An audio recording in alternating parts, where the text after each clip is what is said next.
Evening. The April 5th, 2021 virtual legislative meeting of the Anne Arundel County Council is now in session. Madam Secretary, please call the roll. Ms. Rodvian. Present. Ms. Hare. Present. Ms. Pickard. Present. Mr. Volke. Present. Mr. Pruski. Here. Ms. Fiedler. Present. Ms. Lacey. Present. Madam County Auditor Michelle Bolair. Present. Madam Legislative Counsel Linda Schuett. Present. Madam Chair, everyone is present. Thank you, Madam Secretary.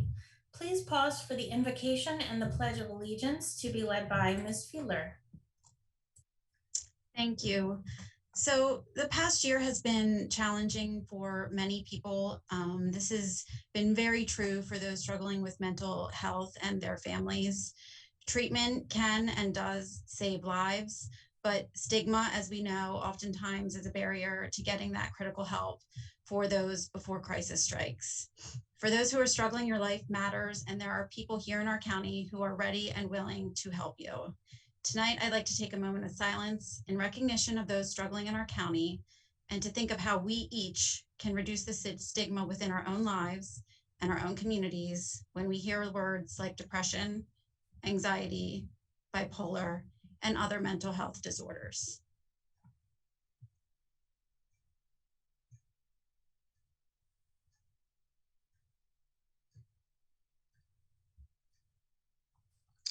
Thank you, and I hope those thoughts continue.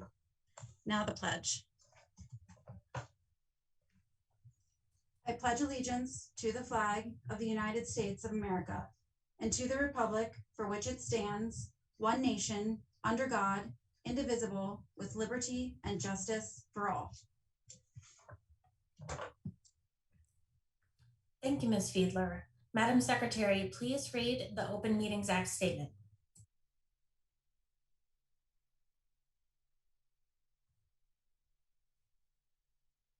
The county attorney has asked that I read the following statement. The Maryland Open Meetings Act is a state law that requires public meetings to be open to the public and to be held in places reasonably accessible to individuals who would like to attend these meetings. In addition, the provisions of the county charter and the rules of procedure of the county council require meetings to be open to the public and held in Annapolis as the county seat. The virtual format of this meeting of the county council is due to the COVID-19 emergency and is necessary in light of the serious health risks associated with public gatherings, as well as the various executive orders issued by the governor and the county executive that limit public gatherings.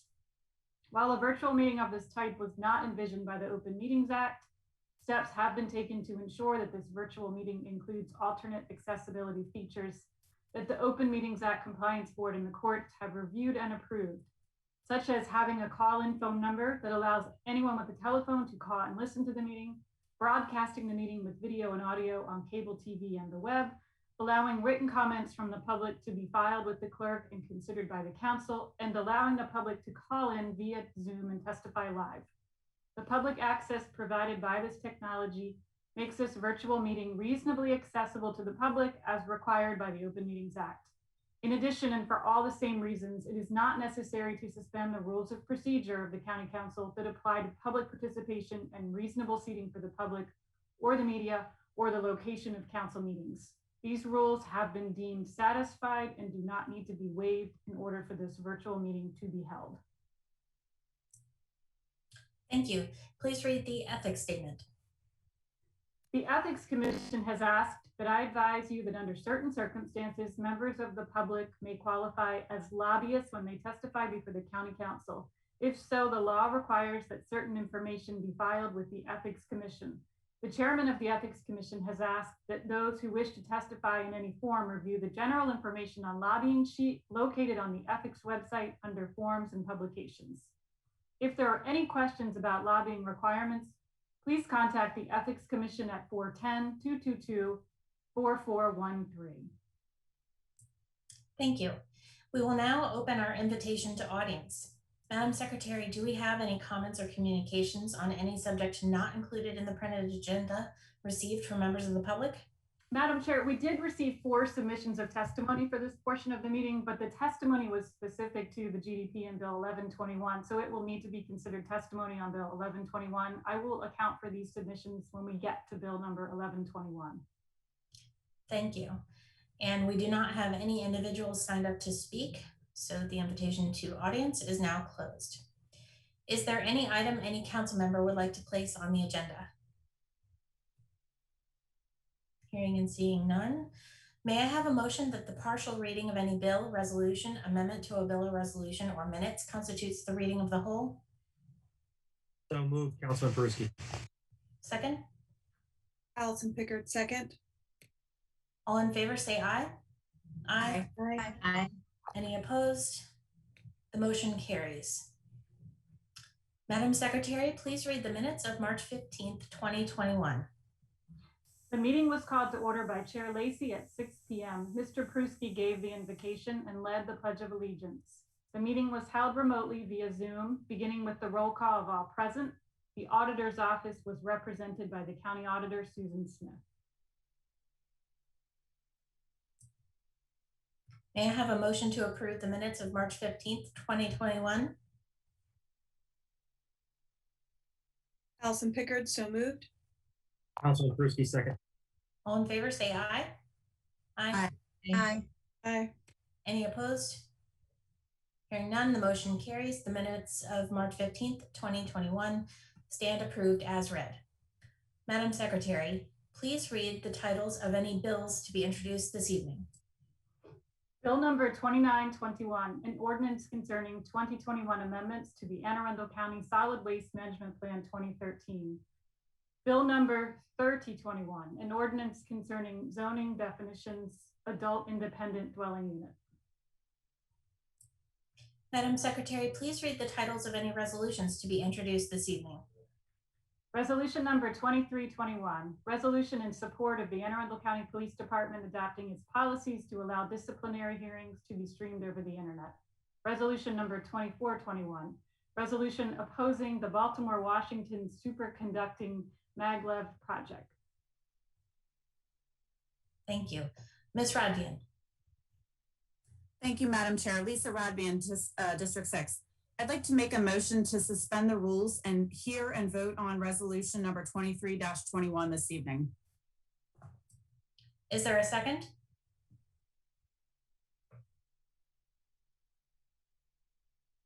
Second, Allison Pickard. Madam Secretary, please call the roll on the motion to suspend the rules to vote on resolution number 2321 this evening. Ms. Rodvian. Aye. Ms. Hare. Nay. Ms. Pickard.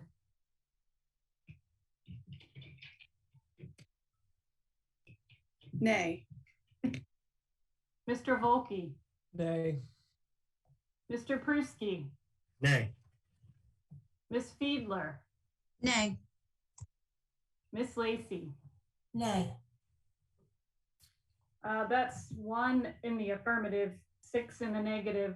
The motion to vote on resolution number 2321 this evening has been defeated.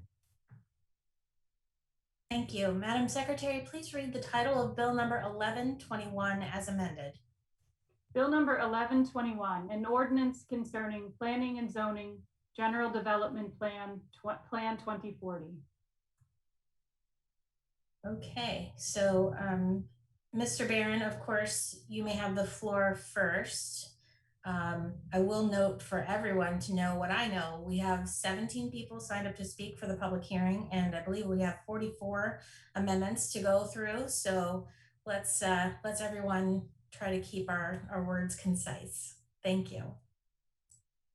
Thank you, Madam Chair. Pete Barron with the administration. And in that vein, I will refrain from introducing my very large panel here tonight until after the public hearing. We have discussed this bill at a couple of work sessions. The county executive came down and spoke. We're eager to listen to public testimony tonight and to dive in to the amendments that we have before us. So with that, happy to answer any council questions, but we are more than willing to listen to the public before we get into the amendments. Thank you, Mr. Barron. Are there any questions or comments from my colleagues at this time? Okay, seeing and hearing none, I don't think we need to use the raised hand today. We're fine with flags or just interrupting and, shout and say my name. Okay, so seeing none right now, then we will open the public hearing on bill number 1121 as amended. Madam Secretary, do we have any testimony received from members of the public? Yes, Madam Chair, we received 29 submissions of testimony for bill number 1121 as amended. That includes the 4 that were submitted during the invitation to audience portion. All council members received copies of each submission as it was made, and the testimony has been posted to the website and added to the bill file. Thank you. We have, as I said, 17 individuals signed up to speak on this bill. Remarks will be limited to 2 minutes. When it is your turn, please unmute yourself and begin by stating your name and address for the record. First is Kevin Plessner.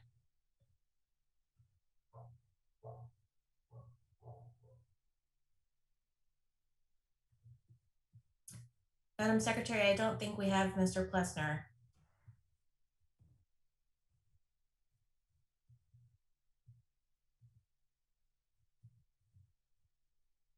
I agree. I'm double checking some of the phone numbers that we received for registrations to see if one of the 3 callers, if you want to go to the next person while I do that.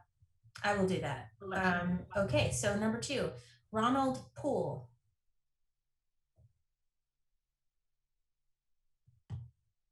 Hello. Hello, we can hear you, sir. Please state your name and address for the record. Hi, this is Ronald Poole. I'm at 292 Charles Hall Drive, Millersville, Maryland, 21108. Ready? You can go ahead, sir. Oh, okay. Oh, I'm on here in support of Andrew Peruski's amendment to Luca 25. This property has been in my family for 70 years. I'm trying to just bring it down to having 1 acre so I can be able to build houses for my sons when they come back from the military, and the other one when they come home for college, as well as myself. That's the main one. But one, I'm gonna take care of that house when I get old. But anyway, I am really looking forward to this opportunity to get this situation resolved within the county. I have like 3 acres, and everybody on the street has 1 acre, and I'm just trying to get it to a situation where I can have passed on some generational wealth to my children. The land is not for sale. It'll never be for sale. It'll just be for my family, and that's it. I appreciate your support in this matter. I support Mr. Peruski's amendment wholeheartedly. Thank you. Thank you, Mr. Poole. Next, we have Michael Lofton.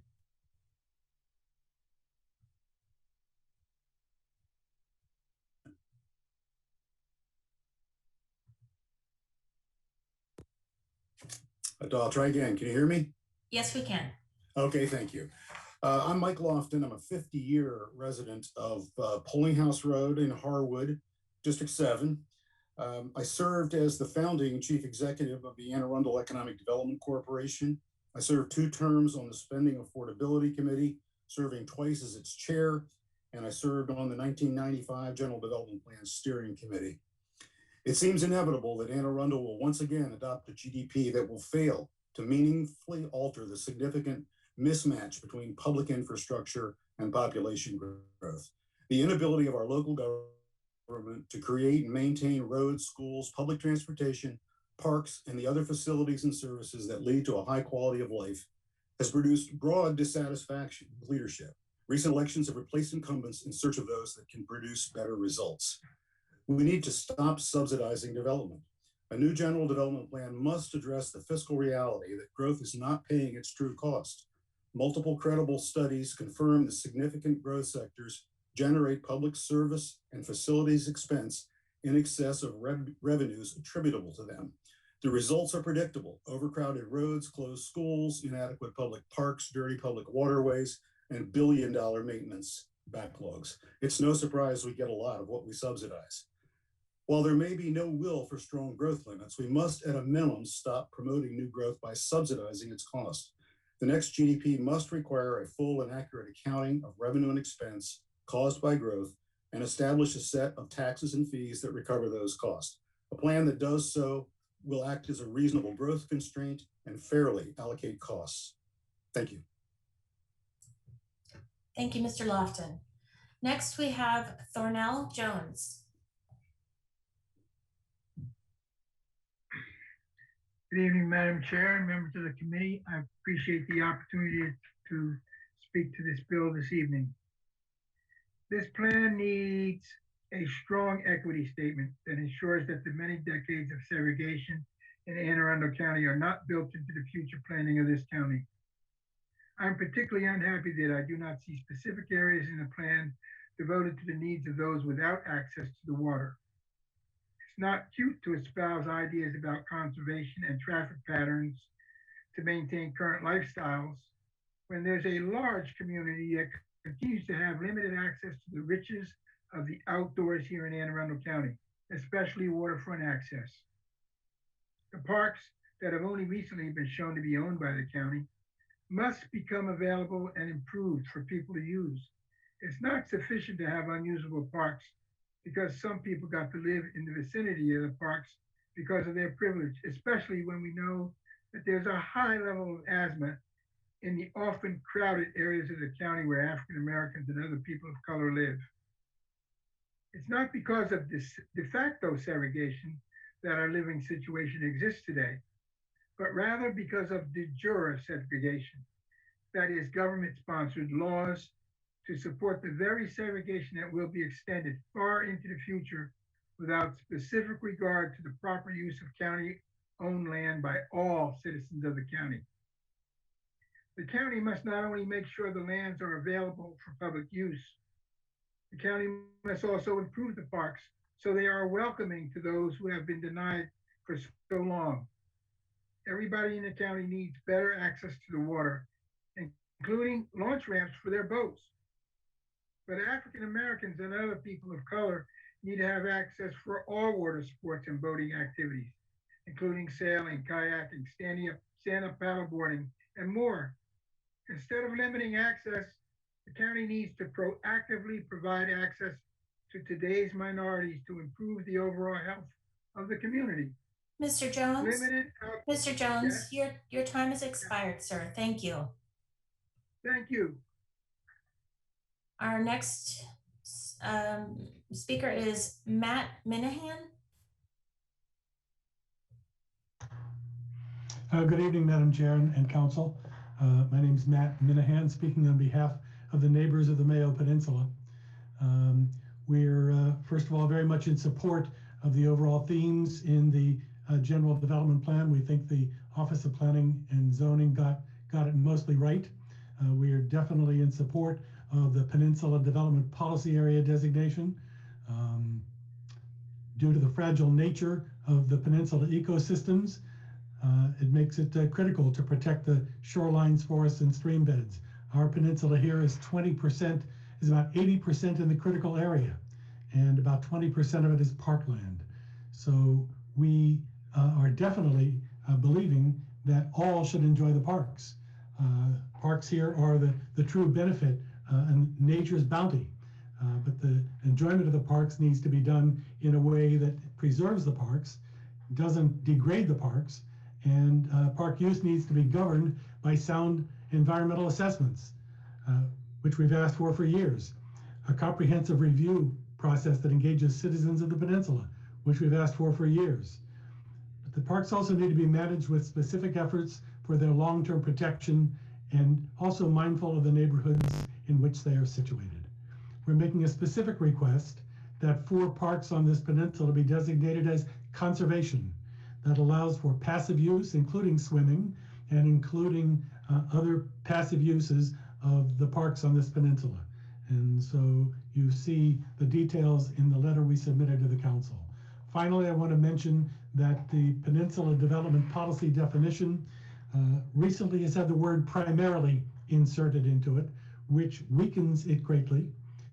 We were told that it was to allow a greater, more precise definition of infill development.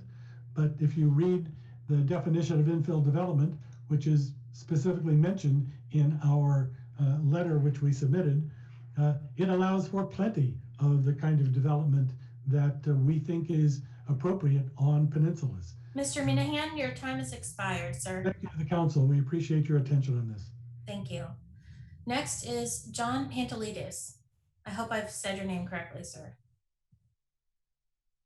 If you're here.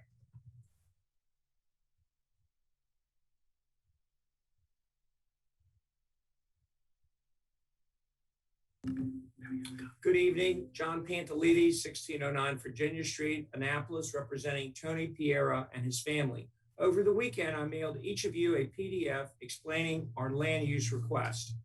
The Piera family has been in Anne Arundel County since the 1950s. They are the owners of the White Rocks Marina and Mike's Crab House North in Pasadena, as well as Mike's Crab House in Annapolis. They are requesting a change in land use from low-density residential to maritime for a 2.42 acre parcel that abuts the marina. The Piera family want their marina to be more family friendly and thus are proposing a pool, clubhouse, and other amenities. The parcel only has access through the marina and thus cannot be used for residential. The family has been good neighbors by providing a conservation easement about 2/3 of an acre in size some 10 years ago. The easement now provides mature trees as a buffer to the existing 6 non-conforming rental houses next to it. The change in land use will not add any traffic. The amenities will be available only for those keeping a boat at the marina. In 2004, the Lakeshore Small Area Plan Committee, county planners, and the Planning Advisory Board all recommended the parcel be designated maritime. Again, in 2011, with the comprehensive zoning maps, they all agreed to have it MB. The county council overrode the planners, I believe, because the community feared additional boat storage and resulting traffic. But we will request an MA2, which does not allow such an expansion, but does allow recreational amenities. We seek maritime land use now so the owners can begin engineering and secure financing to allow the amenities to be available in 2 years. Think about it. We're adding amenities to a parcel for use only by those keeping a boat at the marina. I mean, what could be wrong with that? I've been involved in every GDP and comp zoning for at least 35 years. Yes, I'm bragging and complaining. Mr. Pantelides, I don't mind bragging, but your time just expired. So This is the longest case I've ever seen. Thank you. Next is Mike Werner.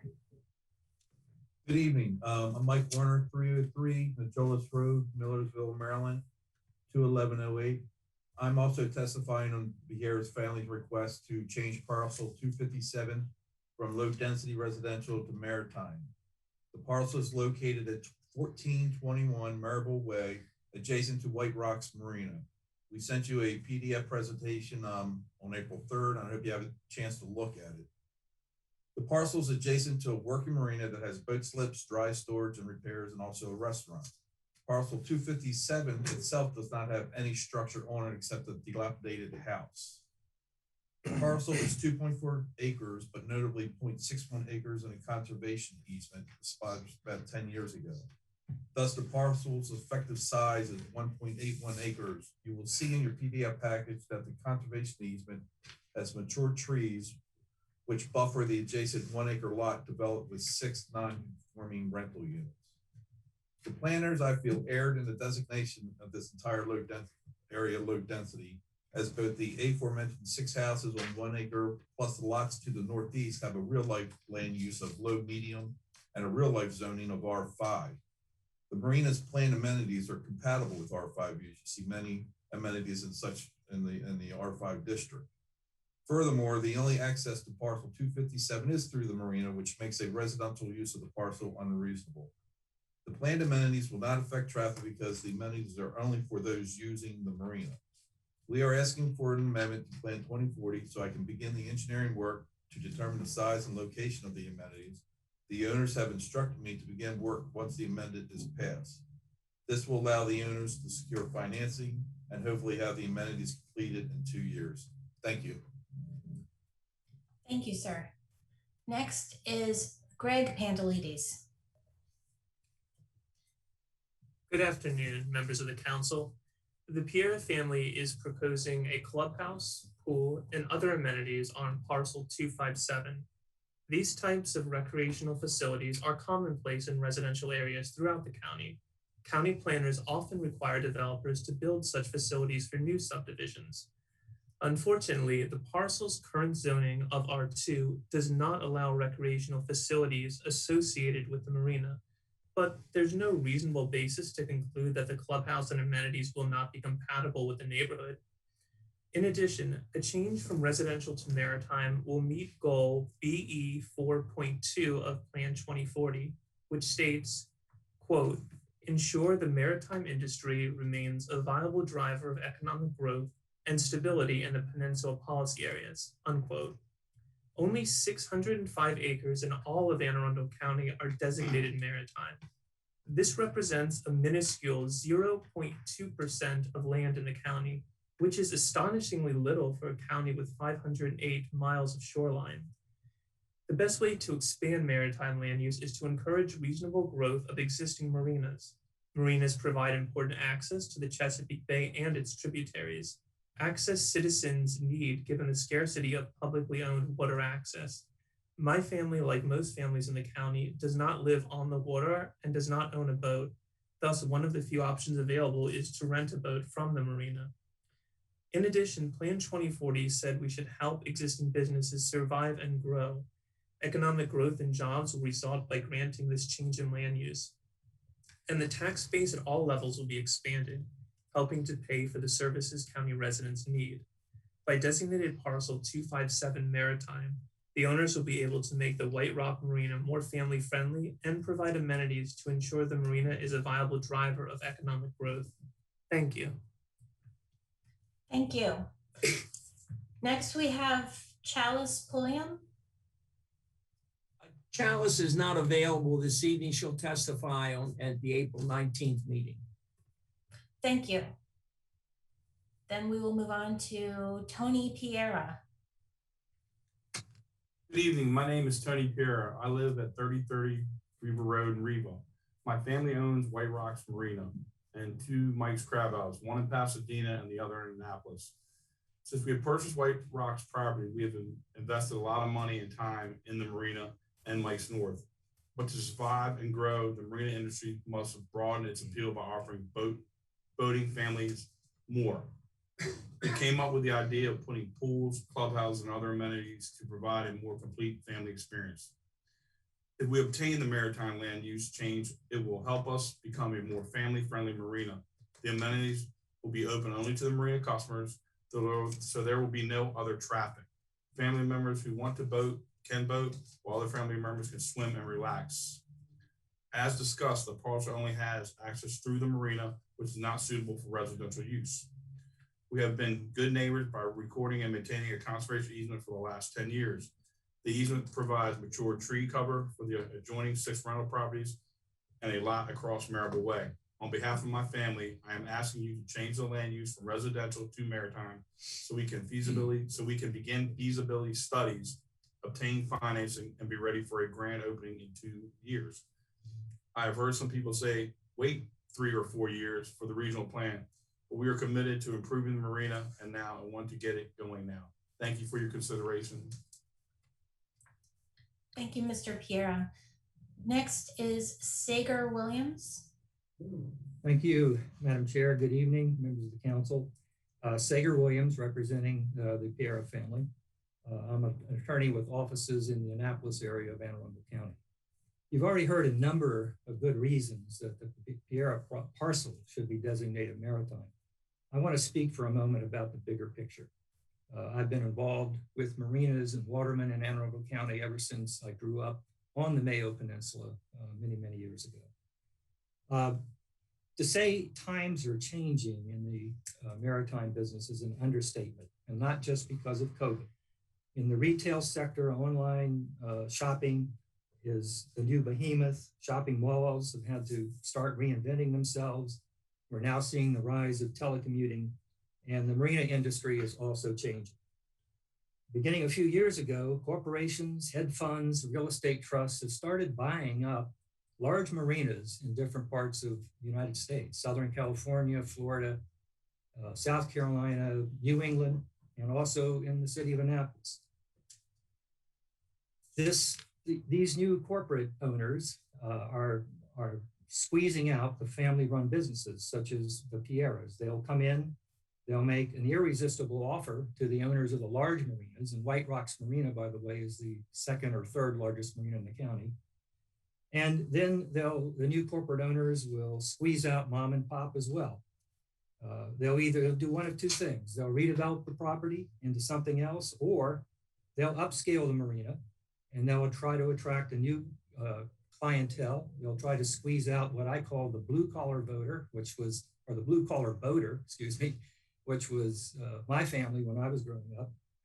And the county council can help keep local ownership of marinas by helping the marinas respond to this new era and this new marketplace. And to do that, they need amenities such as the Pierras want to put on this property. This request is meritorious. The county planners have recommended it twice before.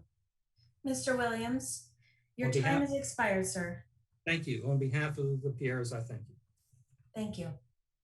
Next is Chip Walsh.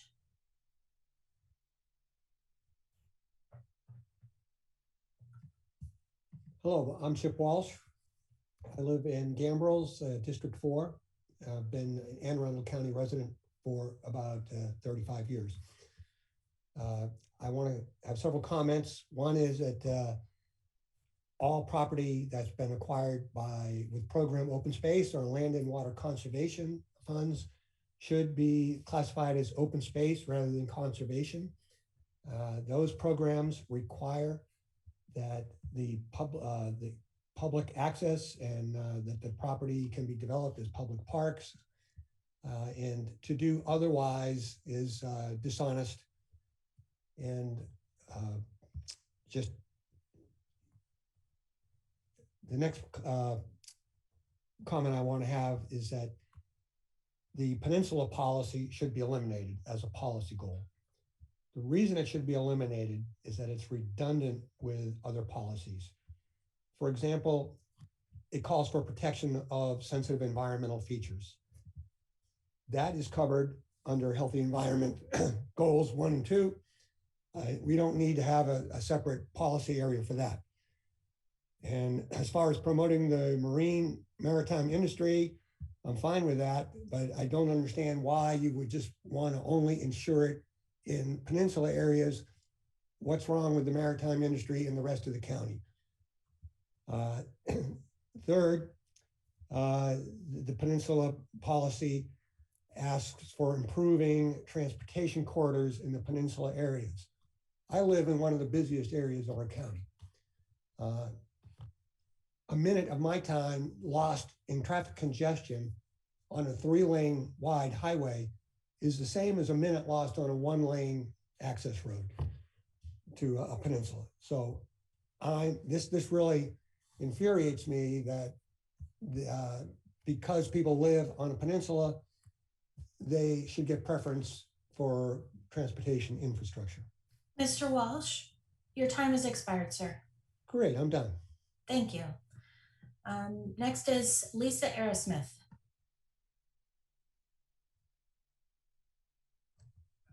Hello, my name is Lisa Arrowsmith. I live at 7703 Sidon Drive, Hanover, Maryland, and in District 1. I've been a District 1 resident for 30 years.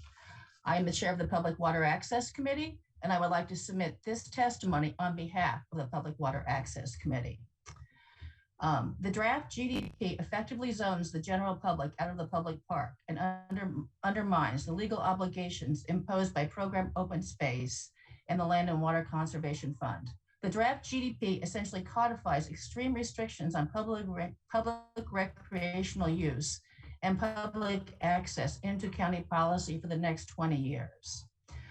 The pandemic showed that we desperately need more recreational facilities, and even after this pandemic dwindles, we're going to need them even more, because just because people can go to Ocean City doesn't mean they're going to afford to go to Ocean City. A lot of families are going to come out of this pandemic flat broke. We recommend 3 amendments to both maximize public recreation and drive compliance with the public use and access duty imposed by Program Open Space and Land and Water Conservation Fund funding. I submitted written testimony that it provides more detail than allowed in 2 minutes. The public water access must be a lead goal in the GDP, not referenced as a challenge or hidden away in supporting documentation. 80% of the people in this county do not live in waterfront homes or water privileged communities. They rely on public facilities to get to the water. Second, our city, county, state, and federal parklands must be classified as open space, not the current draft GDP misclassification of conservation. All lands funded by POS and LWCF, both publicly and privately held, must also be classified as open space. This will preserve maximum flexibility for recreational use while shielding the land from development. Open Ms. space. Arrowsmith? Yes. Yeah, your time is now expired. Thank you. Thank you. Next is Walter Reeder. I apologize if I mispronounced your last name, sir. Thank you very much, Chair Lacey, members of the council. Walter Ryder. I live at Edgewater Lane in Severna Park, Maryland. And I want to build on what Mr. Thornell Jones brought up, and also Mr. Chip Walsh and Ms. Lisa Arrowsmith. Now, and in favor of increased water access and in opposition to the concession that the GDP provides. Now, if we look at what's a permitted use and a non-permitted use, to explain the difference between open space and open space conservation, open space conservation does not permit the building of any structures. Now, how is Mr. Jones and Mr. Walsh going to use the launch ramps, which are permitted in both conservation and open space, if there is no temporary or permanent structure, which would include parking? Now, what is allowed is private piers. Now, this would advance Mr. Minahan's concern that use of the public land would degrade it. However, you really should take a look at the exhibits that I submitted earlier, were just the 3 examples of county-owned waterfront land between my home in Severna Park and my work in Crofton that the county has effectively taken off the block and made not usable except by those neighbors. And that is exactly what you're doing by allowing the special interest to convince you to reclassify this as conservation. You have closed it off to the people that have been traditionally closed off from access to the water. And it is a problem that should be corrected and should be corrected following the Green Infrastructure Master Plan, with all of the benefits of allowing the citizens, the public, to use our public land that abuts our public waters. So please, I implore you to change that restriction that is in this plan. Thank you, Mr. Ryder. Thank you. Next, we have Anna Henry. Hi, good evening. Good My evening. name is Anna Henry. Okay, great. I'm with the law firm Counsel Baradell in Annapolis. I just wanted to briefly give thanks to Ms. Fiedler for introducing amendment number 40, which pertains to Luca 53 on 845 Ritchie Highway. Our firm represents the property owner, and so we just wanted to express our gratitude and full support of the amendment to change the land use map to commercial for that property. We believe the change is compatible with the surrounding area and will benefit the community greatly. So thank you for that. Thank you, Ms. Henry. Next, we have Jim Lyons.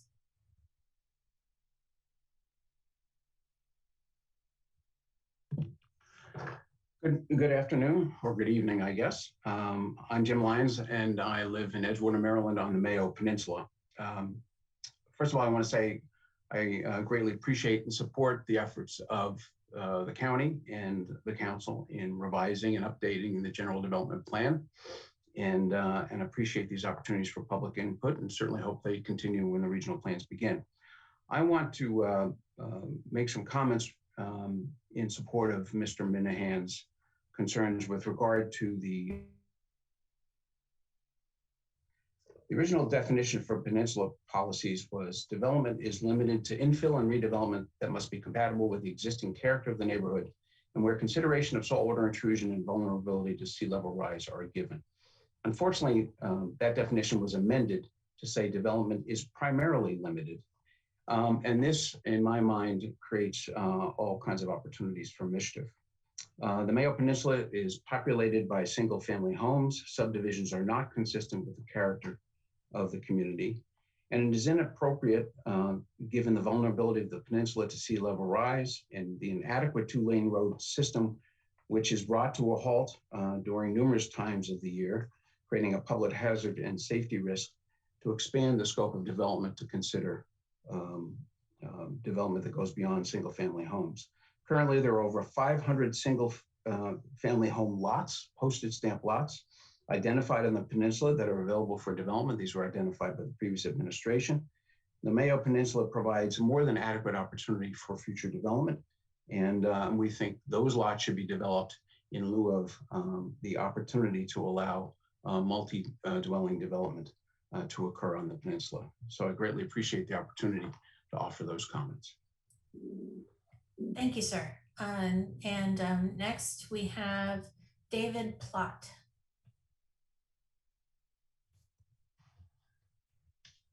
Good evening, Madam Chairperson and members of the council. David Plott, 185 Admiral Cochran Drive in Annapolis. I'm an attorney representing Dave Adler and also property that's owned by the St. Mary Coptic Church in Councilman Pruski's district. It's also known for reference as Luca 16 at 8410 Brockbridge Road.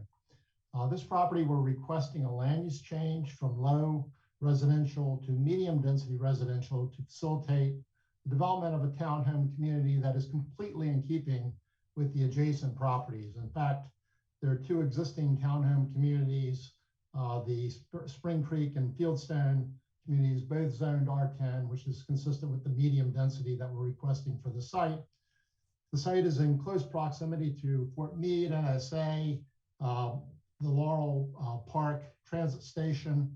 And in fact, we've been working with the adjacent property owners and Councilman Pruski to facilitate a sidewalk, filling in the sidewalk access that would go toward that transit station. There have been, in the Plan 2040 process, over 100 public comments in favor of medium density residential on the site. It is in a priority funding area with utilities that are present, and there's no doubt there's a great need for affordable housing in this county. You read about, in fact, there's an article in the Capital newspaper on Saturday about how there's such a lack of affordable housing. So this is an appropriate location and proximity to employment centers. I would just note that the OPZ statement, which recommends keeping low density, is just erroneous in that it states the property is adjacent to the Oxbow natural area. In fact, it's separated from the natural area by Brockbridge Road and R10 zoning that is across the road. So it is not in proximity. It's consistent with the community and the adjacent townhome communities, and we would ask that you support the Luca and any amendment that would allow the approval of Luca 16 for medium density residential. Thank you. Thank you, Mr. Plott. Thank you. And I will call Kevin Plessner one last time, but I think he has not joined us. So we will go ahead and close the public hearing on bill number 1121 as amended. Madam Secretary, please read the title of bill number 1121 as amended. Bill number 1121, an ordinance concerning planning and zoning, general development plan, Plan 2040. Thank you. I believe at this time we can have further discussion before we jump into amendments, and I'm guessing that's why, Ms. Hare, your flag is raised. Go ahead. Thank you, Madam Chair. Jessica Hare, District 7. I just wanted to ask a question of planning and zoning based on some of the testimony, because I myself am a little confused between conservation and open space. And because of some of the things that were raised tonight, I look at page 42 of the GDP and I see a definition of conservation and a definition of open space. And the primary difference that I see is that conservation is passive use and open space includes active recreation, including golf courses, camps, campgrounds, and ball fields. I don't see that either one is more or less accessible to the public. And I did hear someone who mentioned perhaps that there's a difference in the infrastructure that gets built, such as parking, adequate parking, or other adequate facilities. In my district, there are some parks designated as conservation and some parks that are designated as open space. I look at Beverly Triton Nature Park on the end of the Mayo Peninsula, which is designated as conservation in this plan. And yet I know that there are plans in the works and in fact money appropriated by this council for additional parking, bathroom facilities, et cetera, in the park. All of that to say, am I correct in understanding that the difference is passive versus active use and that there is no difference in accessibility, so to speak? And is it accurate that the infrastructure in terms of parking and things like that really does differ between the conservation and the open space? Or are both of those things available under either title? And let me know if that was thank you. Mr. Barron, I'll let you parse that question out as you see it. Thank you, Madam Chair, and it's a great question, Councilwoman Hare. We're listening intently to the public testimony, and I was texting with Mr. Johnston during the testimony as well. I think I'm going to ask Mr. Johnston to take a stab at it, but the answers, I think, if there are two questions there, the first is there a major difference in terms of public access or public? No. And the second is, would it preclude the building, and would one particular definition preclude the building of, say, a parking lot or a public amenity? And that is also no. But Mr. Johnston, if you can maybe shed a little more light on it, and then anybody from OPZ who has some expertise to weigh in, because I think it is a very important discussion. Sure. So it's a really great question and really good testimony tonight. To get down to the bottom of it, I can say that for the majority of the plan, including the parks that exist, you're going to see that the land use in this plan reflects what's on the ground. And I think that's particularly important for the parks, as you described, Councilwoman Hare. Beverly Triton, at the time that this was developed and the land use designation was made, is primarily passive recreation, hence the land use designation. Moving forward, the land use can switch in the regional planning process. But yes, when looking down from above and seeing what amenities are there, it kind of put you in either open space or conservation. Being in one or the other does not preclude the entire process that the county has to assess the land and work with communities and the council to develop amenities on this land for people all around the county. So in no way would designation of open space or designation of conservation preclude the future development or lack thereof of a parcel of land. I just want to make that very clear. We have a very long community engagement process for any parkland improvements. Thank you both. Anyone else of my colleagues with any questions before we roll into amendments? There are lots of people on my screen, and I think I see all of you. Okay. It sounds like we should go to amendments. Okay, my list has amendments numbered 11 through 55, or 12, yeah, 11 through 55. We're gonna get through them. I have a list, and when it hits 7:45 is when we will need to take a break for our captioner. So I'm gonna run down the list. Give me just a second to find my list. Okay. Madam Secretary, I believe the first we have amendment 11 is an administration amendment. And so you're going to read the amendment, and then Mr. Barron, if you want to take a moment to explain, then we will go to a motion to adopt. Madam Secretary? Amendment number 11. This amendment corrects the location of certain data from a plan appendix to the Plan 2040 webpage. Mr. Barron? Thank you, Madam Chair. I'm going to try and set a tone here. The description, I think, is self-explanatory. Please move the amendment. Is there a motion to adopt? Motion to adopt, Councilman Peruski. Second, Allison Pickard. Thank you both. Any discussion? Okay, we're going to probably go quick. Madam Secretary, please call the roll on amendment number 11. Ms. Rodvian. Aye. Ms. Hare. Aye. Ms. Pickard. Aye. Mr. Volkey. Aye. Mr. Peruski. Aye. Ms. Fiedler. Aye. Ms. Lacy. Aye. 7 in the affirmative, none in the negative. Amendment number 11 is adopted. Thank you. Madam Secretary, please place amendment number 12 on the screen, also an administration amendment. Amendment number 12. This amendment adds application number 00HR3, which was inadvertently left out of the chart, to the appendix entitled Land Use Changes for a property located at 2640 Evergreen Road in Odenton. Thank you. Mr. Barron? Thank you, Madam Chair. Pete Barron with the administration. The explanation is, I think, self-explanatory. This was the one that had the formatting error with the spreadsheet. Probably not the first time we're going to be hearing that excuse, Mr. Barron. Just kidding. Hopefully not. Is there a motion to adopt? Motion to adopt, Councilman Peruski. And a second? Allison Pickard, second. Any comments? Probably none. Seeing none. Madam Secretary, please call the roll on amendment number 12. Ms. Rodvian. Aye. Ms. Hare. Aye. Ms. Pickard. Aye.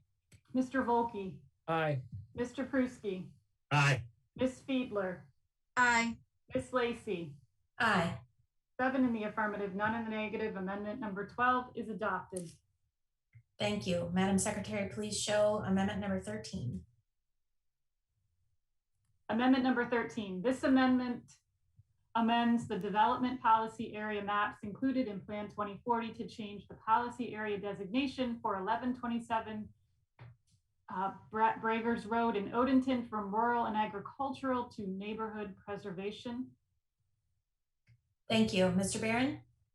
Thank you, Madam Chair. Pete Barron with the administration. This amendment is needed to reflect the need to bring water and sewer to the parcel. This parcel was purchased using the advanced land acquisition funds and approved by this council in resolution 3-20 for use as a school and a park.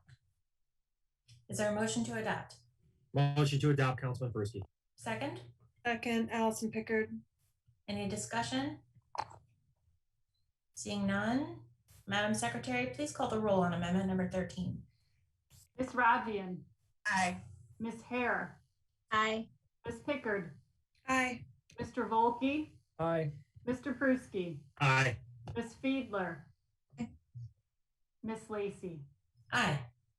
7 in the affirmative, none in the negative. Amendment number 13 is adopted. Thank you. Madam Secretary, please read amendment number 14. Amendment number 14. This amendment amends the map entitled Resource Sensitive Policy Area Overlay to include additional historic resources which were inadvertently omitted from the original map. Mr. Barron? Thank you, Madam Chair. Pete Barron with the administration. This one was not a spreadsheet error, but a GIS error. The layer was not included on the map. This fixes that problem. Is there a motion to adopt? Councilman Peruski, motion to adopt. Is there a second? Second, Allison Pickard. Any discussion? Mr. Volkey? I can defer to Ms. Roddian if she wants to go first. That's fine. Ms. Rodvian? Thank you, Madam Chair, and thank you, Councilman Volkey. Can you just briefly describe what areas were left off in the original map? Great question, Councilwoman Rodvian. I'm going to ask Ms. Pompa or Ms. Carrier to direct me to whoever at OPZ knows this stuff inside and out. Christina Pompa with the Office of Planning and Zoning. Councilwoman Rodvian, could you please repeat the question? No problem. Lisa Rodvian, District 6. I was just asking if someone might be able to, name the areas that were left off the original map. Ms. Carrier, can you help me with this? This is Christina Pompa with the Office of Planning and Zoning. Sure. Cindy Carrier, Office of Planning and Zoning. One area in particular was Highland Beach. There were quite a few others that I don't remember off the top of my head, but I can get you a list if you'd like that. Thank you, Ms. Carrier. Lisa Rodvian, District 6. That was the one I was especially interested in. Thank you. Mr. Volkey? Nathan Volkey, District 3. Thank you, Madam Chair. My question was the same as Councilwoman Rodvian's, so it's been answered. Thank you. Okay, any other questions? Seeing and hearing none, Madam Secretary, please call the roll on amendment number 14. Ms. Rodvian. Aye. Ms. Hare. Aye. Ms. Pickard. Aye. Mr. Volkey. Aye. Mr. Pruski. Aye. Ms. Fiedler. Aye. Ms. Lacy. Aye. 7 in the affirmative, none in the negative. Amendment number 14 is adopted. Thank you. Madam Secretary, when you're ready, please read amendment number 15. Amendment number 15. This amendment corrects language in Implementation Strategy D for Goal NE2 and Policy NE2.1 under Planning for the Natural Environment to clarify that mitigation requirements should be increased for projects that clear above the Forest Conservation Ordinance thresholds. Mr. Barron. Thank you, Madam Chair. Pete Barron with the administration. First, I want to thank Councilwoman Pickard and her assistant for her legislative assistant for pointing this out. As originally drafted, the policy actually stated the opposite of what was intended. So thank you and ask that you move the amendment. Is there a motion to adopt? Motion to adopt, Councilman Persky. A second? Rodvian, second. Any discussion? Seeing none, Madam Secretary, please call the roll on amendment number 15. One moment. Madam Chair, that was actually amendment 16, I think, that I just read in. You did? Maybe, I'm not sure. Okay. No, I'm okay, never mind, I'm good. I'm sorry, there was a miscommunication. No problem. My apologies. Let me read the roll here. Ms. Rodvian? Aye. Ms. Hare? Aye. Ms. Pickard? Aye. Mr. Volkey? Aye. Mr. Pruski? Aye.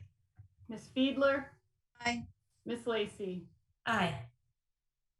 7 in the affirmative, none in the negative. Amendment number 15 is adopted.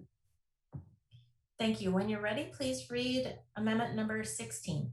Okay. Amendment number 16. This amendment replaces Implementation Strategy C for Goal NE1 and Policy NE1.1 under Planning for the Natural Environment to require identification of I cannot speak this evening. Ephemeral streams. Please don't tell my environmentalist friends I just did that. And analysis of the need for any prohibitions against disturbances in these areas. Thank you. Ms. Fiedler, this is your amendment. You have the floor. Thank you, Madam Chair. Amanda Fiedler, District 5. So this language just removes some of the specificity in the original GDP document. There was very specific language in there, and I felt more comfortable, and I think some of my colleagues may feel more comfortable with less specific language, but still recommending that we review ephemeral streams and potential protections. Is there a motion to adopt? Motion to adopt, Councilman. Second, Allison Pickard. Any discussion? Oh, well, Mr. Barron, I'm sorry. Now that we flipped to council amendments, let me remember to include you in here. Please go ahead. I appreciate that, Madam Chair. Thank you. And appreciate the conversation Councilwoman Fiedler and I had earlier today on this issue. At this time, the administration asked the council to reject this amendment. We do have some amendment coming a little later, I believe. Don't know the name or the number off the top of my head, but that deals with the definition of ephemeral stream. Understand the intent of Councilwoman Fiedler. However, at this time, we don't think this amendment is the right approach. Ms. Fiedler. Thank you, Madam Chair. Amanda Fiedler, District 5. Just clarification, because I know there are two amendments on ephemeral streams. There is one later that deals with definition. This one is just for the goals, policy, and strategy section. That's correct, yes.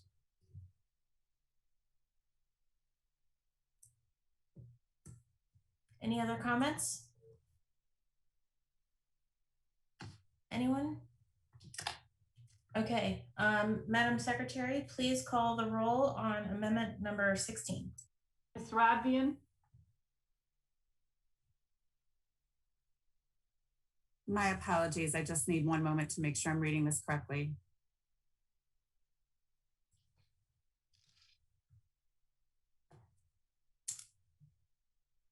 Aye. Ms. Hare? Aye. Ms. Pickard?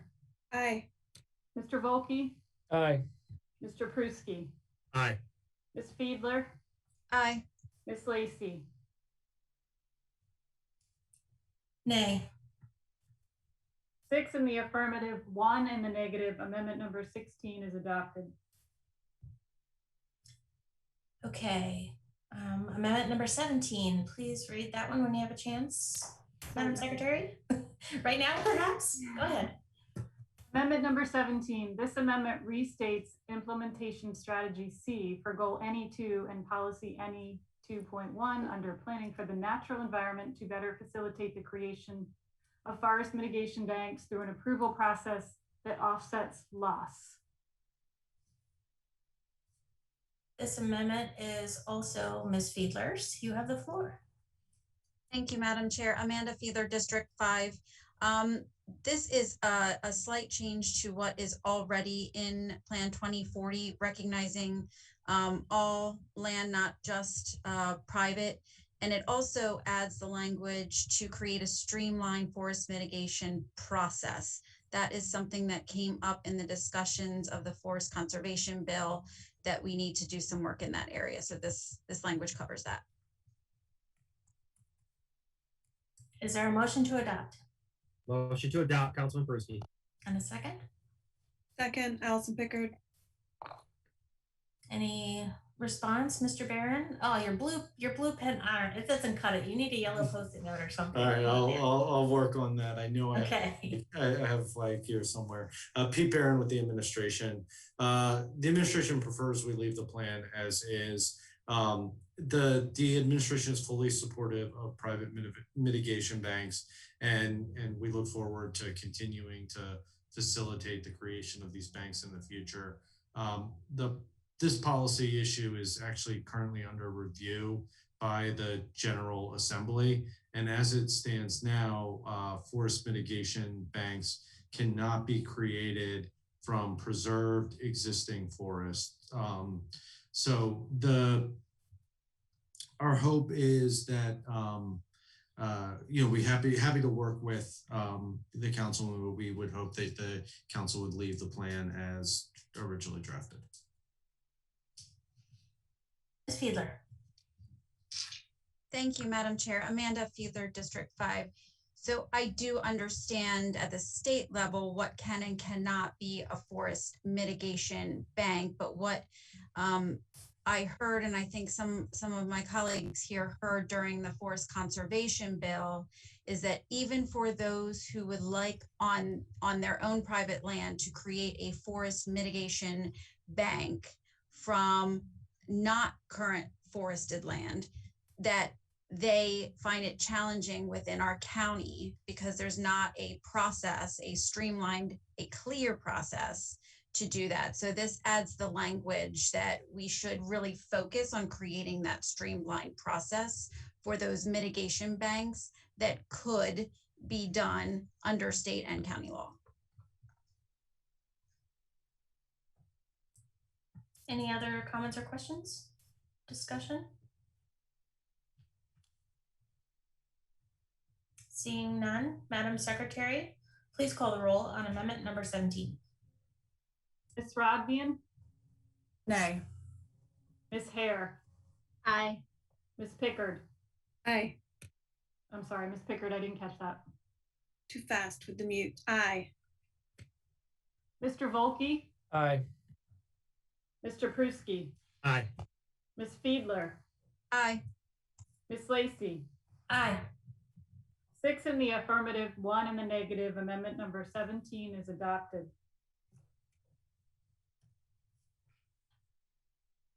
Madam Secretary, please read amendment number 18. Amendment number 18. This amendment adds language to goal HC10 under Planning for Healthy Communities to revise the goal to include a comprehensive evacuation plan with adequate evacuation shelters. Ms. Hare, this is your amendment. You have the floor. Thank you, Madam Chair. Jessica Hare, District 7. We discussed this at the work session last week. Through my conversations with various communities, it became evident that one area that we're lacking in the county is adequate facilities in the event of a natural disaster or other kind of situation which would require evacuation.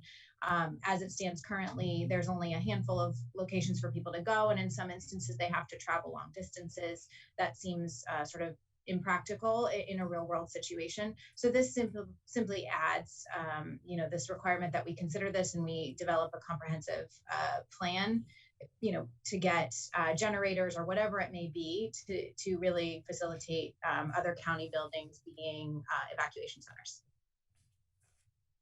Is there a motion to adopt? Motion to adopt, Councilman Persky. Is there a second? Second, Allison Pickard. Mr. Barron, would you like to make a comment? Made a flag. Pete Barron with the administration. Thank you, and thank you to Councilwoman Hare for bringing this amendment forward and discussing with the administration. We think it's a good amendment and we support. Any further discussion? Seeing none, Madam Secretary, please call the roll on amendment number 18. Ms. Rodvian? Aye. Ms. Hare? Aye. Ms. Pickard? Aye. Mr. Volkey? Aye. Mr. Pruski? Aye. Ms. Fiedler? Aye. Ms. Lacy? Aye. 7 in the affirmative, none in the negative. Amendment number 18 is adopted. Thank you. Madam Secretary, please read amendment number 19. Amendment number 19. This amendment restates implementation strategy A9 for policy BE 1.1 under planning for the built environment related to a review of the planned unit development requirements and the code. Ms. Pickard, would you like to explain your amendment? Thank you, Madam Chair. Allison Pickard, D2. This amendment revises the current language in the GDP regarding planned unit development strategies. While there may have been problems in the past with PUDs, revisiting and strengthening requirements of PUDs could allow them to remain a tool in the toolbox for good development. Thank you. Is there a motion to adopt? Motion to adopt, Councilman Persky. And a second? Second, Allison Pickard. Mr. Barron? Thank you, Madam Chair, Pete Barron. I want to thank Councilwoman Pickard for working with the administration on this idea. We appreciate her point of view and support. Any discussion? Seeing none, Madam Secretary, please call the roll on amendment number 19. Ms. Rodvian? Aye. Ms. Hare? Aye. Ms. Pickard? Aye. Mr. Volkey? Aye. Mr. Pruski? Aye. Ms. Fiedler? Aye. Sorry, one more time, Ms. Fiedler? Aye. Ms. Lacy? Aye. 7 in the affirmative, none in the negative. Amendment number 19 is adopted. Madam Secretary, please read amendment number 20. Amendment number 20. This amendment revises implementation strategy A12 for policy BE 1.1 under planning for the built environment to clarify that reviewing the special exception requirements for assisted living facilities in residential communities is needed to meet the goal.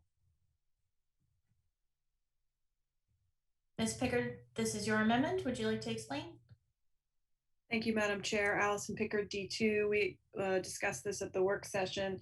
This is a very slight change into the wording of this strategy under BE 1.1, just changing revising to review. Again, looking at assisted living facility requirements should be studied and reviewed rather than deciding in advance what should be done. Thank you. Is there a motion to adopt? Motion to adopt, Councilman Persky. Is there a second? Rodvian, second. Mr. Barron? Thank you, Madam Chair. Pete Barron, the administration is comfortable with this amendment. Any discussion?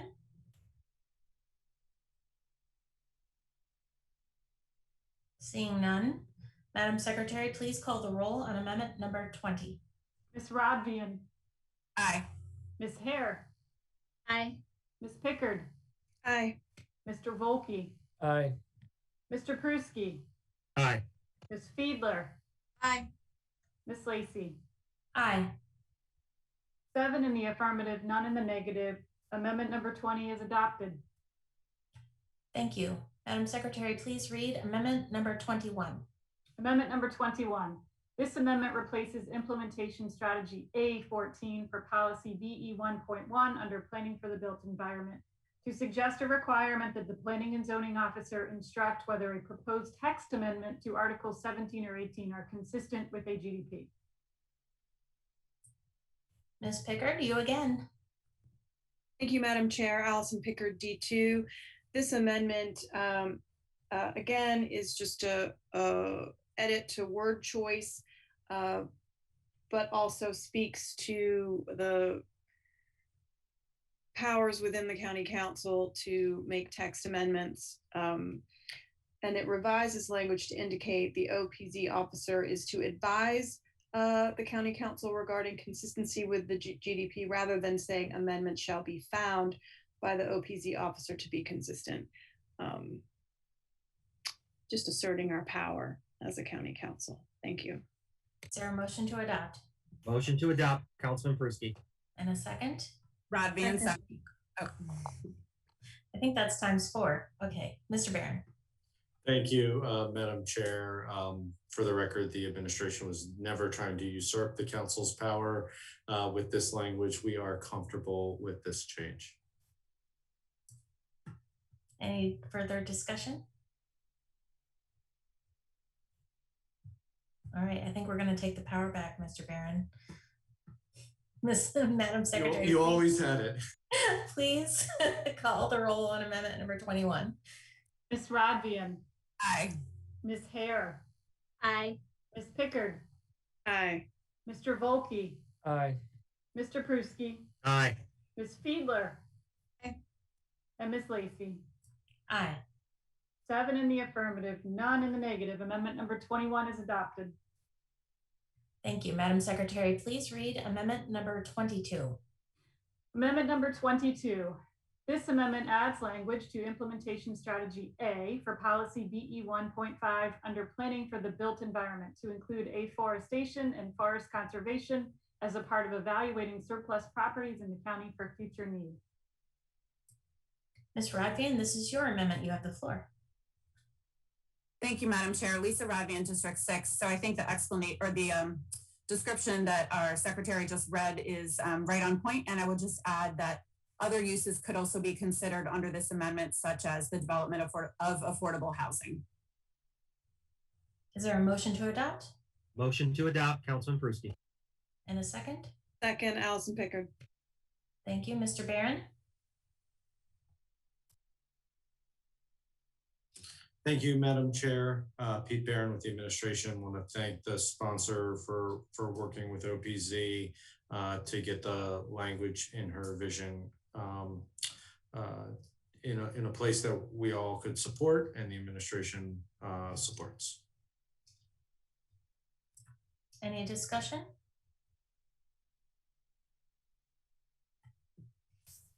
Seeing none, Madam Secretary, please call the roll on amendment number 22. Ms. Rodvian. Aye. Ms. Hare. Aye. Ms. Pickard. Aye. Mr. Volkey. Aye. Mr. Pruski. Aye. Ms. Fiedler. Aye. Ms. Lacy. Aye. 7 in the affirmative, none in the negative. Amendment number 22 is adopted. Thank you. Madam Secretary, please read amendment number 23. Amendment number 23. This amendment restates implementation strategy G for policy BE 3.1 under planning for the built environment related to infill and redevelopment in the county's neighborhood preservation policy area. This amendment is sponsored by Ms. Pickard and Ms. Fiedler. Ms. Pickard, would you like to go first? Sure. Thank you, Madam Chair. Allison Pickard, D2. This amendment does a couple things within the realm of neighborhood preservation policy. It replaces the word limit with the word ensure, and also reworded compatibility to describe complementing or blending. We discussed this at the work session, so if you have any questions, I'd be happy to answer. Is there a motion to adopt? Motion to adopt, Councilman Pruski. And a second? Rodvian, second. Mr. Barron. Thank you, Madam Chair. As the sponsor noted, this was discussed at the work session. We appreciate the intent of the amendment and thank the sponsor for working with us to get it to where it is, and we support. Is there any further discussion? Seeing none, Madam Secretary, please call the roll on amendment number 23. Ms. Rodvian. Aye. Ms. Hare. Aye. Ms. Pickard. Aye. Mr. Volkey. Aye. Mr. Pruski. Aye. Ms. Fiedler. Aye. Ms. Lacy. Aye. 7 in the affirmative, none in the negative. Amendment number 23 is adopted. Madam Secretary, please read amendment number 24. Amendment number 24. This amendment adds language to implementation strategy D for goal BE5 and policy BE 5.2 under planning for the built environment to include the evaluation of the effect of regulatory incentives on encouraging growth in policy areas. Ms. Pickard. Thank you, Madam Chair. Allison Pickard, D2. This amendment is focused on growth in targeted areas, and it's adding language to evaluate the use of incentives such as density enhancements, impact and connection fee abatement, reduction in setback requirements, height bonuses, floor area ratio increases, and other regulatory incentives to encourage redevelopment. I hope everybody will support. Motion to adopt? Motion to adopt, Councilman Pruski. Second? Second. All the seconds. Mr. Barron. Thank you, Madam Chair. As the sponsor noted, this is about redevelopment in targeted areas. Appreciate the sponsor working with us and giving us a heads up on this one. Administration supports. Any discussion? Seeing none. Madam Secretary, please call the roll on amendment number 24. Ms. Rodvian. Aye. Ms. Hare. Aye. Ms. Pickard. Aye. Mr. Volkey. Aye. Mr. Pruski. Aye. Ms. Fiedler. Aye. Ms. Lacy. Aye. 7 in the affirmative, none in the negative. Amendment number 24 is adopted. Madam Secretary, please read amendment number 25. Amendment number 25. This amendment adds an implementation strategy for goal BE7 and policy BE7.1 of planning for the natural environment to evaluate land included in the town center land use designations to accommodate county needs during the region planning process. Ms. Pickard? Thank you, Madam Chair. And the next amendment is similar regarding village centers. So town centers and village centers are identified in the GDP Plan 2040 as areas where we want to concentrate growth and redevelopment. And these two amendments, this one and the one following it, are just adding a new strategy during region planning, asking those stakeholder groups to evaluate the land currently designated in the town centers and village centers, and making sure that there isn't other land that needs to be brought in to those areas for growth purposes. Thank you. Is there a motion to adopt? Motion to adopt, Councilman Persky. Second? Second, Allison Becker. Mr. Barron? Thank you, Madam Chair. I think the sponsor described it well. Administration supports. Okay, well, Chair Lacy has a question representing District 1. How do you contemplate this process, if this implementation strategy becomes one that is actually used, how do you see it working together with town center plans, since I would think those would still be done separately? I think it seems a little awkward. I'm not necessarily disagreeing with the idea of the amendment, but it seems awkward to say this other regional group is going to, perhaps, I don't know, perhaps they want to annex part of the town center or something as part of their recommendations. So not necessarily Ms. Pickard, but whoever. Well, thank ahead, you, Ms. Madam Pickard. Chair. Allison Pickard, D2. So not every town center, the Glen Burnie Town Center doesn't have any sort of master plan. It does have a map, but it doesn't have a master plan or a group that like other town centers. Does that make sense? It doesn't have its own master plan. That certainly makes sense. But it doesn't really answer my question. Maybe Mr. Barron could a planner help me out, please? That's exactly what I was going to suggest. Miss Rhodes or Miss Pompa, maybe you can tackle this. Did we lose Miss Pompa? Are we all in trouble now? No, I'm here. This is Christina Pompa with the Office of Planning and Zoning. This is actually a best planning practice that you would evaluate these areas during your region planning process. From the Office of Planning and Zoning perspective, this amendment tells us what we would already do. So we don't have a problem with it going into the plan, and we don't think it's redundant. These maps should be being reviewed, whether it's the general development plan, a region plan, or one of the town center plans. And I don't know if Cindy Carrier wants to add anything to that. I do see her on the screen.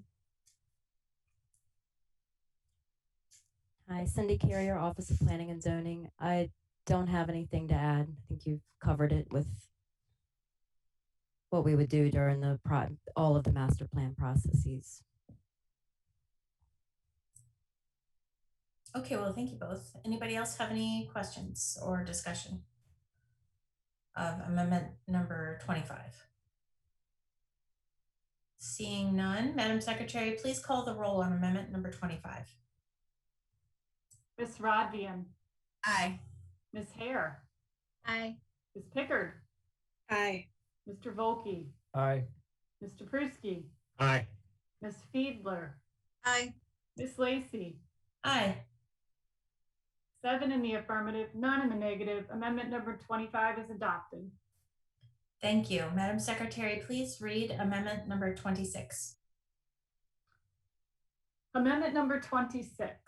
This amendment adds an implementation strategy for goal BE8 and policy BE 8.1 of planning for the natural environment to evaluate land included in the village center land use designations to accommodate county needs during the region planning process. Ms. Pickard?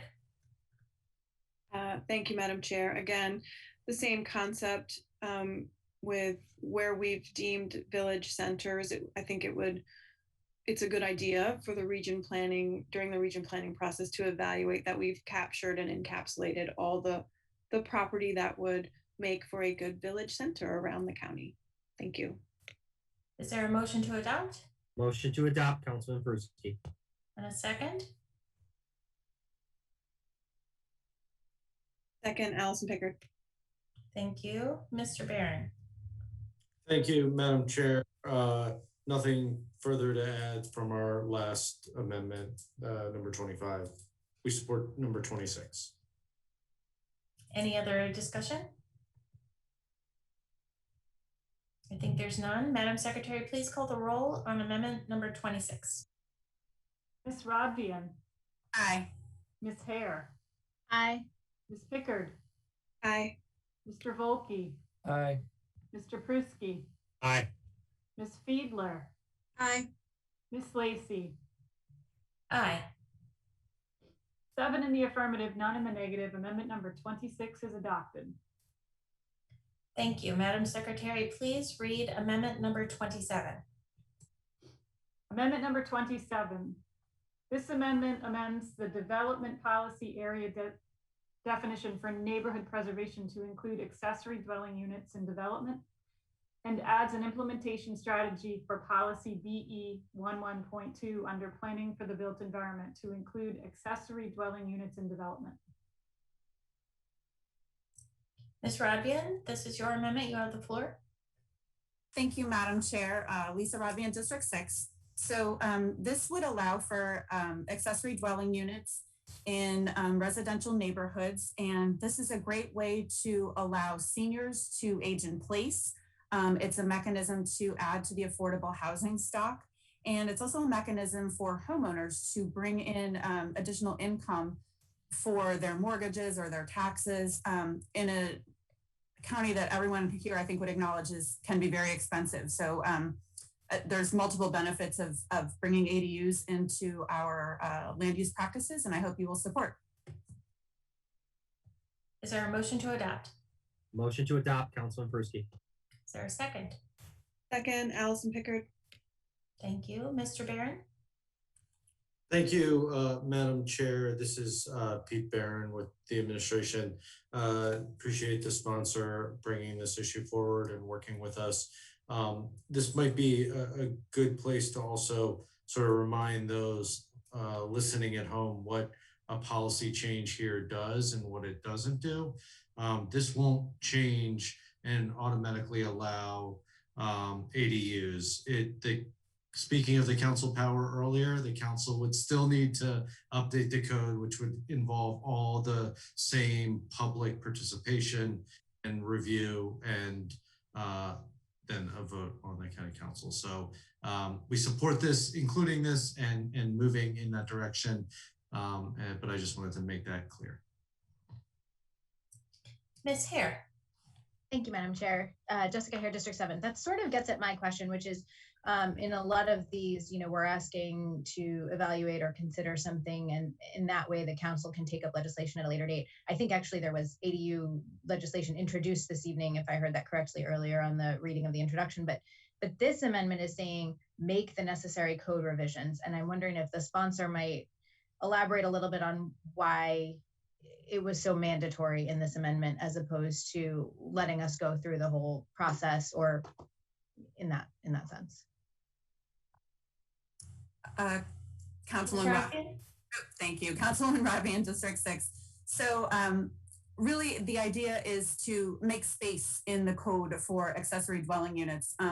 they already exist. We already have accessory dwelling units in the code. We have a very narrow definition. This would allow them to be expanded or give us the encouragement to expand them, the use of them in our code. And there are actually quite a few in existence that are sort of underground or already in existence. And by encouraging them, we could allow that mechanism of housing to flourish. I'm gonna jump in, Sarah Lacey, District 1.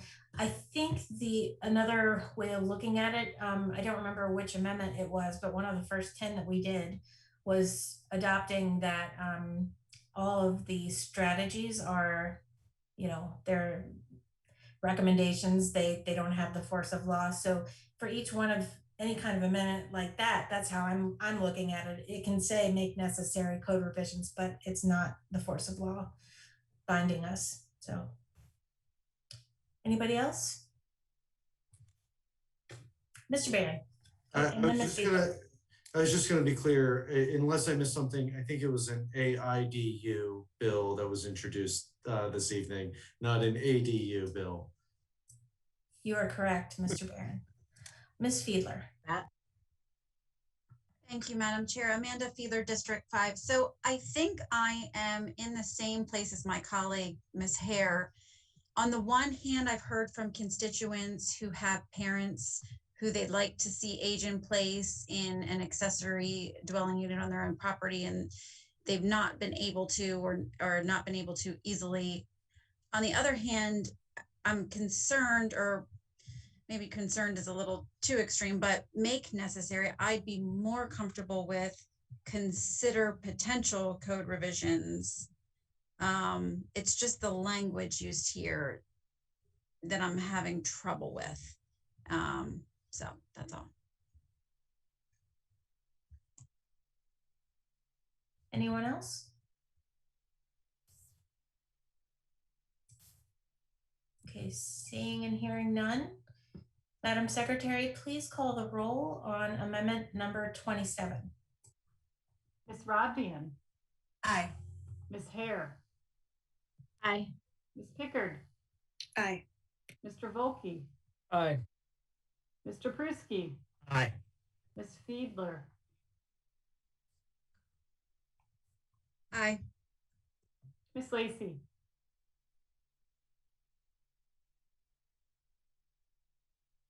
Was I muted for once? Hi. Ms. Lacey. Aye. Thank you. You're welcome. 7 in the affirmative, none in the negative. Amendment number 27 is adopted. Clearly, we're getting close to our break here. Okay. We are moving on to amendment number 28. Madam Secretary, please read that amendment.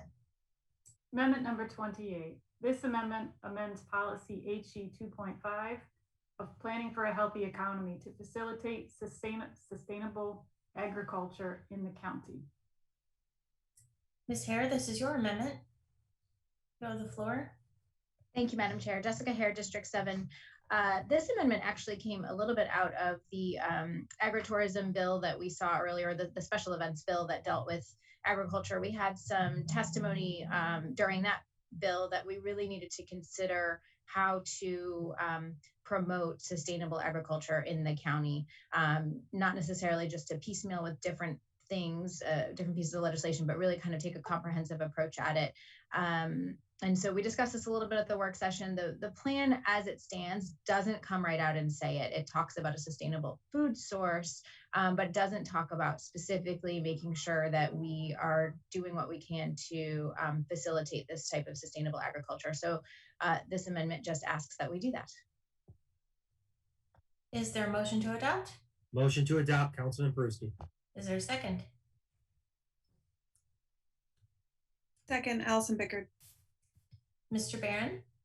Thank you, Madam Chair. Pete Barron with the administration. Want to thank the sponsor for bringing this forward, working with us to review it, and the administration supports. We think it's a good amendment. Any comments or questions? Discussion?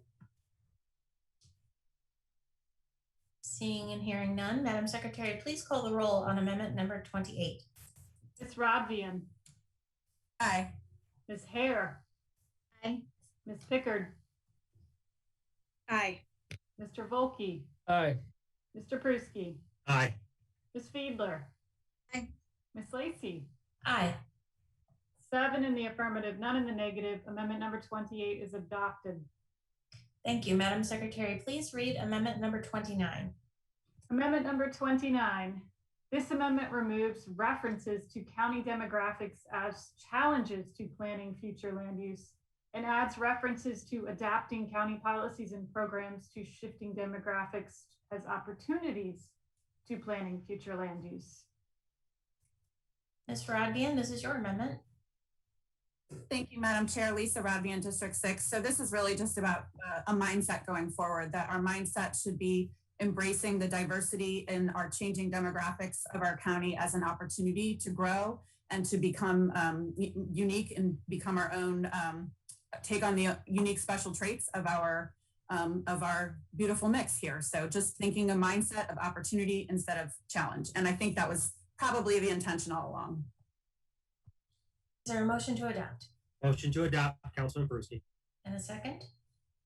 Second, Allison Pickard. Mr. Barron. Thank you, Madam Chair. Pete Barron with the administration. I want to thank Councilwoman Rodvian for bringing this forward. She is correct. That was the intent, but words matter, and we appreciate this change. We support. Any comments, questions, discussion? Seeing and hearing none. Madam Secretary, please call the roll on amendment number 29. Ms. Rodvian. Aye. Ms. Hare. Aye. Ms. Pickard. Aye. Mr. Volkey. Aye. Mr. Pruski. Aye. Ms. Fiedler. Aye. Ms. Lacy. Aye. 7 in the affirmative, none in the negative. Amendment number 29 is adopted. Thank you, Madam Secretary. Please read amendment number 30. Amendment number 30. This amendment deletes implementation strategy 16 under goal BE1 and policy BE1.1 of planning for the built environment that relates to BRAC mixed-use development provisions in Article 18 of the code. Mr. Pruski, this is your amendment. You have the floor. Thank you, Madam Chair. As discussed at the work session, BRAC, while it's finally gone, it's really not completed. We continue to see the impact of BRAC, and particularly there are projects that have mixed-use development. And I want to thank the administration for working with me in planning and zoning. Again, I think the intention was correct, but we want to make sure that we're not limiting the uses, particularly around Fort Meade, and the challenge that we're going to have with the 8,000 to 10,000 more people coming to our area. Thank you. Is there a motion to adopt? Motion to adopt, Allison Pickard, D2. And a second? Second, Councilman Pruski. Mr. Barron, any comments? Thank you, Madam Chair. Pete Barron with the administration. Thanks go both ways, Councilman Pruski. Appreciate you working with us on this one. We are in support. Any comments from my colleagues? Seeing none, Madam Secretary, please call the roll on amendment number 30. Ms. Rodvian. Aye. Ms. Hare. Aye. Ms. Pickard. Aye. Mr. Volkey. Aye. Mr. Pruski. Aye. Ms. Fiedler. Aye. Ms. Lacy. Aye. 7 in the affirmative, none in the negative. Amendment number 30 is adopted. Thank you. Madam Secretary, please read amendment number 31. Amendment number 31. This amendment adds language to the transportation and mobility section of Plan 2040 in support of considering the use of traffic mitigation technology to possibly improve traffic flow at critical merge points along Corridor 8 as part of the Chesapeake Bay Bridge crossing study. Ms. Fiedler, this is your amendment. Thank you, Madam Chair. Amanda Fiedler, District 5. So Plan 2040 is a forward-looking document. We're looking decades ahead. And as we know, no matter where a third span of the Bay Bridge goes, we're still potentially decades away from that. So this amendment adds language that the County Department of Transportation, the county will have ongoing conversations about options in the traffic mitigation field with regard to technology so that we can get the current traffic moving if there's an opportunity and it can be agreed upon. Is there a motion to adopt? So moved. Second, Allison Pickard. Thank you both. Mr. Barron?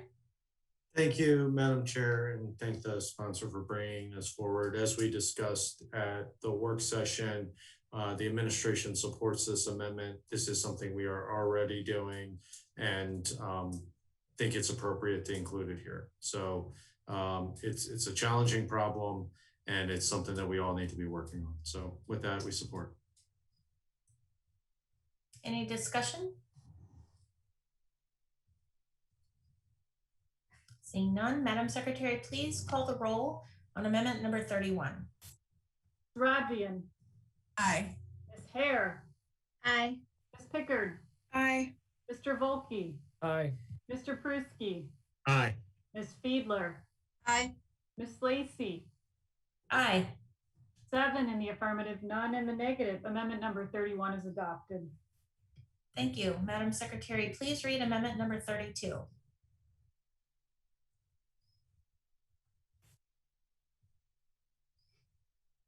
Amendment number 32. This amendment changes the designation of conservation to residential low medium density for a certain area in the subdivision of Green Haven Arminger Addition. Mr. Volkey, this is your amendment. Nathan Volkey, District 3. Thank you, Madam Chair. This amendment was brought to my attention by the community members in this area. This is I think a staff recommendation. It's really a consistency change, I guess, is what they're styling it under. The problem is for the folks who live along the affected areas, if you, Madam Secretary, can you pull up the map on the amendment? Just because I think that might be helpful for everybody to get a flavor of what we're talking about. Yeah, there it is. Thank you. So you can see the green area is what the Office of Planning and Zoning has recommended that change to conservation. The problem is that the folks who have the property in the yellow right there actually have the riparian rights and piers. So what you've done by the staff recommendation is taken away the front of their property and called that conservation as opposed to allowing them to own up to the water, which they own. So with that said, I think this was an error and I'm asking that we correct this, particularly for the property owners, to just put this back to low density residential, which is what it's supposed to be. Is there a motion to adopt? Madam Chair. Yes, Mr. Volkey. Thank you. Nathan Volkey, District 3. So moved. And a second? Fiedler, second. Mr. Barron. Thank you, Madam Chair. Further analysis, we agree with the sponsor of this amendment. We support. Any comments? Probably not, and that's probably good because we have just enough time to call the roll and then we are going to call for our recess. Madam Secretary, please call the roll on amendment number 32. Ms. Rodvian. Aye. Ms. Hare. Aye. Ms. Pickard. Aye. Mr. Volkey. Aye. Mr. Pruski. Aye. Ms. Fiedler. Aye. Ms. Lacy. Aye. 7 in the affirmative, none in the negative. Amendment number 32 is adopted. Thank you, Madam Secretary. May I have a motion to recess for 15 minutes? So moved. Nathan Volkey, District 3. Is there a second? Second, Allison Pickard. Thank you. All in favor, say aye. Aye. Aye. Any opposed? None. The motion carries. We will return at 8 o'clock, but actually that's 17 minutes away, 16 minutes away. Please be on time. Okay, 8 o'clock. See you. Thank you.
Madam Secretary, when you feel we are ready, please call the roll. Guess I need to be muted. Ms. Rodvian. Present. Ms. Hare. Present. Ms. Pickard. Present. Mr. Volkey. Present. Mr. Pruski. Still here. Ms. Fiedler. Present. Ms. Lacy.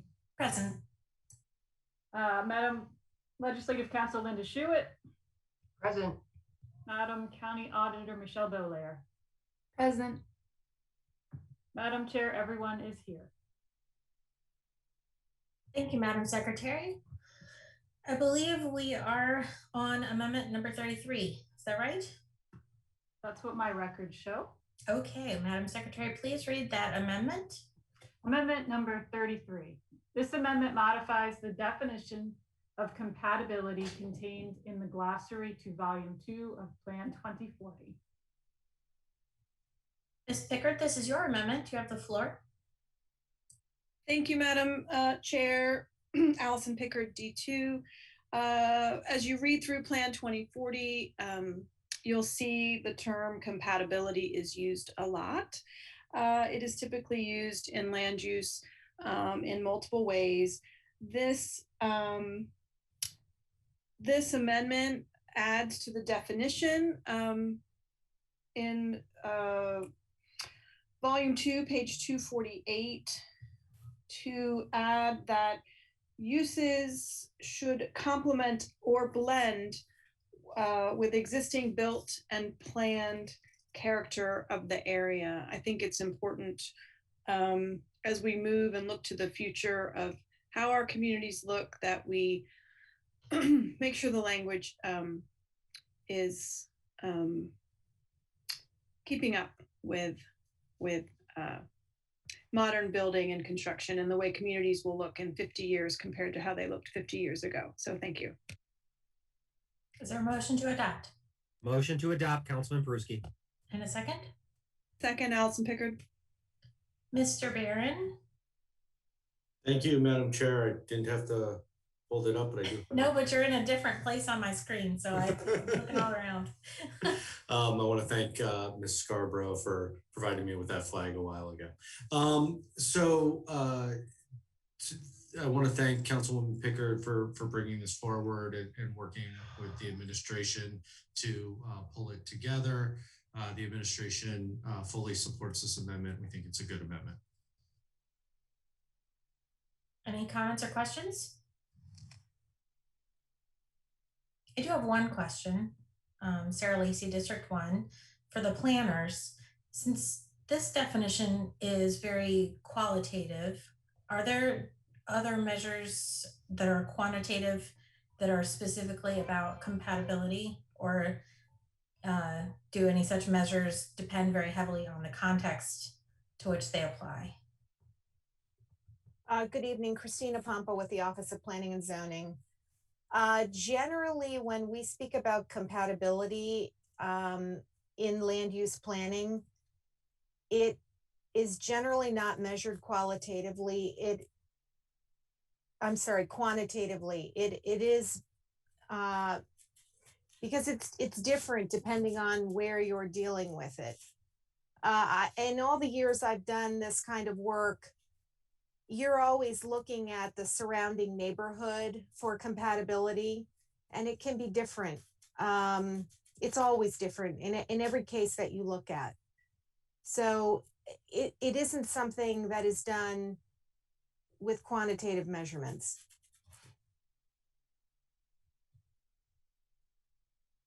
Thank you, that helps. Does anyone have any other questions? Seeing none, hope I'm not seeing anybody. Okay, Madam Secretary, please call the roll on amendment number 33. Ms. Rodvian. Aye. Ms. Hare. Aye. Ms. Pickard. Aye. Mr. Volkey. Aye.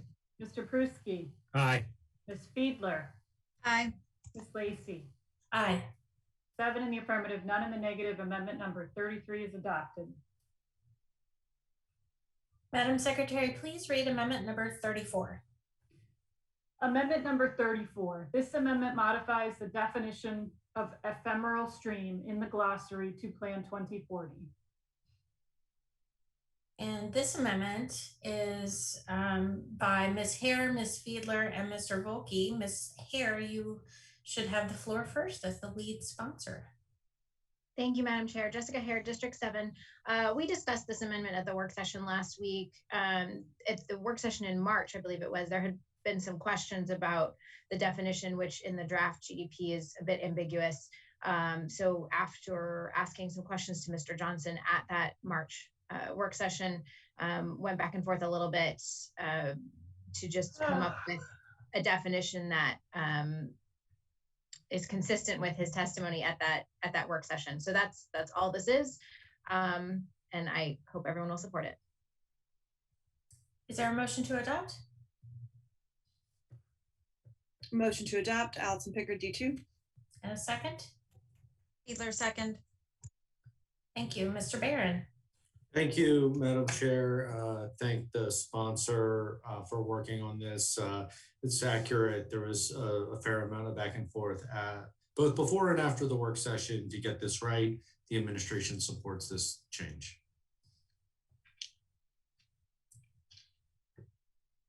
Any comments or questions or further discussion? I will just say, as somebody who had one of those concerns back in March, I am happy to see the amendment. Okay, Madam Secretary, please call the roll on amendment number 34. Ms. Radvian. Aye. Ms. Hare.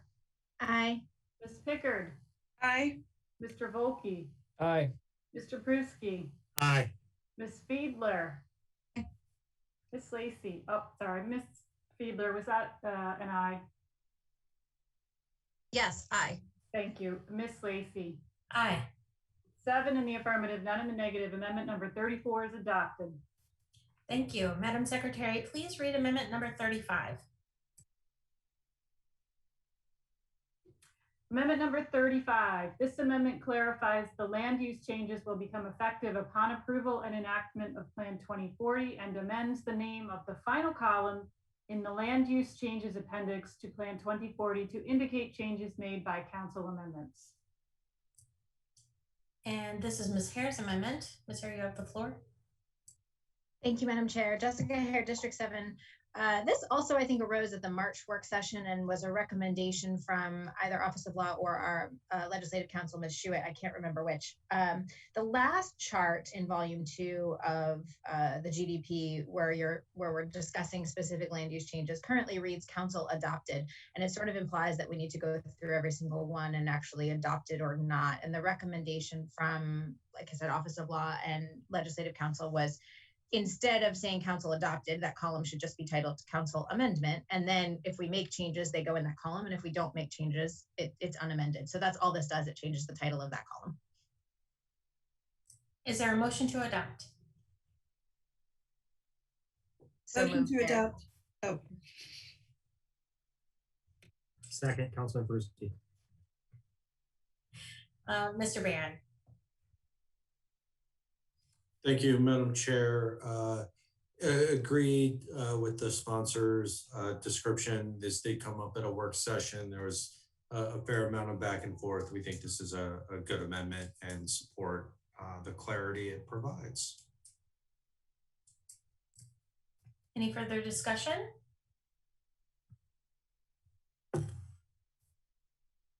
Seeing and hearing none, Madam Secretary, please call the roll on amendment number 35. Ms. Radvian. Aye. Ms. Hare. Aye. Ms. Pickard. Aye. Mr. Volkey. Aye. Mr. Pruski. Aye. Ms. Fiedler. Aye. Ms. Lacy. Aye. 7 in the affirmative, none in the negative. Amendment number 35 is adopted. Thank you. Madam Secretary, please read amendment number 36. Amendment number 36. This amendment retains existing low-density residential designations for 2 properties located on Mountain Road that are a part of land use change application number SR 36. Mr. Volkey, this is your amendment. You have the floor. Nathan Volkey, District 3. Thank you, Madam Chair. This, again, as kind of was indicated, is pretty self-explanatory. There are two parcels that are in a portion of Mountain Road at the very end, basically just outside the causeway to Gibson Island, that were previously used as the Gibson Island Country School. The two properties are owned by the Gibson Island Corporation, which obviously also owns the island itself. Or, well, I shouldn't say all of it. There is private property, but they own big chunks of it. In any event, they have asked that that property not be designated or the zoning changed as the staff has recommended to rural, but in fact, they be allowed to keep their current designation of low density residential. So with that, that's the gist of the amendment. Is there a motion to adopt? Councilman Nathan Volkey, District 3, so moved. And is there a second? Allison Pickard, second. Thank you. Mr. Barron? Thank you, Madam Chair. Pete Barron with the administration. This will be a refrain. I think we said this at the work session a number of times. You'll hear me say this on a number of these types of changes. The administration continues to prefer the GDP as drafted, so we prefer to keep this staff recommendation. This can and should be looked at during the region plan process. And either way the council decides on this and a number moving forward, it's imperative that the region planning process take a good hard look at all of these. Okay, and Mr. Volkey. Nathan Volkey, District 3. Thank you, Madam Chair. Just one thing I want to clarify with planning and zoning staff, hopefully, in the event that the council changes the land use designation at this time, and then we are in the regional planning process, and for some reason the regional plan group decides that this should be changed again, maybe back to what staff had recommended, is there anything that would preclude them from doing that? Pete Barron with the administration. I'll let Ms. Pump answer if there's anything more than no, there would be nothing that would preclude them from doing so. Christina Pompa with the Office of Planning and Zoning. I agree with what Mr. Barron just said. Ms. Rodvian. Thank you, Madam Chair. Lisa Rodvian, District 6. Would it be all right if Planning and Zoning just gave a quick rundown of why they felt this should be changed to rural? Christina Pompa with the Office of Planning and Zoning. As Councilman Volkey stated, this is two properties in a much larger staff recommended change to rural. We did have one large property in the area that asked to be classified as rural. And we have heard over and over again from a lot of the people that have been involved in this process that they wanted to see less subdivision potential on the peninsula areas. And ultimately, if this change was made to land use, and then there was a corresponding change in zoning, it could prevent these parcels from being subdivided further. So it was, from the staff standpoint, it was a consistency issue with the development policy area and the neighborhood in general. Mr. Volkey. Nathan Volkey, District 3. Thank you, Madam Chair. I just want, for the benefit of my colleagues so that everybody can understand, I'm looking at the land use zoning viewer right now. These two parcels are presently zoned residential, and they are, in terms of the intensity of the zoning, it's R1, almost entirely down the peninsula. As I said, these are directly outside of the causeway to Gibson Island, so they are in an extremely protected area of the county by virtue of being located basically between two bodies of water.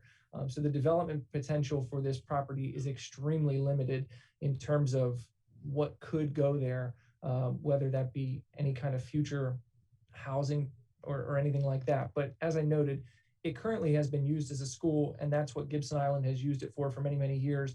The school shut down, I'm not sure the exact year, but it's probably within the last decade or so, maybe a little more than that. And they've not put anything else up there. But that's the piece of property that we're talking about. So I just want to be clear, these are two relatively small parcels literally at the very end of Mountain Road. You can't go any further on Mountain Road without going into the guardhouse at Gibson Island. Any further discussion? Hearing and seeing none. Madam Secretary, please call the roll on amendment number 36. Rodvian. Aye. Ms. Hare. Aye. Ms. Pickard. Aye. Mr. Volkey. Aye. Mr. Pruski. Aye. Ms. Fiedler. Aye. Ms. Lacy. Aye. 7 in the affirmative, none in the negative. Amendment number 36 is adopted. Madam Secretary, please read amendment number 37. Amendment number 37. This amendment changes the land use designation from low density residential to medium density residential for a property located on 8410 Rockbridge Road and revises the applicable land use charts and maps contained in Plan 2040 accordingly.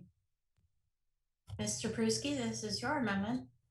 Thank you, Madam Chair. Councilman Andrew Pruski, District 4. For those of you that remember from the work session, I talked about Brockbridge Road being near the Laurel Mark Station and how we define walkable communities. Again, the Stakeholder Regional Committee will be reviewing this, but certainly I think when we talk about Fort Meade and the growth, you want to have growth obviously near the base, and this is a potential for that. And that's why I'm recommending this change. You did hear some testimony this evening within that change. And again, leave it at that. And there is another property right next door with that similar argument, but we'll do that when we get to that, Luca, but this is Luca 16. Thank you. Is there a motion to adopt? Motion to adopt, Allison Pickard, D2. The second? Rodvian, second. Thank you. Mr. Barron? Thank you, Madam Chair. Pete Barron with the administration. Similar to the previous amendment, the administration prefers the staff recommendation for this property. This can and should be looked at during the region process. Thank you. Any discussion? Looks like none. Madam Secretary, please call the roll on amendment number 37. Ms. Rodvian. Aye. Ms. Hare. Aye. Ms. Pickard. Aye. Mr. Volkey. Aye. Mr. Pruski. Aye. Ms. Fiedler. Aye. Ms. Lacy. Aye. 7 in the affirmative, none in the negative. Amendment number 37 is adopted. Thank you. Madam Secretary, please read amendment number 38. Amendment number 38. This amendment changes the land use classification from rural to low density residential for a property located on 292 Charles Hall Road and revises the applicable land use change charts and maps contained in Plan 2040 accordingly. And this is also Mr. Pruski's amendment. Please go ahead. Thank you, Madam Chair. Councilman Andrew Pruski, District 4. Those of you that paid attention to the testimony this evening, you had a gentleman who's owned his property for 70 years. His sons are obviously in the military, and he lives on a dead-end road right off of Route 3. You cannot develop anymore. Even if all the properties on that road were changed to R1 or even low-density residential, they couldn't subdivide because they're not big enough. He has the largest property there. Again, historic family in Anne Arundel County. He did ask for this in the past 2 GDPs. The last one, the council did not adopt, but this request has been in. You heard the testimony. I just think this is the right thing to do for him. And again, I don't think this is going to lead to a larger change in subdivision. It's essentially a rural to low density residential. And again, I'll let his testimony stand where it is. Thank you. Is there a motion to adopt? Motion to adopt, Allison Pickard, D2. Second? Rodvian, second. Thank you. Mr. Barron? Thank you, Madam Chair. Pete Barron with the administration. Mr. Poole was quite convincing in his testimony. Understand what the councilman is seeking to do here. However, the county administration still prefers to stick with the staff recommendation. Is there any discussion? Seeing none, Madam Secretary, please call the roll on amendment number 38. Ms. Rodvian. Aye. Ms. Hare. Aye. Ms. Pickard. Aye. Mr. Volkey. Aye. Mr. Pruski. Aye. Ms. Fiedler. Aye. Ms. Lacy. Aye. 7 in the affirmative, none in the negative. Amendment number 38 is adopted. Madam Secretary, please read amendment number 39. Amendment number 39. This amendment changes a land use classification from low-density residential to high-density residential for a property located on 1451 Furnace Avenue and revises the applicable land use charts and maps contained in Plan 2040 accordingly. Ms. Pickard, this one's yours. Thank you, Madam Chair. This area is currently exists as a split zone property. It's both R15 at the south portion and R5 at the northern portion. And looking at the neighborhood preservation policy and the surrounding area, you really could have go either way. Across the street is R5, but next door, right adjacent to this parcel, is high density residential. And as we have so little property that is high density, and the fact that it has issues with LDA and critical area, I think for anything to make this property work, it's going to need the density it can get. It's near an elementary school in a very residential area, and it has it's going to be hard to develop anyways, but you know, we sort of split it here, and I'm going the other way than the administration, so I look for your support. Is there a motion to adopt?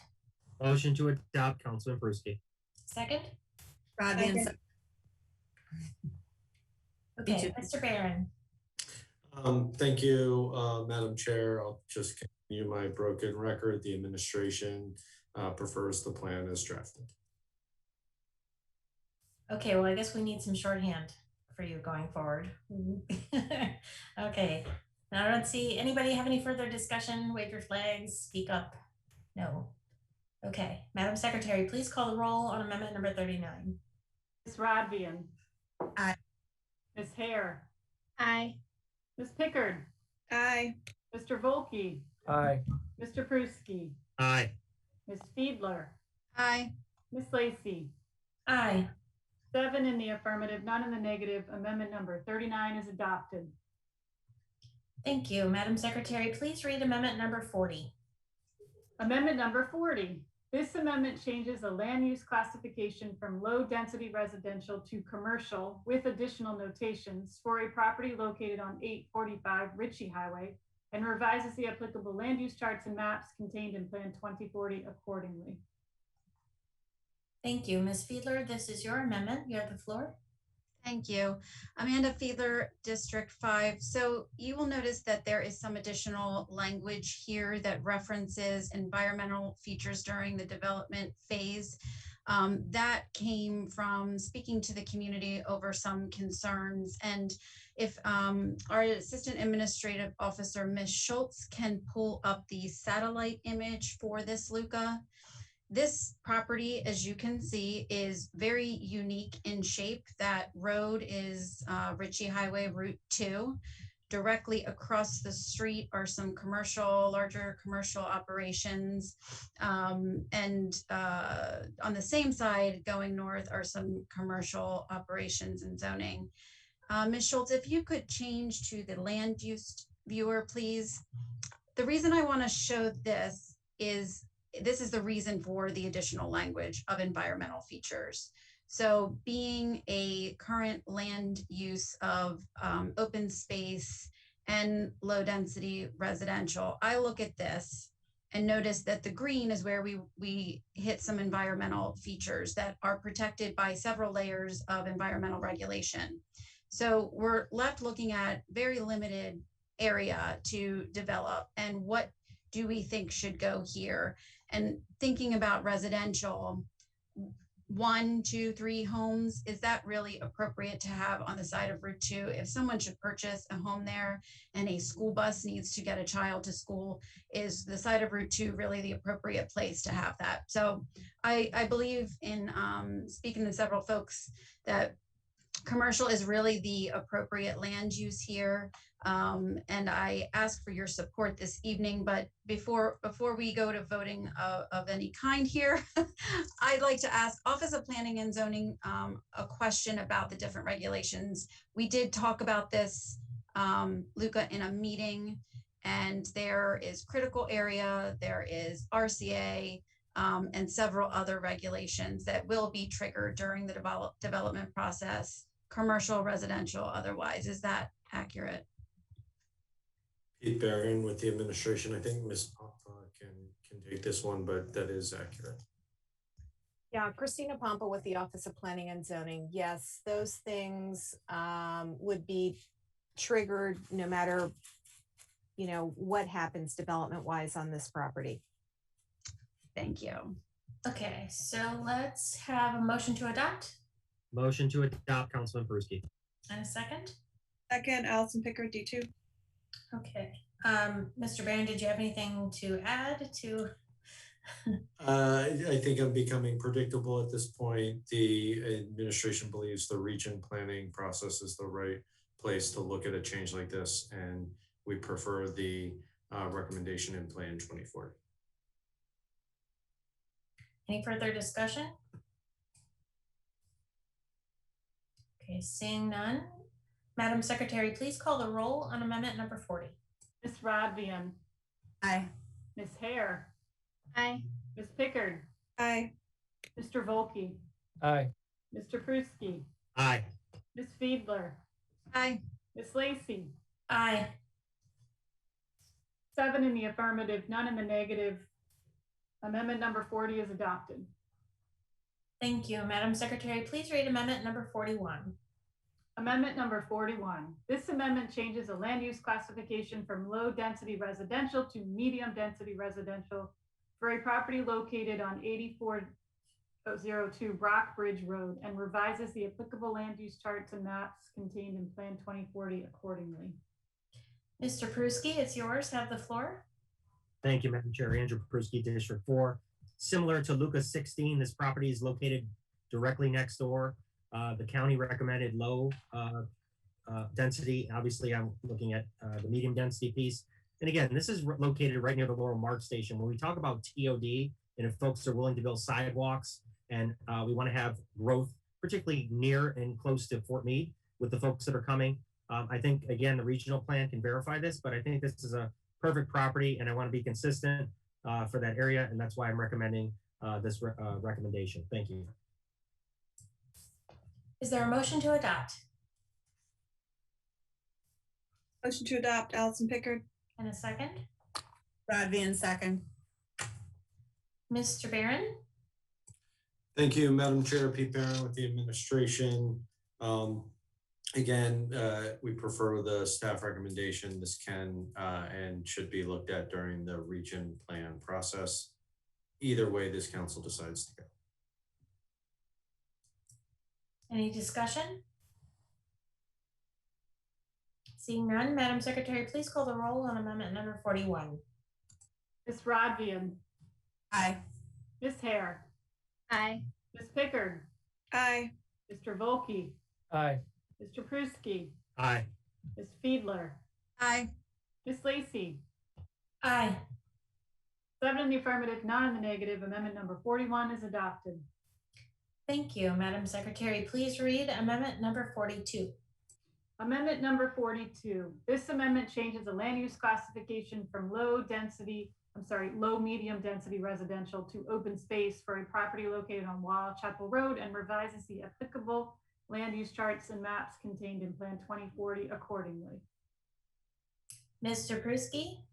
Thank you, Madam Chair. Andrew Pruski, District 4. I'm going to take a little longer explanation for this so people understand the rationale here. This property is actually a former stump dump. When one of the communities was built on Wild Chapel Road, all the stumps are listed there. It's not currently listed as a landfill, but technically one could argue that it is. There is a conservation for majority of the property currently. I have, for the public record, emailed the property owner and have discussed that this could be a potential open space or conservation purchase. So just for the record, they are aware that I'm submitting this, and I've also stated for the record that this would be perfect. Why is it perfect? It's actually located next to Towser's Branch, which runs into the Patuxent. And again, with a stump dump, I don't know exactly what environmentally is listed. In addition, for those of you that don't know, Wall Chapel Road is a minor arterial. If you continue to build, we already had Genesis Healthcare move in, another subdivision, and of course you keep going down the road. If it becomes a major arterial, there'd be a ton of easements that would have to be purchased between Anthony and also Maytime, Four Seasons Elementary. So again, it's concerning, obviously, with the intensity along this road, and that's why I'm recommending this. But I did want to make a public record that the property owner is aware, and certainly I'm supporting them to look at that. And of course, we're looking for the regional planning process to join as well. And I want to thank the administration for discussing this with me. Thank you. Is there a motion to adopt? Motion to adopt, Councilman Pickard. And a second? Radvian, second. Thank you. Mr. Barron? Thank you, Madam Chair. This is one, as the sponsor suggested, does make sense to change the staff recommendation. So just to give you an indication, we did look at each and every one of these, and we agree with the sponsor. Appreciate him working with us to tweak the language a little bit to get the right category of open space here, and we support this amendment. With that, Madam Secretary, please call the roll on amendment number 42. Ms. Radvian. Aye. Ms. Hare. Aye. Ms. Pickard. Aye. Mr. Volkey. Aye. Mr. Pruski. Aye. Ms. Fiedler. Aye.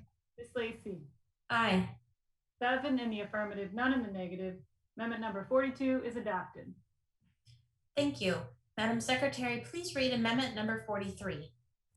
Amendment number 43. This amendment changes the land use classification from low density residential to commercial for a property located on 161 Ritchie Highway and revises the applicable land use charts and maps contained in Plan 2040 accordingly. Ms. Fiedler? Thank you, Madam Chair. Amanda Fiedler, District 5. So this land use application is in reference to the Early Heights Volunteer Fire Department. Ms. Schultz, if you could put up the satellite image. So this parcel is owned by the Early Heights Volunteer Fire Department. They own the land, the station, the structure, and the infrastructure and apparatus inside. Ms. Schultz, if you could change to the zoning map. You will notice here that all 4 corners are pictured, only 3 are commercial. Currently, the LUCA in question is residential. So this has been a topic of conversation for a very long time since I initially took office in this seat. The volunteer fire department does have plans to lease, not sell, but lease the land for development of commercial structures. No, there has been no lease made. There are some thoughts that there's going to be a strip mall. We're not even at that point. We haven't done the underlying zoning. This is strictly to change the land use. I've heard from members of the community and stakeholder groups that the process should not be to use the land to fund, that it should go through the county process of getting a fire station. Well, the challenge with that is this is not county-owned land. It's not a county-owned building. So the county cannot just take land from a private entity and start planning a capital improvement project. The volunteer fire station would like to retain this land. So then I look at, aside from the fire station and the desire to build a new fire station, what if that situation didn't exist? What if it was just a land use change excluding that? I'm looking at 3 of 4 corners on a state highway that are commercially zoned. So either way, I see this as appropriate to be commercial. It just so happens that this will also benefit the future potential building of a new fire station. So I ask for my colleagues' support this evening. Is there a motion to adopt? Motion to adopt, Councilman Bruce. Second? Second, Councilman Pickard.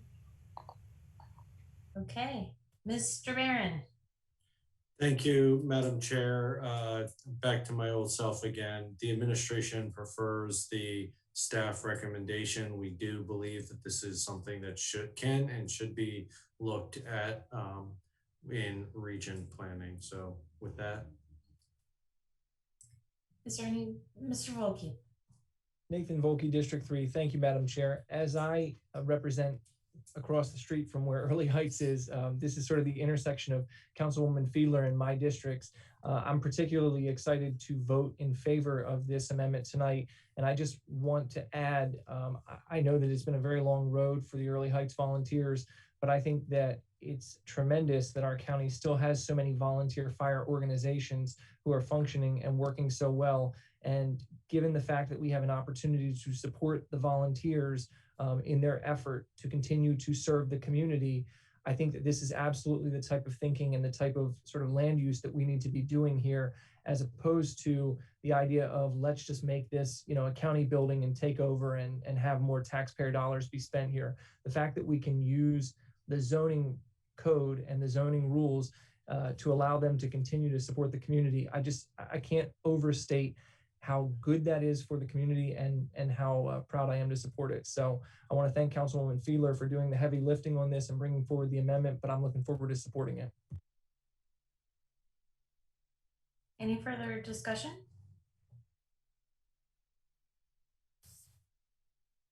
Seeing and hearing none. Madam Secretary, please call the roll on amendment number 43. Ms. Rodvian. Aye. Ms. Hare. Aye. Ms. Pickard. Aye. Mr. Volkey. Aye. Mr. Pruski. Aye. Ms. Fiedler. Aye. Ms. Lacy. Aye. 7 in the affirmative, none in the negative. Amendment number 43 is adopted. Thank you, Madam Secretary. Please read amendment number 44. Amendment number 44. This amendment changes a land use classification from low density residential to maritime for a property located on 330 Highview Avenue, parcels 268 and 19, and revises the applicable land use charts and maps contained in Plan 2040 accordingly. Ms. Hare, this is your amendment. You have the floor. Thank you, Madam Chair. Jessica Hare, District 7. Ms. Schultz, is it possible to share the screen, the map that has the parcel boundaries? I can do it with this one, but it's a little bit clearer to see on the one that has the parcel boundaries. Ms. Hare, I do know we only have the exhibit to the amendment ready to go. If you give us just a moment, we can probably bring that up. Sure.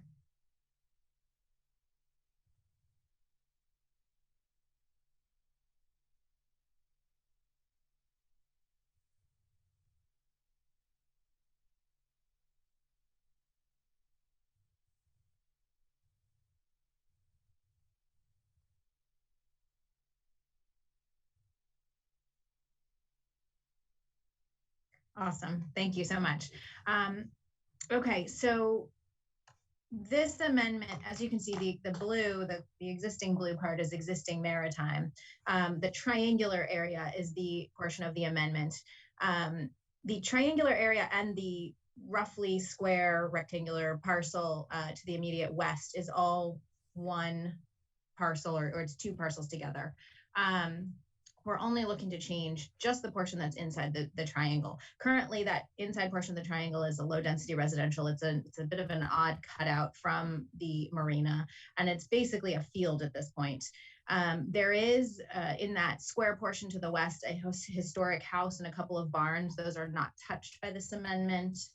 The reason for the land use change request, as I've done some digging, is that the owners of the marina would like to remove some of the existing impervious surface that is currently close to the water in the southeastern portion of the marina and move it back to be farther away from the water, and instead then plant natives and other sort of natural buffers along the water line. They've been sort of doing this systematically over the last years.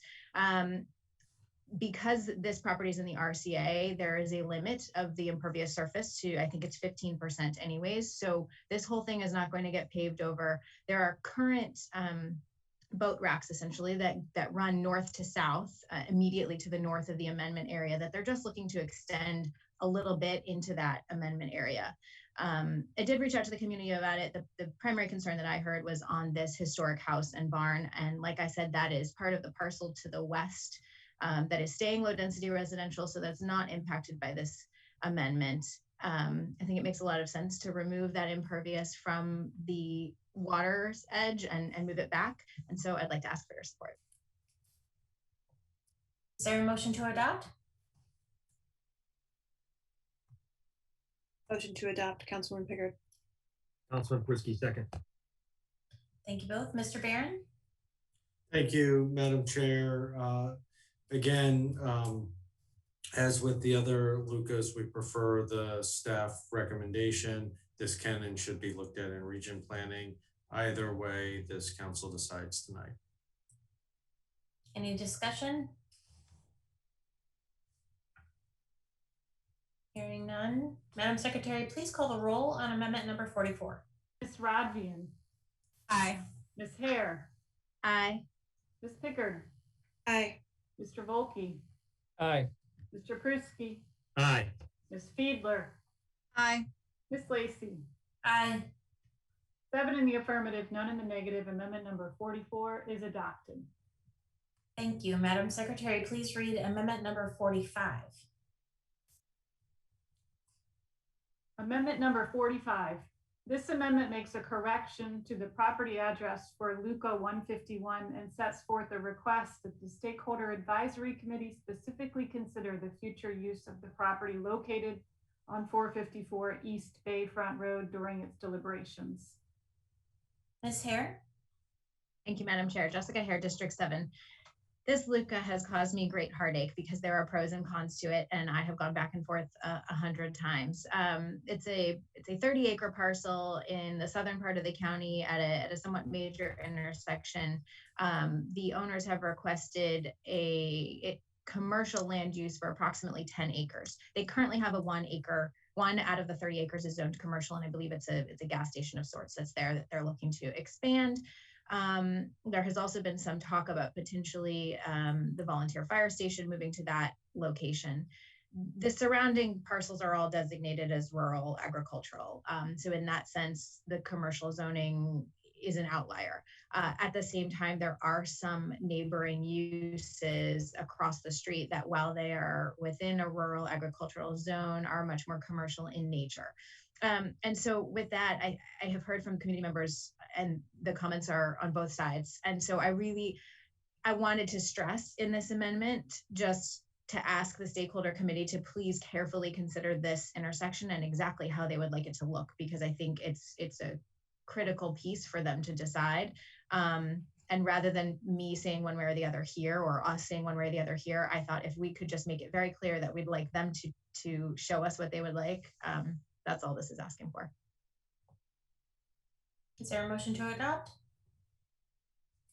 Motion to adopt, Councilman Pickard. Is there a second?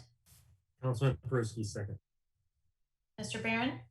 Thank you. I think this, Pete Barron with the administration, I think this, Luca, sort of highlights how difficult many of these decisions are.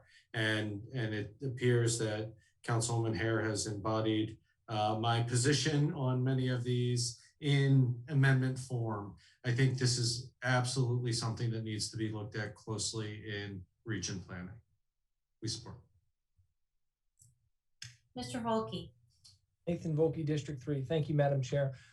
I guess my question is probably for planning and zoning. So the recommendation here from planning and zoning staff was to retain the current land use split zoning, which is rural and commercial. How many other instances in the county has the Office of Planning and Zoning recommended retaining split zoning? Because I actually know that's, I think, something that you all try to get away from and avoid for the most part. So I'm just curious why that was the recommendation of staff here and how frequently we're seeing that around the county. Christina Pompa with the Office of Planning and Zoning.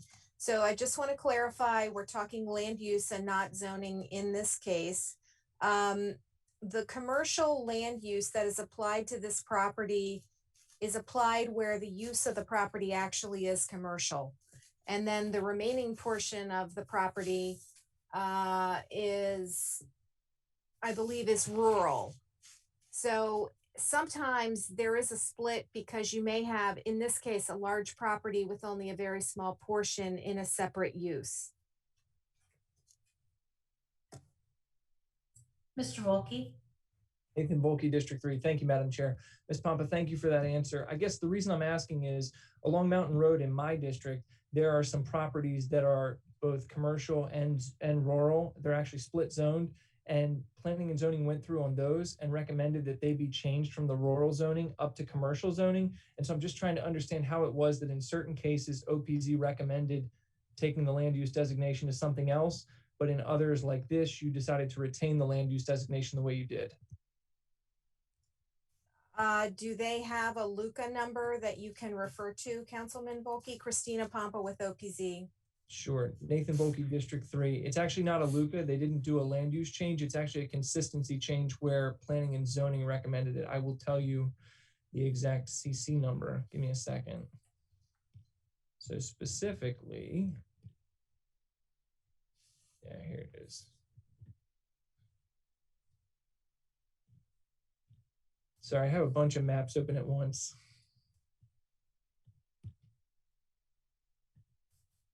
It's CC 11, CC 18, and CC 07 directly along Mountain Road, right at the intersection of Woods Road and Mountain Road there. So there are pieces of property there that OPZ has recommended those be changed to commercial, but they are currently rural zoning. And so I'm just not sure why. What I'd seen, I guess, for the justification is that I think those were being used in part for commercial. I'm just not clear why in some instances you did that, and in others you recommended retaining a split zone. So Christina Pompa with the Office of Planning and Zoning. Again, it is not zoning.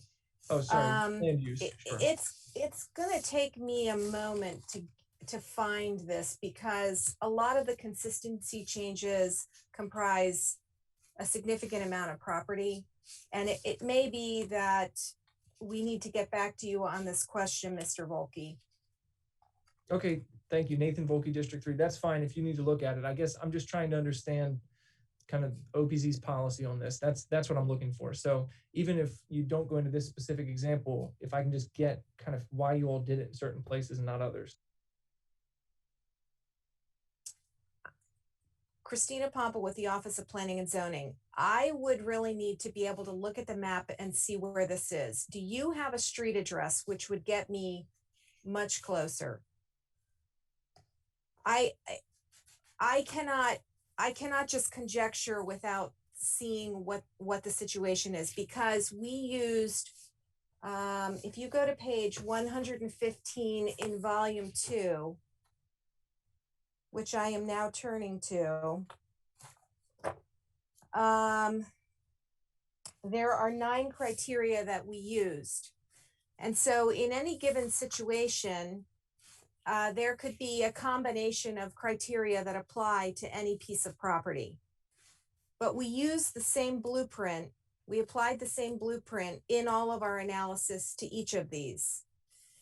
And depending on what the individual characteristics are, they may have come out slightly differently, even though at first glance they appear to be similar. Madam Chair. Yes, go ahead, Mr. Volkey. Thank you, Nathan Volkey, District 3. Ms. Pompa, I can give you the address. It's really, it encompasses a couple addresses, but it starts, it looks like around 4425 Mountain Road. It then continues down to 4433 Mountain Road. It then continues, it looks like, to 4447 Mountain Road, sort of the back parts of some of those properties.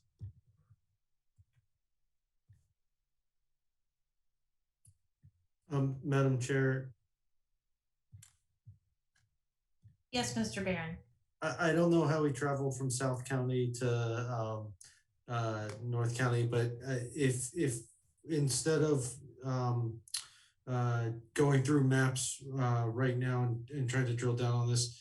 I'm sure Ms. Pompa would be happy to sit and meet with Mr. Volke, and if an amendment needs to be proposed, happy to work on it with you for the next meeting. Mr. Volke? Nathan Volke, District 3. Thank you, Madam Chair. The way you get from South County to Pasadena is Route 2. But with that said, I'm happy to move on. Well played, sir. Thank you, Mr. Volke. Are there any other questions specifically about amendment number 45? Okay, I think we're ready then to call the roll, please, Madam Secretary. Ms. Rodvian. Aye. Ms. Hare. Aye. Ms. Pickard. Aye. Mr. Volke. Aye. Mr. Pruski. Aye. Ms. Fiedler. Aye. Ms. Lacy. Aye. 7 in the affirmative, none in the negative. Amendment number 45 is adopted. Madam Secretary, please read amendment number 46. Amendment number 46. This amendment changes a land use classification from low density residential to maritime for application number Luca 162 associated with the property located on Holland Point Road, and revises the applicable land use charts and maps contained in Plan 2040 accordingly. Mr. Volke, you have the floor. Nathan Volke, District 3. Thank you, Madam Chair. I think we're now appropriately in North County.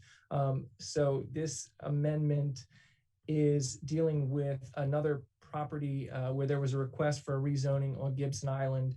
Luca 162, let me just make sure I get to the right place on my map, is on Gibson Island. It is currently low density residential. There's a request to move it to maritime. And the rationale for the move is that the Gibson Island Corporation would like to see this property used for some storage of boats in the winter months when they have a lot of storage around their marina, so they need an extra storage place. I have not personally been to this part of Gibson Island. It's not, exactly easy to get on there, but it's been represented to me that this is a relatively remote area on the island, and that it's not going to affect the property owners there. And I also know that based on the way the island works, I don't think they would ask for this if it was going to impact negatively the other property owners on the island based on how sort of remote and self-governing they are. So that is Luca 162. Is there a motion to adopt? Motion to adopt, Councilman Pruski. Is there a second? Second, Councilwoman Pickard. Thank you. Mr. Barron? Thank you, Madam Chair. Again, the administration opposes this amendment. We think that the staff recommendation is proper, and this should be, of course, talked about during region planning. Any other comments or discussion? Seeing none. Madam Secretary, please call the roll on amendment number 46. Ms. Rodvian.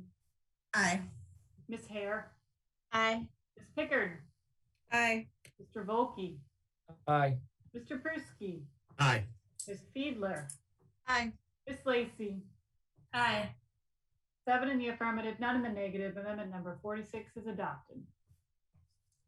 Thank you. Madam Secretary, please read amendment number 47. Amendment number 47. This amendment changes a land use classification from low density residential to industrial for application number Luca 163 associated with the property located on Romany Road, and revises the applicable land use charts and maps contained in Plan 2040 accordingly. Mr. Volke? Thank you again, Madam Chair. Nathan Volke, District 3. Again, we are on Gibson Island. This property, if you look on your map that we have, is sort of in the middle of Gibson Island itself. They have made the request that this be zoned industrial. Let me make sure I get that right. Excuse me. Yep, industrial. They have certain items that they would like to store there, potentially marina equipment. And so again, for the operational flexibility for the corporation and the way that they're running the island, they would like the ability to use this property not as residential, but as industrial space. So I would again ask for my colleagues' support. Is there a motion to adopt? Motion to adopt, Councilman Pickard. And a second? Councilman Persky, second. Thank you. Mr. Barron. Thank you, Madam Chair. Pete Barron with the administration. The administration opposes. Again, we prefer the staff recommendation.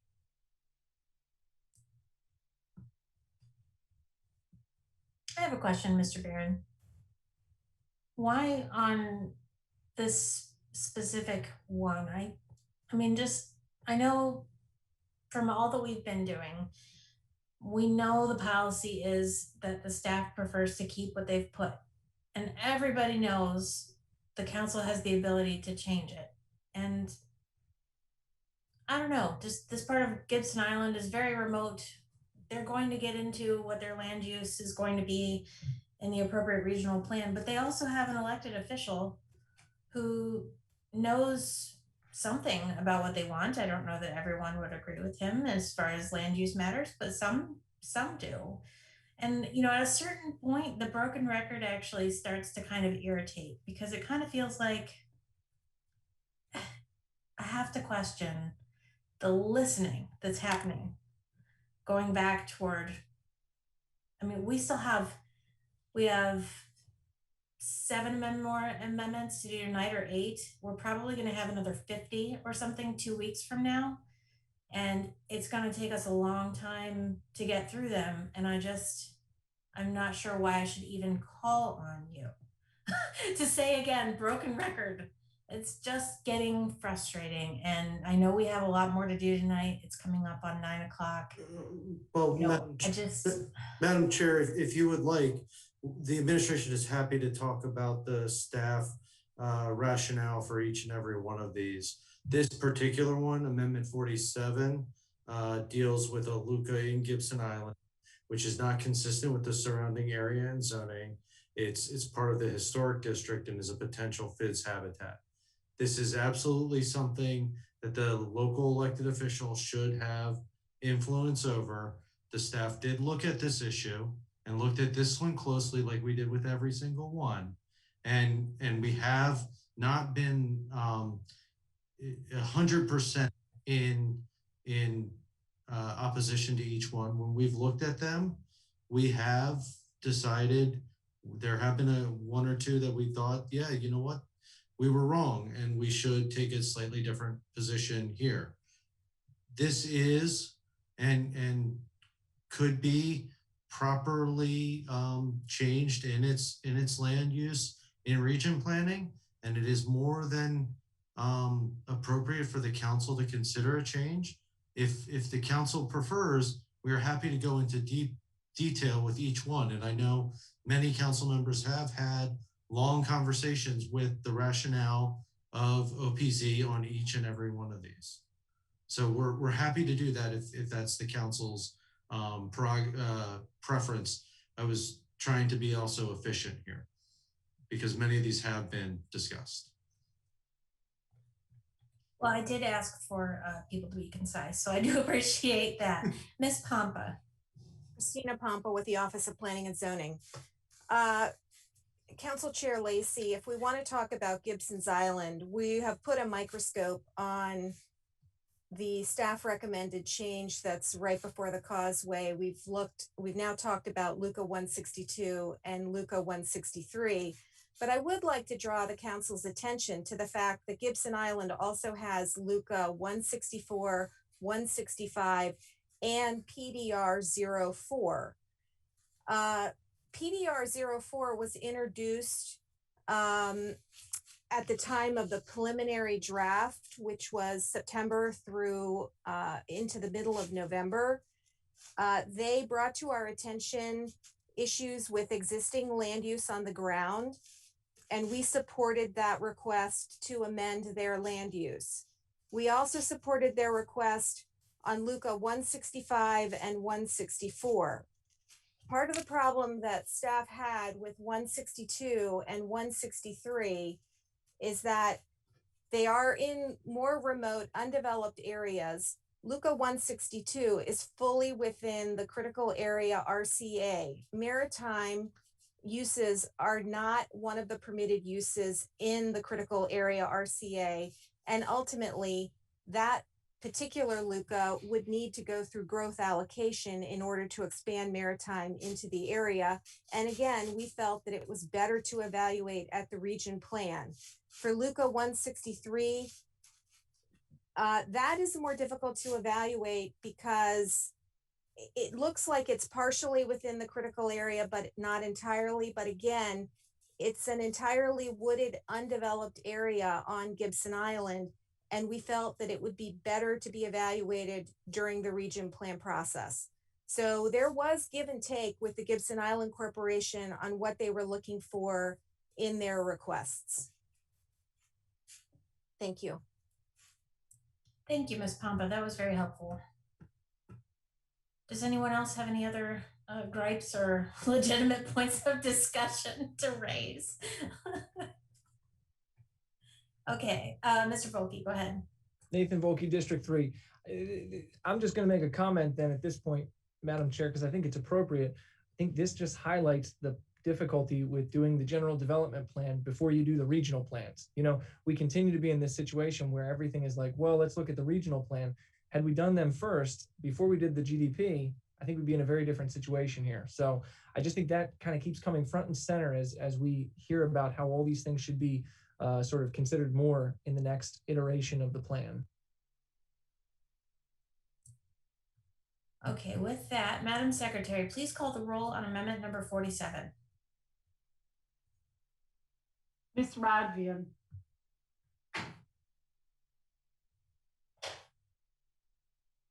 I'm sorry, Ms. Radvian? I'm thinking, nay. Ms. Hare? Aye. Ms. Pickard? Nay. Mr. Volkey? Aye. Mr. Pruski? Nay. Ms. Fiedler? Aye. Ms. Lacy? Aye. 4 in the affirmative, 3 in the negative. Amendment number 47 is adopted. Thank you. Madam Secretary, please read amendment number 48. Amendment number 48. This amendment changes a land use classification from commercial rural to mixed use for a property located on 743 Maryland Route 3 and revises the applicable land use charts and maps contained in Plan 2040 accordingly. All right, this one's yours, Mr. Pruski. Thank you, Madam Chair. Councilman Pruski, District 4. Actually, Amendment 48, 49, 50, and 51 are all related, so I'm going to make some comments in relationship to Route 3 and then discuss each one individually. I think it makes sense to kind of lay out the groundwork. If many of you can recall, the county executive and several officials looked at a moratorium on Route 3 that was investigated. The moratorium related to the concern over the development on Route 3. We did a legal review and also worked with State Highway. The problem with a moratorium is that we don't own the road. It is a state road. Number 2, there has to be an end date and a solution.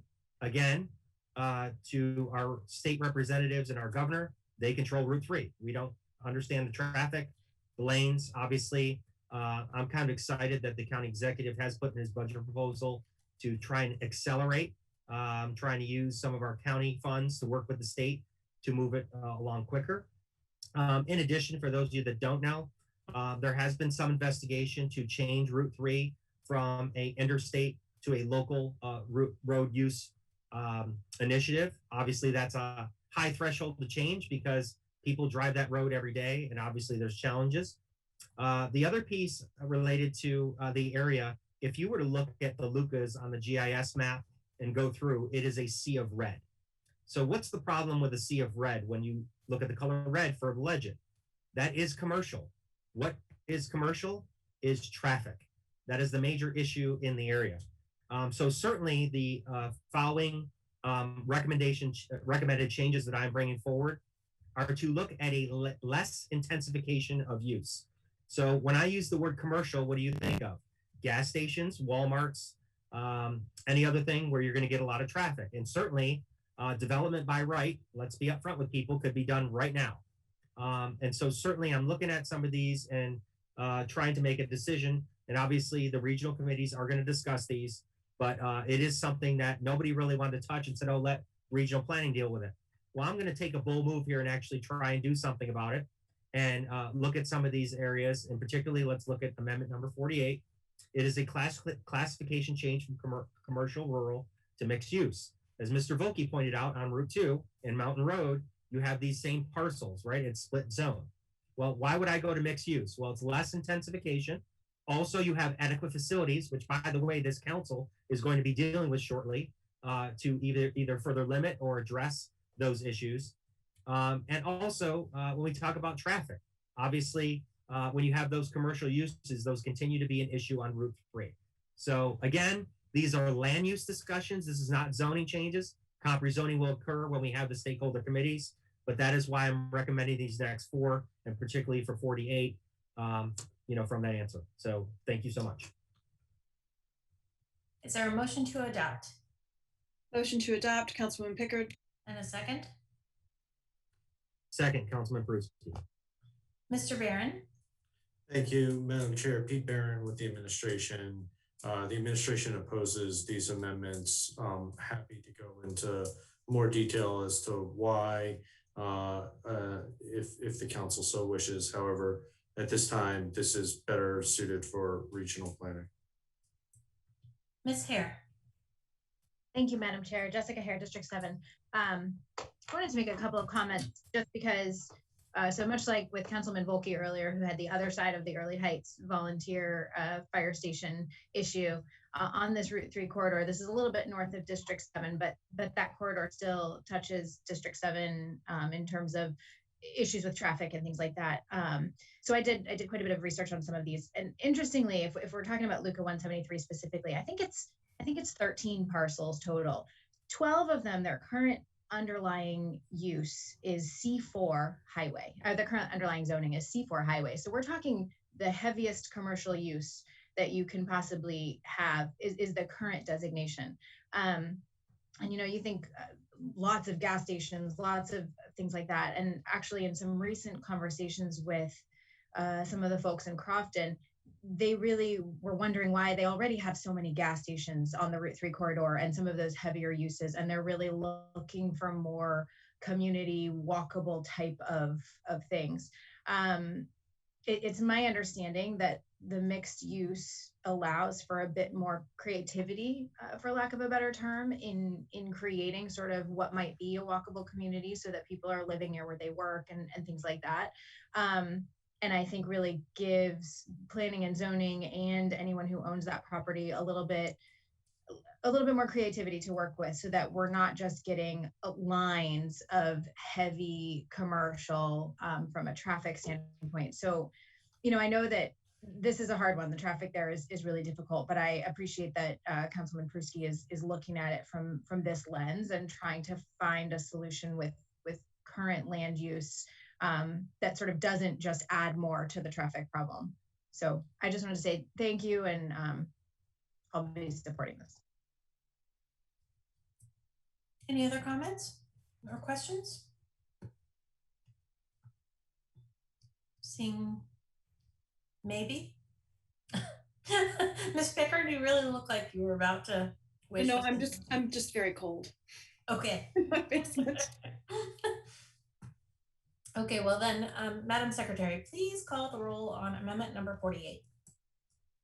Ms. Rodvian. Aye. Ms. Hare. Aye. Ms. Pickard. Aye.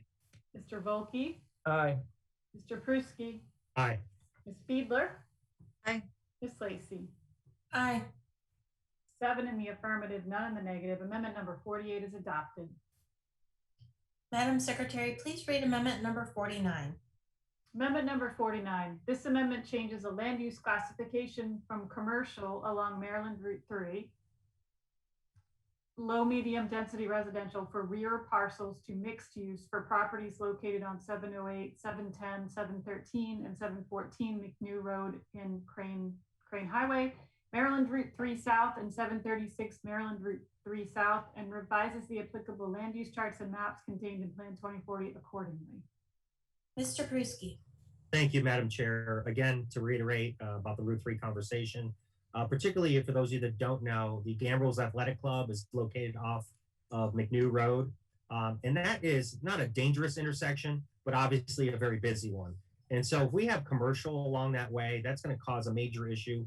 Probably have to add another traffic light considering. So again, this is why thinking outside the box to go to a mixed use for these properties. Also the low medium residential for the rear parcels was of concern. If you look at the property itself, again, if you're trying to do mixed use, that would give a little more flexibility to figure out if you were to lower the intensification. So again, I think this is just a reasonable discussion for that group to have in regards to that area. Thank you. Is there a motion to adopt? Motion to adopt, Councilman Pickard. And a second? Rod Van, second.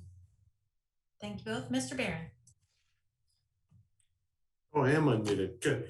Thank you, Madam Chair. Pete Barron with the administration.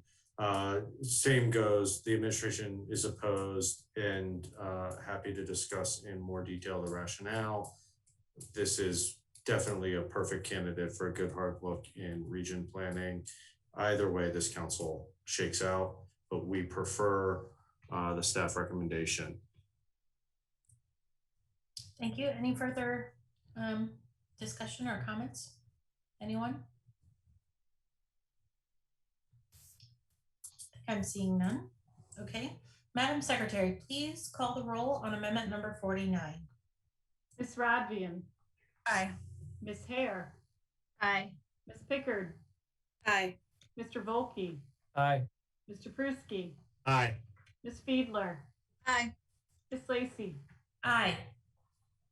7 in the affirmative, none in the negative. Amendment number 49 is adopted. Thank you. Madam Secretary, please read amendment number 50. I feel Amendment like confetti should fall down from the screen, you know. Maybe in about 5 more.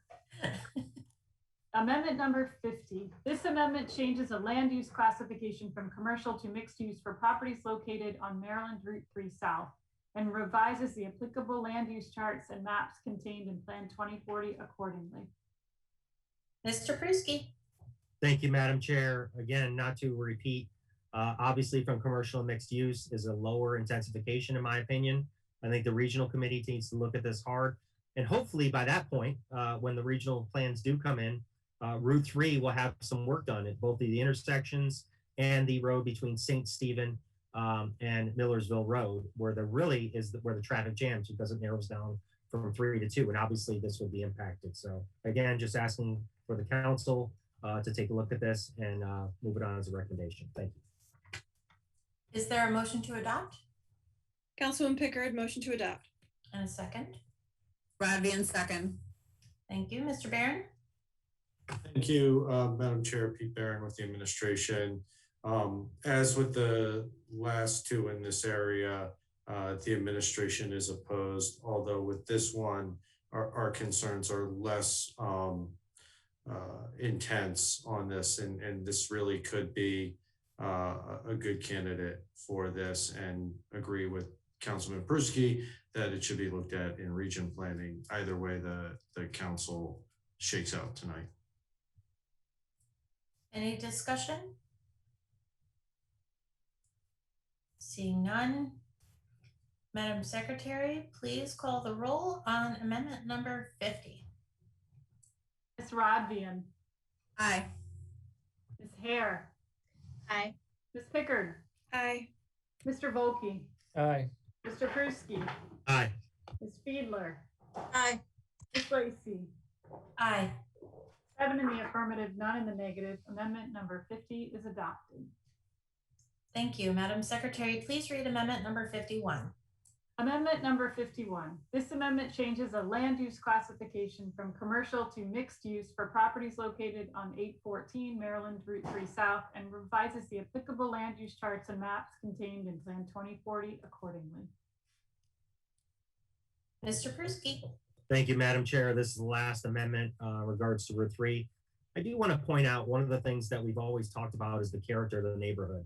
And it was mentioned earlier about having a sea of red commercial, that if you continuously have commercial along a major interstate corridor, sometimes that is also negative. Obviously, when you have shopping centers are a little bit closer. People can go in and do other things. So I think that when we talk about the town center concepts, but also about land use in general, we need to consider that with Route 3. But again, this is the last one from commercial to mixed use, making this recommendation because I believe it's less intensification.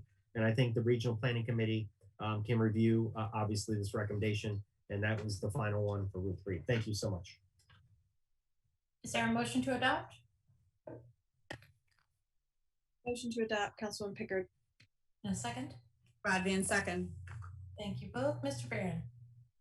Thank you, Madam Chair. To repeat what I said on the last one, this is another one the administration proposes. However, the administration isn't as strident and happy to go with the reasoning behind it as some of the earlier ones in this area.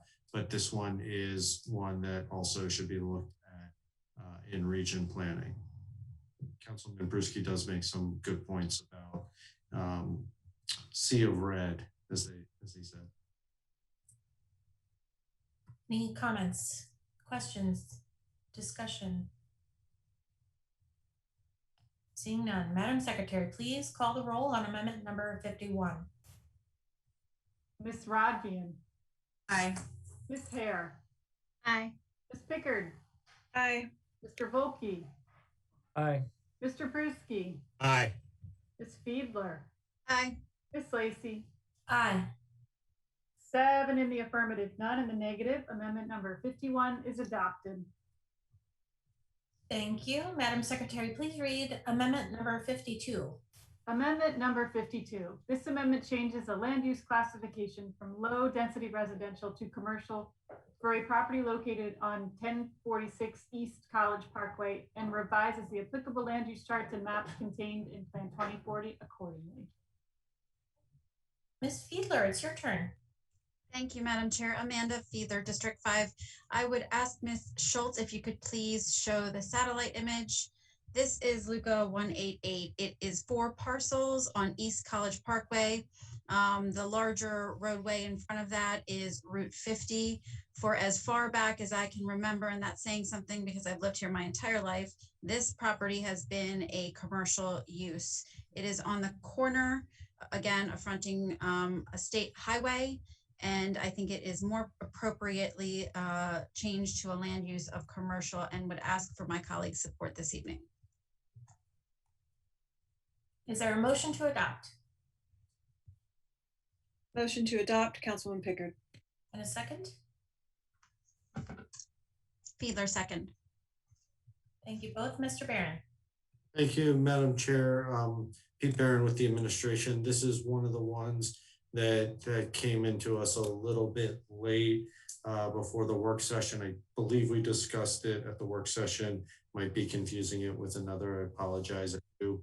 I'm aware of the location. We are aware of where it is, right, very close to the Bay Bridge and Sandy Point State Park. Again, this is another one that the region plan should look at. We do believe that the staff recommendation is appropriate at this time. So we would oppose this amendment. Any discussion? Seeing, hearing none. Madam Secretary, please call the roll on amendment number 52. Ms. Rodvian. Aye. Ms. Hare. Aye. Ms. Pickard. Aye. Mr. Volkey. Aye. Mr. Bruschi. Aye. Ms. Fiedler. Aye. Ms. Lacy. Aye. 7 in the affirmative, none in the negative. Amendment number 52 is adopted. Thank you. Madam Secretary, please read amendment number 53. Amendment number 53. This is a long one, at least it's 2 pages. This amendment renames small area plans to be region plans and small area planning committees to be stakeholder advisory committees, provides that any land use map changes adopted during the region plan process shall be shown in a map and include a description of how the changes are consistent with the current general development plan, and provides that land use map changes adopted during the region plan process shall be considered amendments to the current general development plan. Thank you, Madam Secretary. This is actually an administration amendment. So Mr. Barron, your turn. Thank you, Madam Chair. I'm happy not to be talking about Lucas.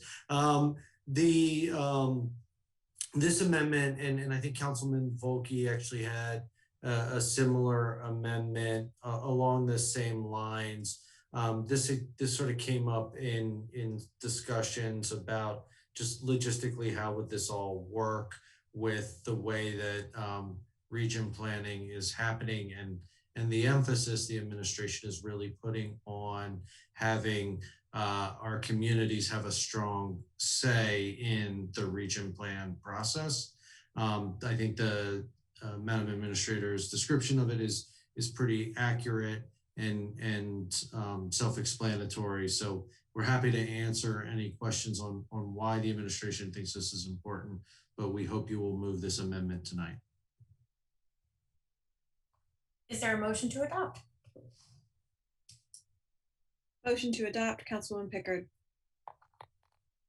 Rodvian, second. Thank you both. Well, does anyone have any questions? It's weird to be back to an administration amendment. Sorry, my brain is switching gears. Madam Chair. Ms. Hare. Thank you, Madam Chair. Jessica Hare, District 7. I have one question.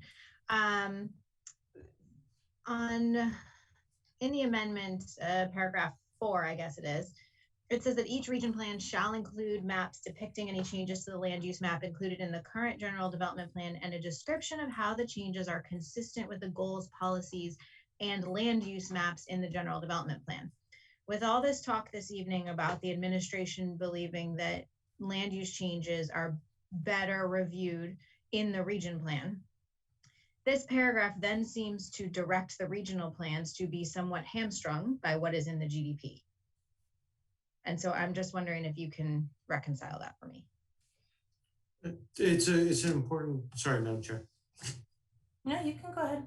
Thank you, Madam Chair. Pete Barron with the administration. I think that's an important question, and it's an important thing for us to talk about. I'm going to ask Ms. Pompa to talk in some detail about why we think that it is not inconsistent to have that specific change in there. And there's another provision in this amendment that talks about how the region plan becomes an amendment to the GDP, which I think is a very important piece of this. So Ms. Pompa, if you can jump in here, or Mr. Johnson or Ms. Rhodes, or anybody who wants to go deep on this one.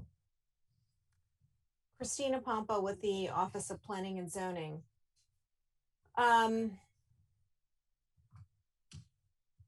I may need some help on this from the rest of the team. I don't know who else may be able to jump in here with me.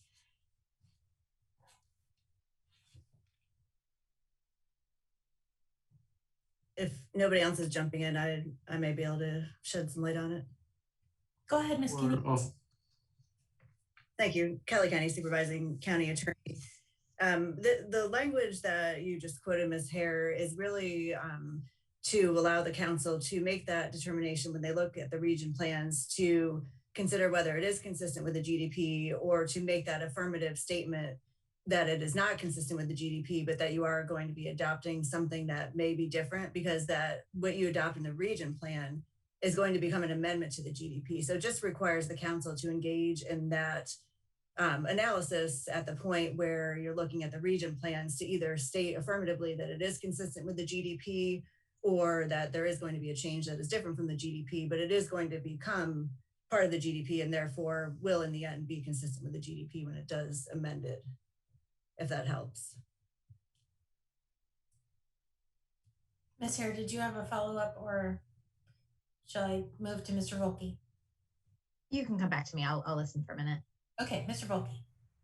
Nathan Volke, District 3. Thank you, Madam Chair. Ms. Kenny, this is one of those weird situations where you advise the administration and the council, right? So I had asked for a similar type amendment that I didn't move forward with tonight, but I may come back next meeting to do something else with this amendment if it passes. But really my question is, so I had been looking at some language that said that the regional plan would supersede the GDP. And I think there might have been some concern that that was a question of whether that was legal or whether that could in fact be the language that we use. And so that's why instead the opting was for this amendment language instead of the superseding language. But I think the point that Councilwoman Hare is getting at, and that I am too, is I just want to be really clear about what controls, right? So is it the GDP or is it the region plan? And if we say that it's an amendment, then when we adopt the region plan, is it very clear from this amendment that the region plan becomes the new basically GDP on that issue? So like I said, I pulled my amendment off because I wanted to see what happened with the admin's amendment tonight and then potentially revisit this. But if you can weigh in at all on the difference between superseding versus amending and what, if any, legal sort of ramifications there are from using one word or the other and how that impacts future sort of councils and how they're looking at region plans and GDPs and the interplay, I think that'd be helpful for at least me. I don't know for others. Sure. Kelly Kenny, Supervising County Attorney. And I think the language that was in your draft amendment and the language in our amendment, the end goal is the same with either one of those. That the intent and the goal of them is that the plan, anything that is changed in the region plan, will supersede or amend the GDP. Whatever word that you use, the end goal really is the same there. The administration had preferred using the word amend over supersede because then it's clear that those changes become a change to the GDP. Any of the land use changes that are adopting the region plan, in essence, become the GDP. And there was some more detail in our amendment. And that's why I think Mr. Barron spoke last time and said that we preferred our amendment. But again, the end goal and result of this amendment or the language that you were looking at means that the region plan is going to supplement or supersede, amend, whatever word you want to use, the GDP, and will become the end document. Thank you. Ms. Fiedler. Thank you, Madam Chair. Amanda Fiedler, District 5. So along the same topic, when we've talked about regional plans in relation to Plan 2040, it's been mentioned that if the regional plan is adopted and there are differences from Plan 2040, that a sister bill would be necessary to make sure that there's consistency. Does this amendment eliminate the necessity for a sister bill to go along with any discrepancies between regional and Plan 2040? Again, Kelly Kenny, Supervising County Attorney. Yes, I think at one point we had talked about the need to do 3 bills when we got to the region plan process, the region plan bill, the comprehensive rezoning, and then something to amend the GDP. So this change here will do away with that. The last one I just mentioned, that there will not be a need to do that sister bill to amend the GDP by the terms of the language of this amendment.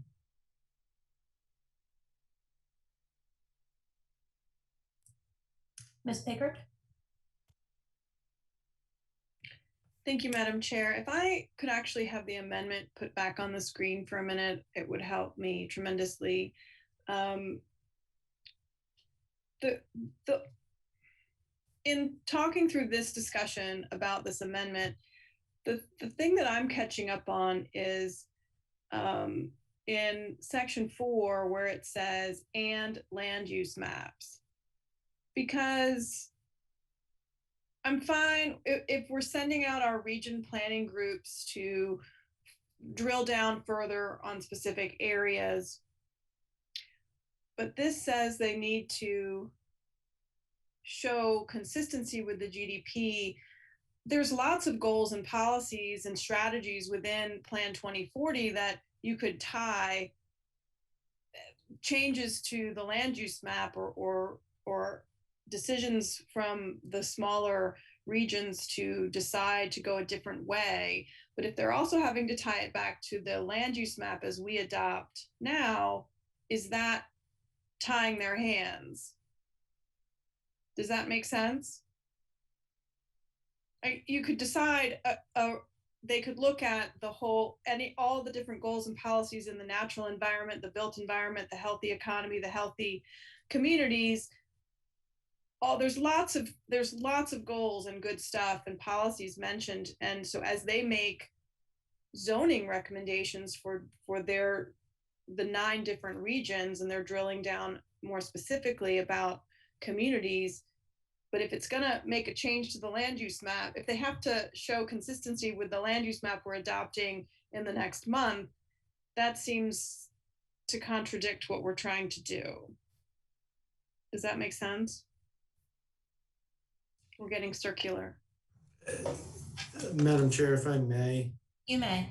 I think when we drafted this, we had talked about consistency in much the same way you described it, Councilwoman Pickard. I think we maybe should take a look at whether the land use map is properly in the verbiage here. And I'm sorry we didn't discuss this during the work session. This portion of the amendment, I think it might be right to take those two words out, because it does create this sort of circle that it wasn't the intent of this amendment. Ms. Hare?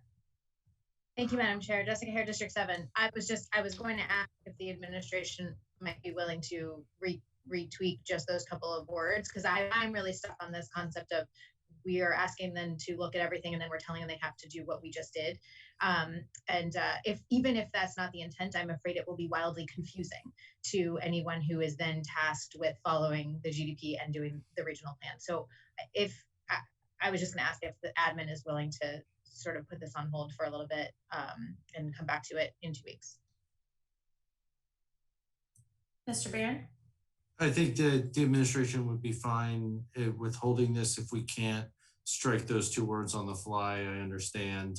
And we would be okay taking this and pausing it for not next week, the week after. Mr. Barron, we can't just strike the words on the fly, but I think perhaps a motion to withdraw would work. Mr. Pruski, you have a flag and a Madam Chair, as a point of order, per parliamentary rules, it's my understanding that if the person who made the motion and seconded it, they withdrew that, and then we didn't do anything, or we could do a motion to recommend. I'll leave it up to the parliamentarian, but there's several different ways we can slice and dice this, but just want to keep moving on. Of course. Madam Secretary, who made the motion to adopt and who seconded?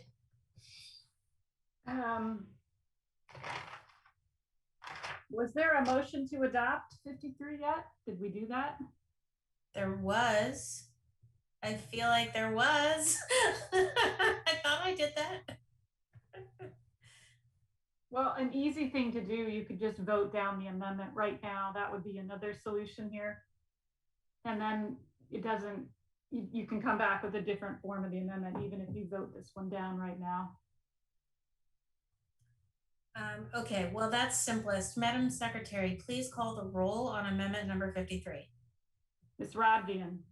Nay. Ms. Hare? Nay. Ms. Pickard? Nay. Mr. Volkey? Nay. Mr. Pruski? Nay. Ms. Fiedler? Nay. Ms. Lacy? Nay. That's 0 in the affirmative, 7 in the negative. Amendment number 53 has failed. Thank you. Madam Secretary, please read amendment number 54. 54, excuse me. Amendment number 54.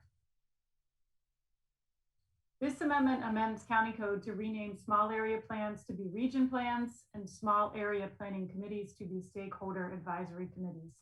Adds a requirement that the county executive's appointments to the planning committees be approved by resolution of the county council, and make certain technical changes in Plan 2040 and code to reflect these language changes.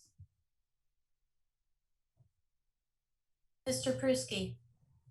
Thank you, Madam Chair. As the senior member of the council, I had the ability to not be on a small area plan, but certainly observe it as a community association president many years ago. And one of the things that a lot of people don't realize with the history, and we just talked about the unfortunate passing of Bob Pascal, but if you look at prior county executives, why were they county executive appointments? It's because council members were fighting about who should be on the committee. And so in talking to Mr. Barron, the administration, talking to several of my colleagues, we certainly wanted to take a hard look at this. And obviously we're now calling it small plans to region plans. stakeholder committees. And what I believe that we got to be collaborative, right? All these decisions, obviously, as we're discussing tonight, have a lot of implications, different views, right? People see things from a different view from their angle. You have a business owner, you have a resident. And so my recommendation with this amendment, again, is to look at this with regional plans and to also have the county council confirm the county executive appointments. And I believe that that will create a collaborative effort for the police chief, the fire chief, as an example and a model. We always talk about the ability for the council to step up. And I know that some of you, you know, for your first term, going even back, there's always battles, right, with the administration and the council are trying to figure this out. So I just think this is a way to be collaborative, put people on these region committees that aren't from one particular area,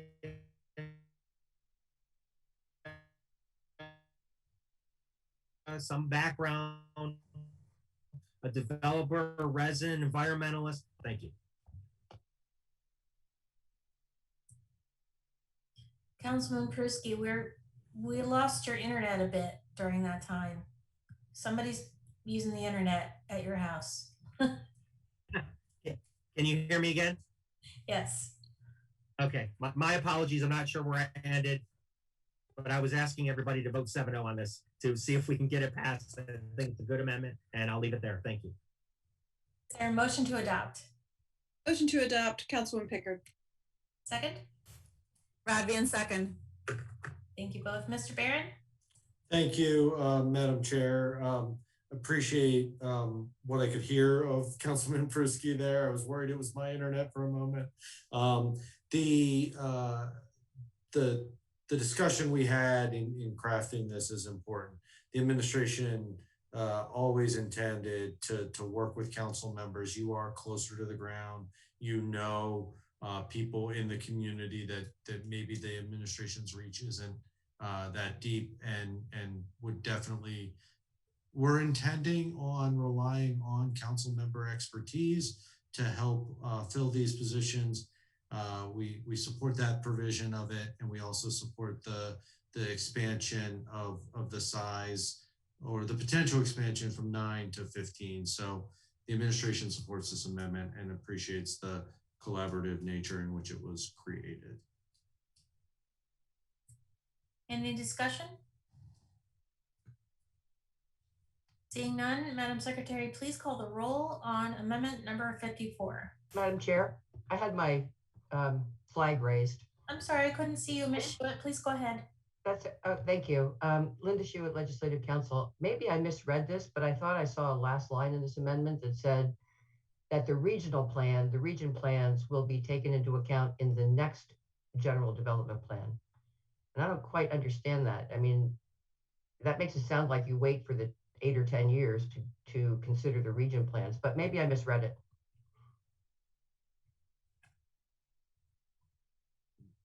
Madam Chair. Mr. Barron. I think that came in, Pete Barron with the administration. I think that particular change came in during some discussion that the administration had with Councilman Pruski and with the Office of Law and Planning and Zoning. I believe, actually, I don't see it on this draft that I'm looking at, but the intent of having it considered in the next version, yes, it is, good, is not, is to make sure that there's a through line from the planning in this period into the next general development plan, that you're starting with it as something that you're looking at. And we did that in 2002-ish, when the small area plans, the last time small area planning happened, they were not used ever again. So the idea is to raise the importance of this regional area planning. It would not be putting this off until 8 years that you would use this region plan, if that makes sense. Madam Chair. Ms. Schuett. Oh, I'm sorry. I still think that's confusing because once this general development plan is adopted, and then you go to the region plans, and they may make changes from the land use map that's in this plan, then that comes back to the council and the council adopts it. So that becomes the general development plan. So I'm not sure why when you go to the next development plan, you would look back at a regional plan that has either been adopted or rejected. It's basically gone now because it's part of the GDP. Mr. Brand, did you want to reply to that? Otherwise, I'm going to my other colleagues. I see Ms. Pompa might have something to say there. Okay, go ahead, Ms. Pompa. Thank you very much, Chair Lacey. Christina Pompa with the Office of Planning and Zoning. I just want to go back to why we do a general development plan. It is required by the state of Maryland land use article. The region planning efforts that we do in this county, which were previously the small area planning efforts, are not mandated to be done by the state of Maryland. And so we still need to do a GDP. And therefore, as we hopefully have a GDP adopted, and then move on to the region plans. Once you go back to doing the next iteration of the general development plan, you do want to look back to what happened in the region plans. And it's basically a continuous cycle that keeps rolling. I don't personally, as a planner, having done this for many years, I don't think we should ever ignore what has previously been adopted. Everything informs. And that's why we always look back at history with land use. So I think it does make a lot of sense, and I hope that I've clarified that for Madam Schuett. Mr. Volkey. Thank you, Madam Chair. Nathan Volkey, District 3. So I guess following up on kind of Ms. Schuett's comments, because I think this then I'm more confused than I was before we started talking about this. My understanding of how we were going to do this sort of cyclical process so that we got in a routine planning cycle, if you will, was that we were sort of doing it backward on this one, GDP, because we have to do it under state law, regional plan after, because we want to get the local sort of more minute or more detailed level analysis. But for future GDPs, we were going to start with a regional plan and then work up to the GDP. But I'm not quite clear from what I'm hearing that that's the process that we're looking at going forward. That had been my understanding of how we were going to do it in the future. That was how it was done before with small area plans leading into the GDP. And I think that's what Ms. Schuett is trying to say is they kind of build into the GDP, but the GDP should be the controlling document. So am I missing something here in terms of how we anticipate doing this in the future? Am I getting the wrong process on this? I mean, what's the step that OPZ looks at for kind of how this will move after we do the region plans?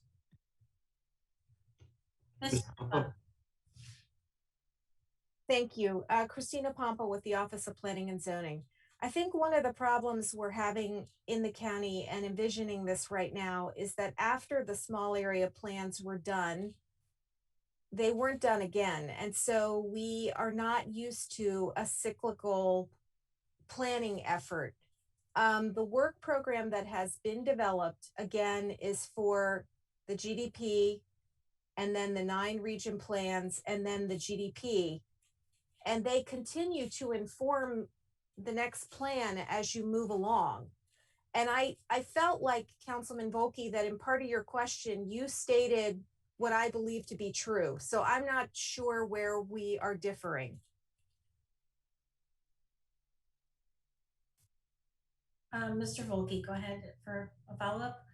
Thank you, Madam Chair. Nathan Volkey, brief follow-up. So Ms. Pompa, I think where my confusion is I'm seeing it, we're doing GDP, then we're going to do regional plans. But in my mind, after that, we're doing comp rezoning, and then we're back into regional plans, and then we're into the GDP. So that the newest iterations of the regional plans inform the next GDP.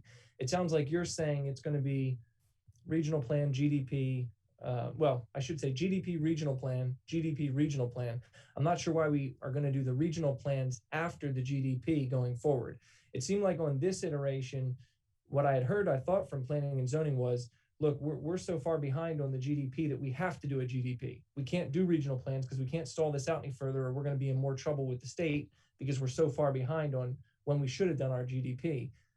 But I'm not clear on why the next iteration of the GDP isn't going to be informed by regional plans or small area plans or whatever you want to call them, but the smaller plans first, then layering up or tiering up to the GDP. Ms. Pompa, go ahead. Christina Pompa with the Office of Planning and Zoning. The one thing, Councilman Volke, the one thing that I heard you say that I don't agree with is you started to say region plan in the singular.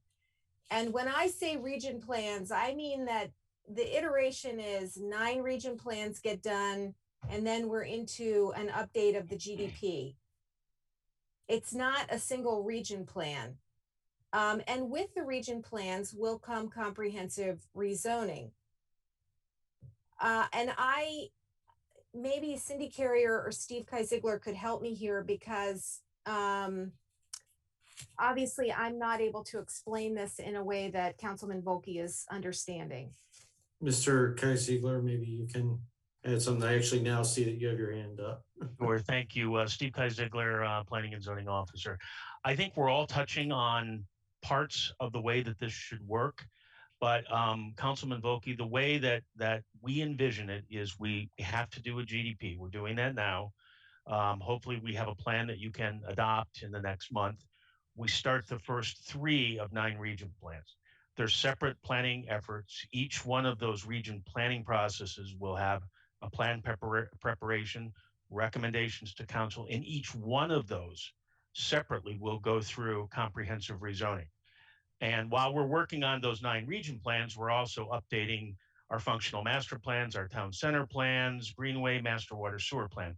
So, you know, starting right after this GDP is adopted, we have a whole lot of, I'm going to say, planning products that we will be working with stakeholder advisory committees, with the council.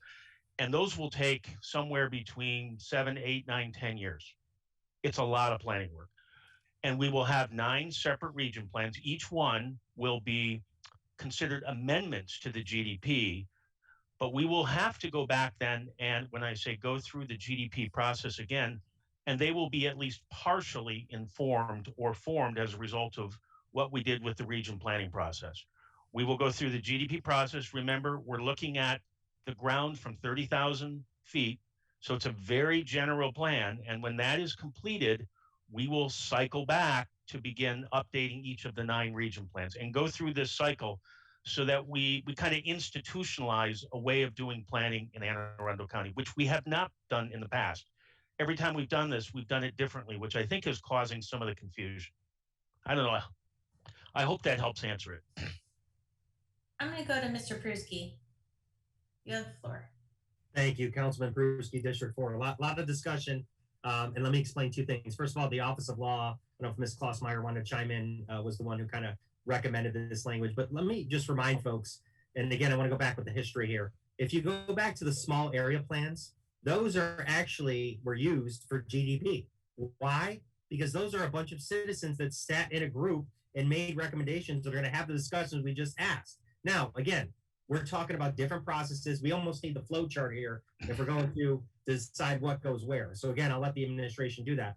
But everything that we're doing here is going to update the next general development plan in terms of that process with these region plans. I think what the Office of Planning and Zoning is doing is laying out their vision for where it goes. And I know it's confusing, right? Because every county executive that's had to go through this process has done it differently.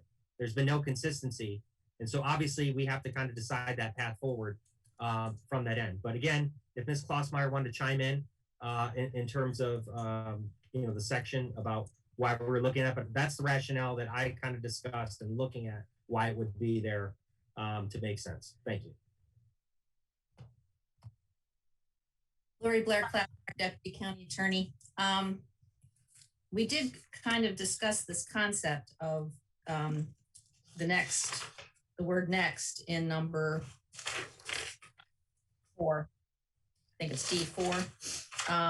Yeah, D4 of 18 to 103. the issue that I raised with that word was that under the prior iteration of this section and the prior process of doing small area planning first, that word was missing from that subsection. And it was a little unclear as to the notion that it said all recommendations made in the small area plan shall be considered in preparing the general development plan. And that was a situation where the general development plan came after, but then it made it sound like the small area planning came after. It was very confusing. So if the small area planning was coming first, then the word next definitely needed to be there. I do agree with what everyone is saying, that even in the situation where the small area planning comes after the general development plan, it does sort of set the stage for that's where you start the next time. I think that's what everybody is trying to say, is that's kind of where you start when you start your general development process the next time, that those small area plans do inform that process, even though in this situation where they come second, they actually are going to become, the changes that are made in that plan are going to become basically the general development plan. Ms. Schuett.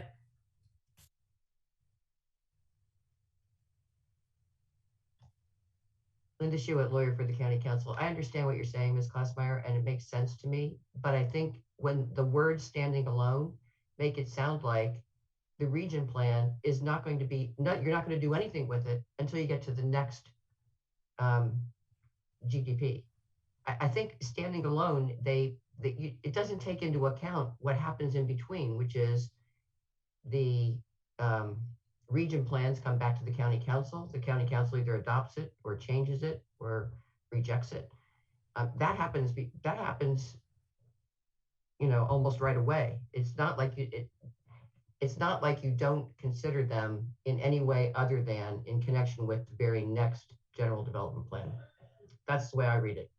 So, Lori Blair Klaasmeyer, Deputy County Attorney, I agree with that. I don't think that's what this says. Because sure, the region plans come back, they get adopted. There's comp rezoning based on the region plans.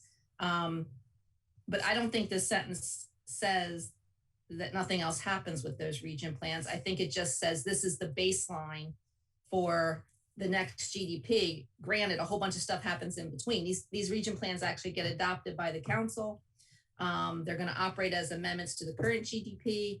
There's going to be comp rezoning based on all of that. And then the next time we go to do the GDP, we have this baseline of region plans, which are really now the GDP. That's the way I read this sentence. I don't think it's nothing else happens with them, or that, that's the exclusive use of those plans. Madam Chair. Yes, Ms. Schuett. I promise this will be my last question. So it's not like with the next GDP, of course you look at the regional plans, they were what they were, even if they didn't get adopted or they were changed. You look at those. You also look at the old GDP, right? Yeah, so why don't you say that? I mean, I'm sorry, yeah. I'm done. Thank you.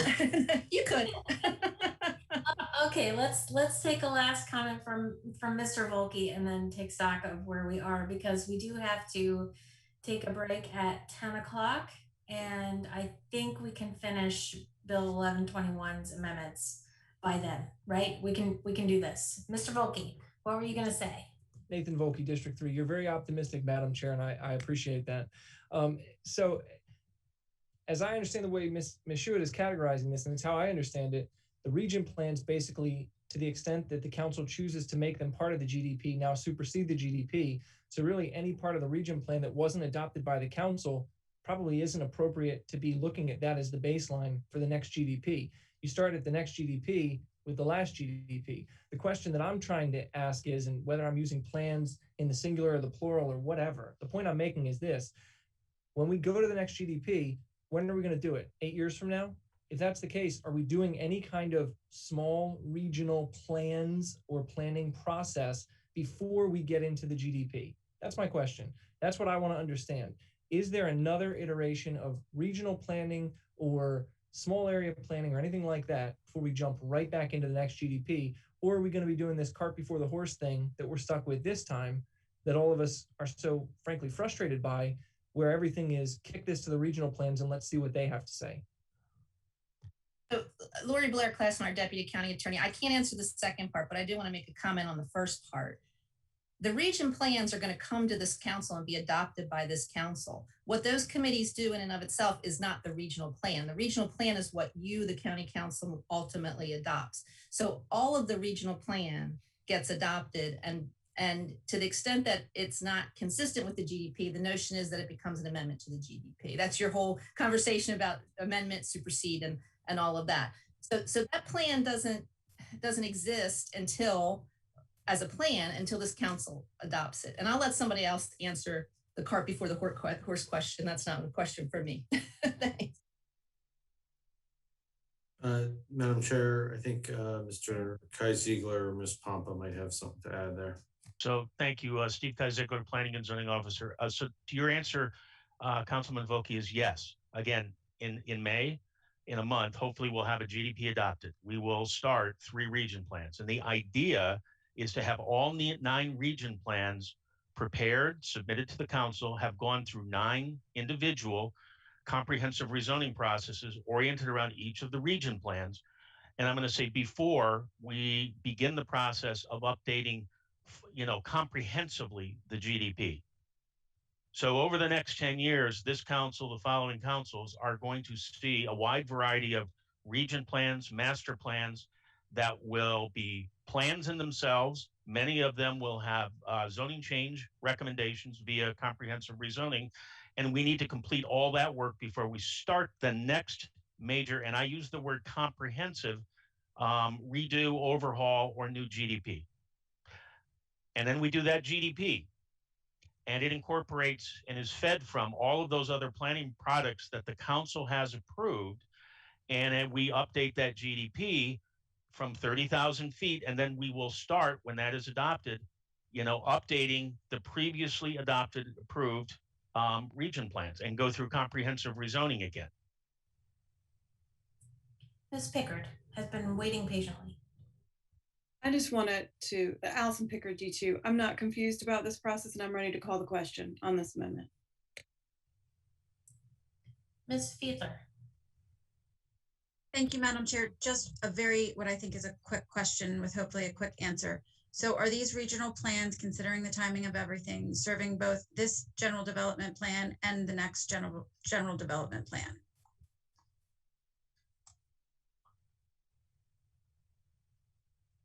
Mr. Barron, who would you like to answer that question? Sorry, I was trying to unmute. Mr. Kai Ziegler would be the appropriate person to answer. Again, Steve Kai Ziegler, Planning and Zoning Officer.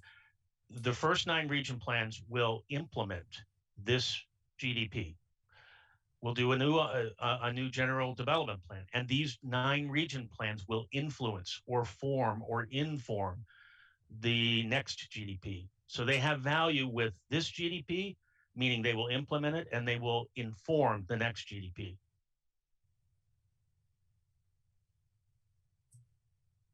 Okay. Madam Secretary, please call the roll on amendment number 54. Ms. Rodvian. Aye. Ms. Hare. Aye. Ms. Pickard. Aye. Mr. Volkey. Aye. Mr. Pruski. Aye. Ms. Fiedler. Aye. Ms. Lacy. Aye. 7 in the affirmative, none in the negative. Amendment number 54 is adopted.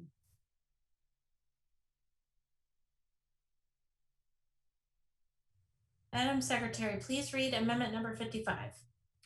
Amendment number 55. This amendment requires each stakeholder advisory committee to be composed of at least 9 members, but not more than 15 members, and at least 2/3 of the members to be residents of the region being planned, and amends the list of types of representatives to be considered for the composition of stakeholder advisory committees.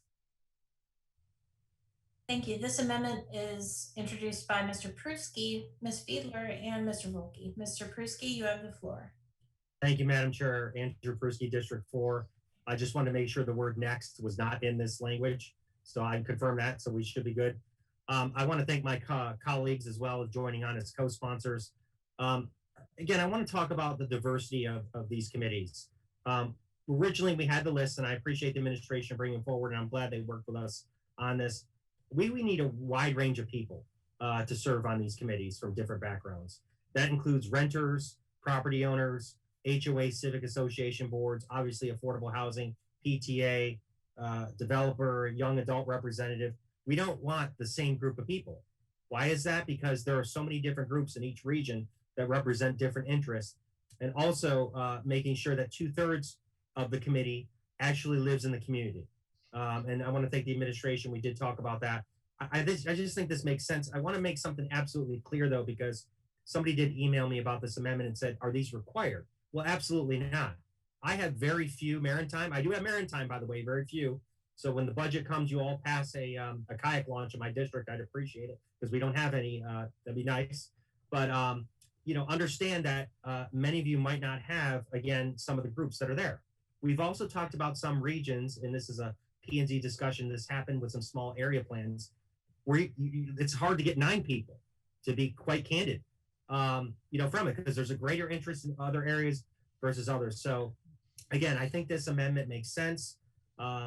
Hopefully there isn't a word that drives everybody crazy here, but I think that the committee itself looks at the broad, diverse groups.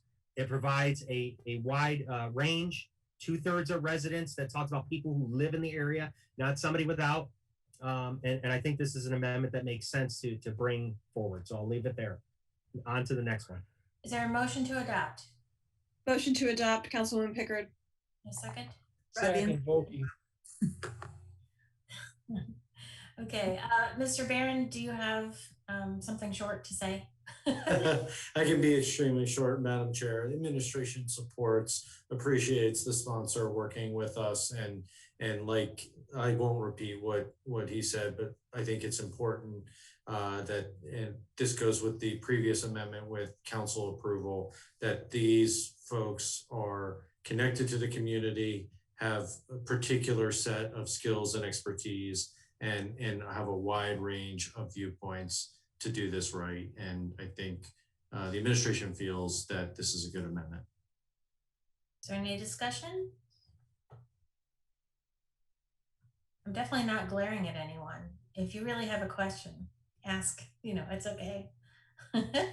Madam Secretary, please call the roll on amendment number 55. Ms. Rodvian. Aye. Ms. Hare.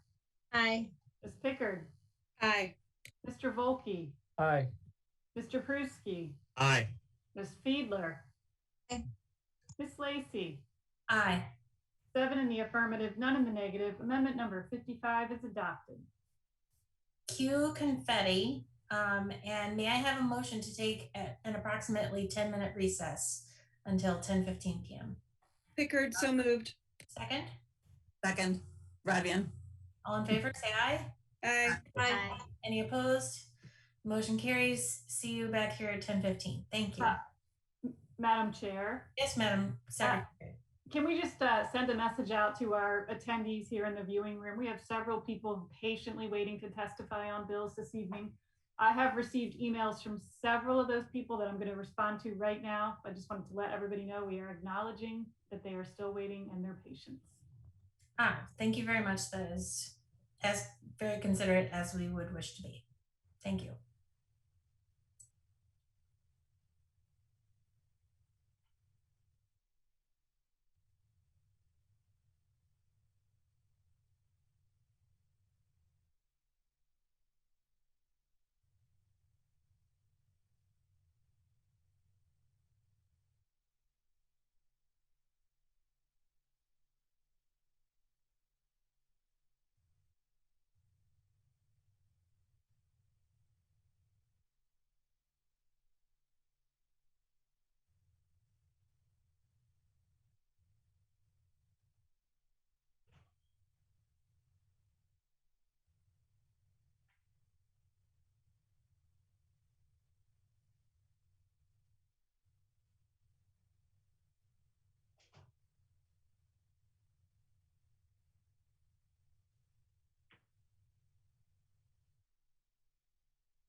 Madam Chair, we lost our captioner.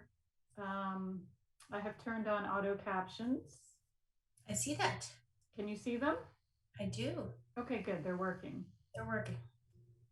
Let me just do a quick test here. Let's see. Okay, the full transcript is working as well. Okay. But we'll just need to remind everybody to especially be sure to say their names. Yeah. So it's correctly in the transcript, right? Absolutely. Okay. Everybody's been doing a really great job with that. So, yep. Just keep up the good work.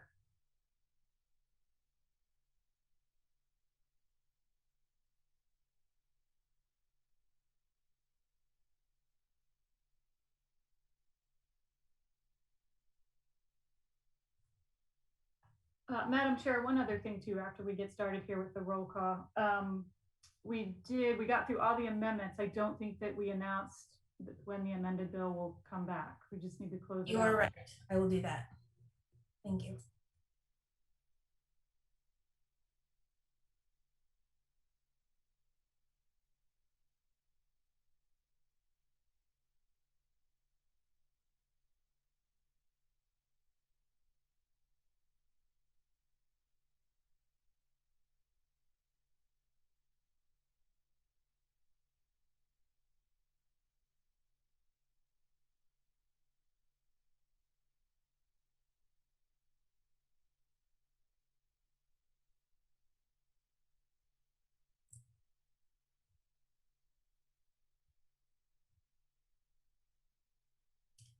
Madam Secretary, when you're ready, please call the roll.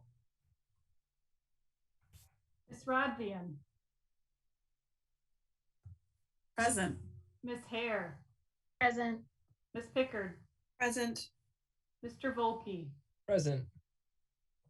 Mr. Pruski. Still here. Ms. Fiedler. Present. And Ms. Lacey. Present. Madam, I'm going to mess up your name. I was going to call you Madam Shuitt. You're actually Linda Shuitt, Madam Counsel to the County Council. How's that? I'm here. Okay, good. And Madam County Auditor Michelle Beaulair. Present. Thank you. Everyone is present, Madam Chair. Thank you, Madam Secretary. Before we go further, I want to remind everyone to please be sure you state your name at the beginning whenever you're speaking. We have switched over since 10 o'clock from a live captioner to the auto captioner. So saying your name is very important for making sure that the transcript accurately reflects who is speaking. With that, before the break, we voted on amendment number 55 to bill number 11-21. That was the last amendment we had for that bill tonight. Therefore, bill number 1121 as amended will be heard on April 19th, 2021. And that means we can move on to bill number 1621 as amended. Madam Secretary, please read the title of that bill. Bill number 1621, an ordinance concerning personnel positions in the exempt service police department. Thank you. This is an administration bill, and we also thank everyone on the panel, especially Chief Howard, for waiting so patiently for us to get to this bill. So, Mr. Barron, you have the floor. Thank you, Madam Chair. Pete Barron with the administration. I'm joined with our police chief, Chief Howard from personnel, Ms. Badowski, and Ms. Collins from budget, Mr. Taru, and from law, Ms. Lori Blair Klausmeyer. This bill was amended at the previous council meeting, has been discussed a couple of times. Bill 1621 increases one police major position and one police chief of staff position. These positions already exist in the list of positions in the exempt service.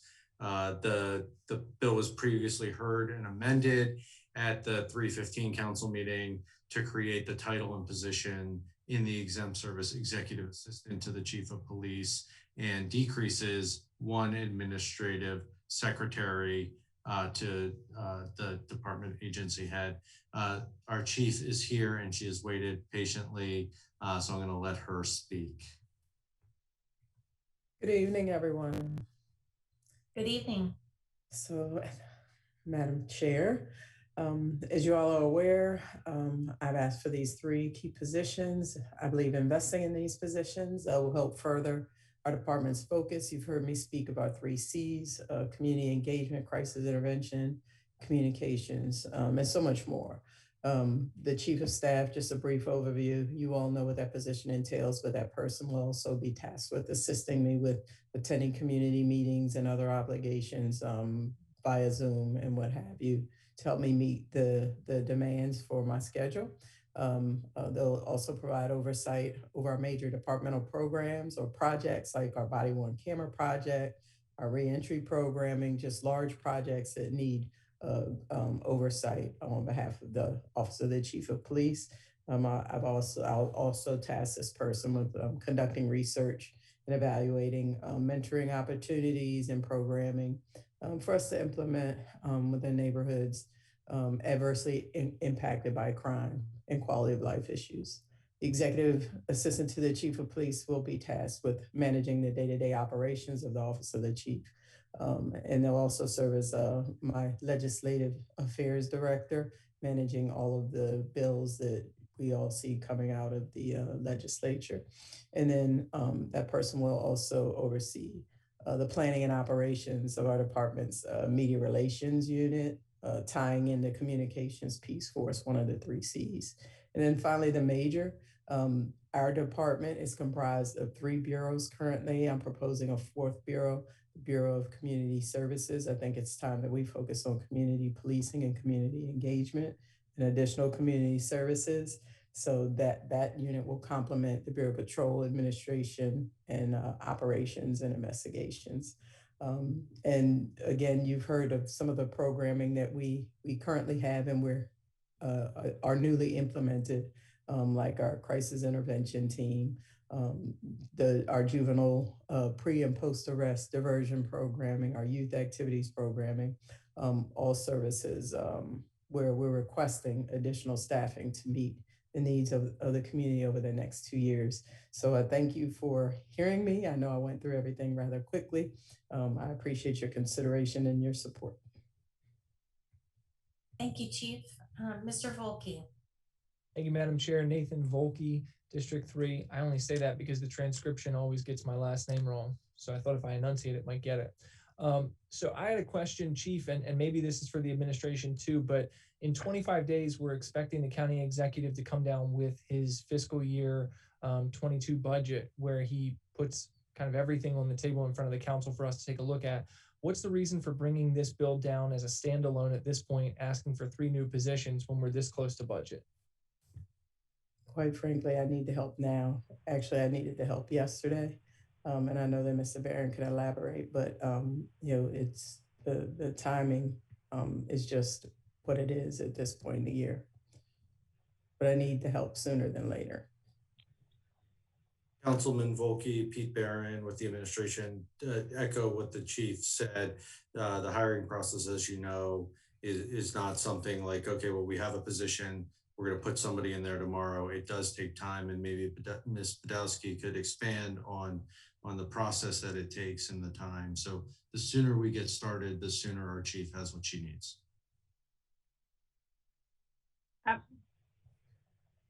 Absolutely. Ann Badowski, acting personnel officer.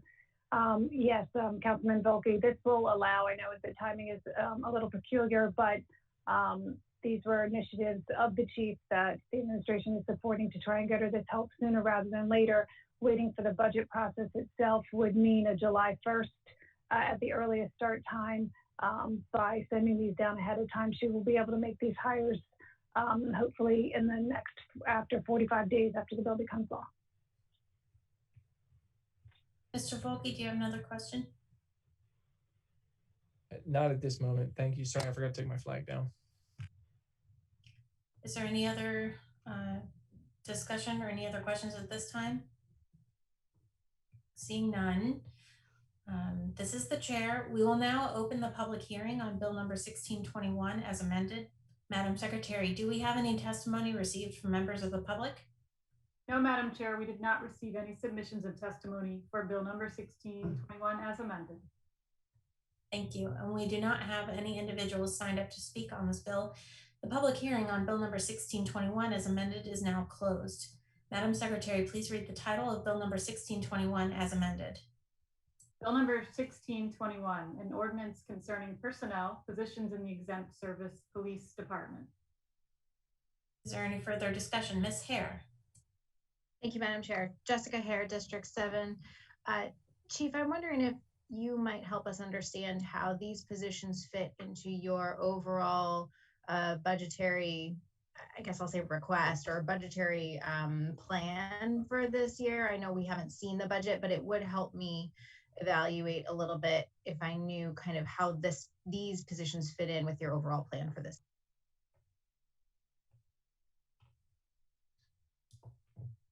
Mr. Did you want to handle first or? Thank you, Madam Chair. Pete Barron, I defer to our chief.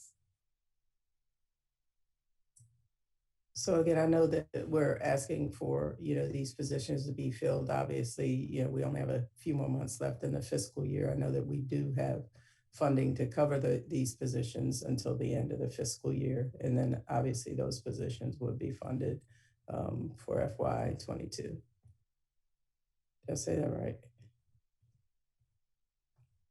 You did say that right. Does anyone have any other questions or discussion? Mr. Volkey. Thank you, Madam Chair. Nathan Volkey, District 3. So I just did the day calculator quickly, and assuming this bill passes today, and I guess, if the county executive were to sign it today, which I don't think he realistically could do, but the soonest that you could hire somebody after the 45 days would be like May 20th, somewhere around there. When we're talking about a July 1 start date versus a May 20 start date, I mean, it's like 5 weeks. So I guess I'm just struggling because I think Councilwoman Hare's question was kind of what we're all getting at, which is what else is coming in budget? How many positions are going to be requested in budget? What is going to be the department's ask at that point, in addition to these 3 positions? Because what I worry about is you ask for 3 now, then you come back in budget, and then you say, well, we need all these additional positions too. And that's on top of this. And then we're sort of in a position where we're looking at it going, okay, well, when we put them all together, it's a lot bigger ask than what it initially looked like because it's been done piecemeal. So yes, these 3 positions, again, are critical positions, have everything to do with, you hear me speak of the 3 C's, but everything to do with executing the 3 C's right now versus waiting an additional couple months. And in the next couple months, I will be asking for additional positions, but that's to help us upstaff our crisis response team. And I've talked about that within the 3 C's conversation previously. But again, the demands on our crisis response team have increased not only in the performance of their daily duties, but they're also being called upon by other agencies, as many agencies are looking to stand up their own crisis response teams. So they get called out to help kind of shape or facilitate what or how to stand up your very own crisis response team. In addition to that, they provide training to other agencies. And most recently, not in this most unfortunate line of duty death at the U.S. Capitol, but after the insurrection, they were requested to come out because not many jurisdictions have crisis response teams, and they were asked to come out to provide peer support for the officers. So they're tasked with much with very little resources. So I'll be asking for more officers to help us upstaff that unit. And there are going to be additional asks, but nothing, at the executive level, operational. Madam Chair, if I may, Pete Barron with the administration. I think what you're hearing the chief state is that these positions are needed independently of anything in future budgets, and she needs them as soon as possible. So we would appreciate moving the bill tonight. Mr. Volkey. Thank you, Madam Chair. Nathan Volkey, District 3. So I guess I just want to make sure I understand this. These positions have not been in the budget previously. These have not been positions that any prior police chiefs have had. And so the ask is to add these 3 positions now at this point. And it sounds like they tie into some of the initiatives that our current chief is pressing forward with, and I get that, but I'm just trying to understand how these functions have been performed prior to, without having any of these positions in the past, because it's not like we're being asked to add just one position. I mean, it's 3 positions, so this is pretty significant, at least in terms of how Anne Arundel County works. So in the past, the police department has had a chief of staff. That position was abolished, 2013, 2014, somewhere around that. In the past, there was an executive assistant that actually it was an executive administrative assistant. We are reclassifying that position to an executive assistant, elevating the educational requirements to handle the duties that you heard me describe. Again, positions that are needed right now, like yesterday, because I've been backfilling and serving as a police chief, as well as my own executive officer, administrative officer.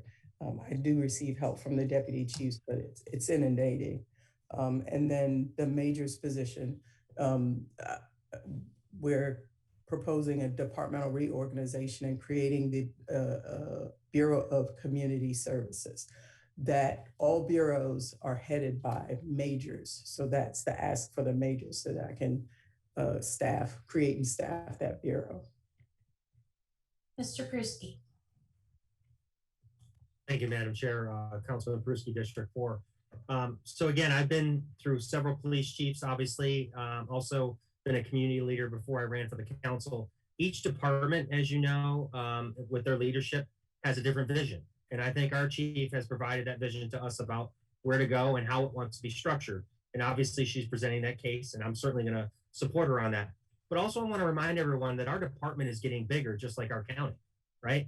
The number of residents that we're serving, the number of things that we're doing. So obviously the structure and vision that's being laid out provides that answer in terms of how to respond and also run the department. So again, I'll be supporting this. And I think there was an explanation provided.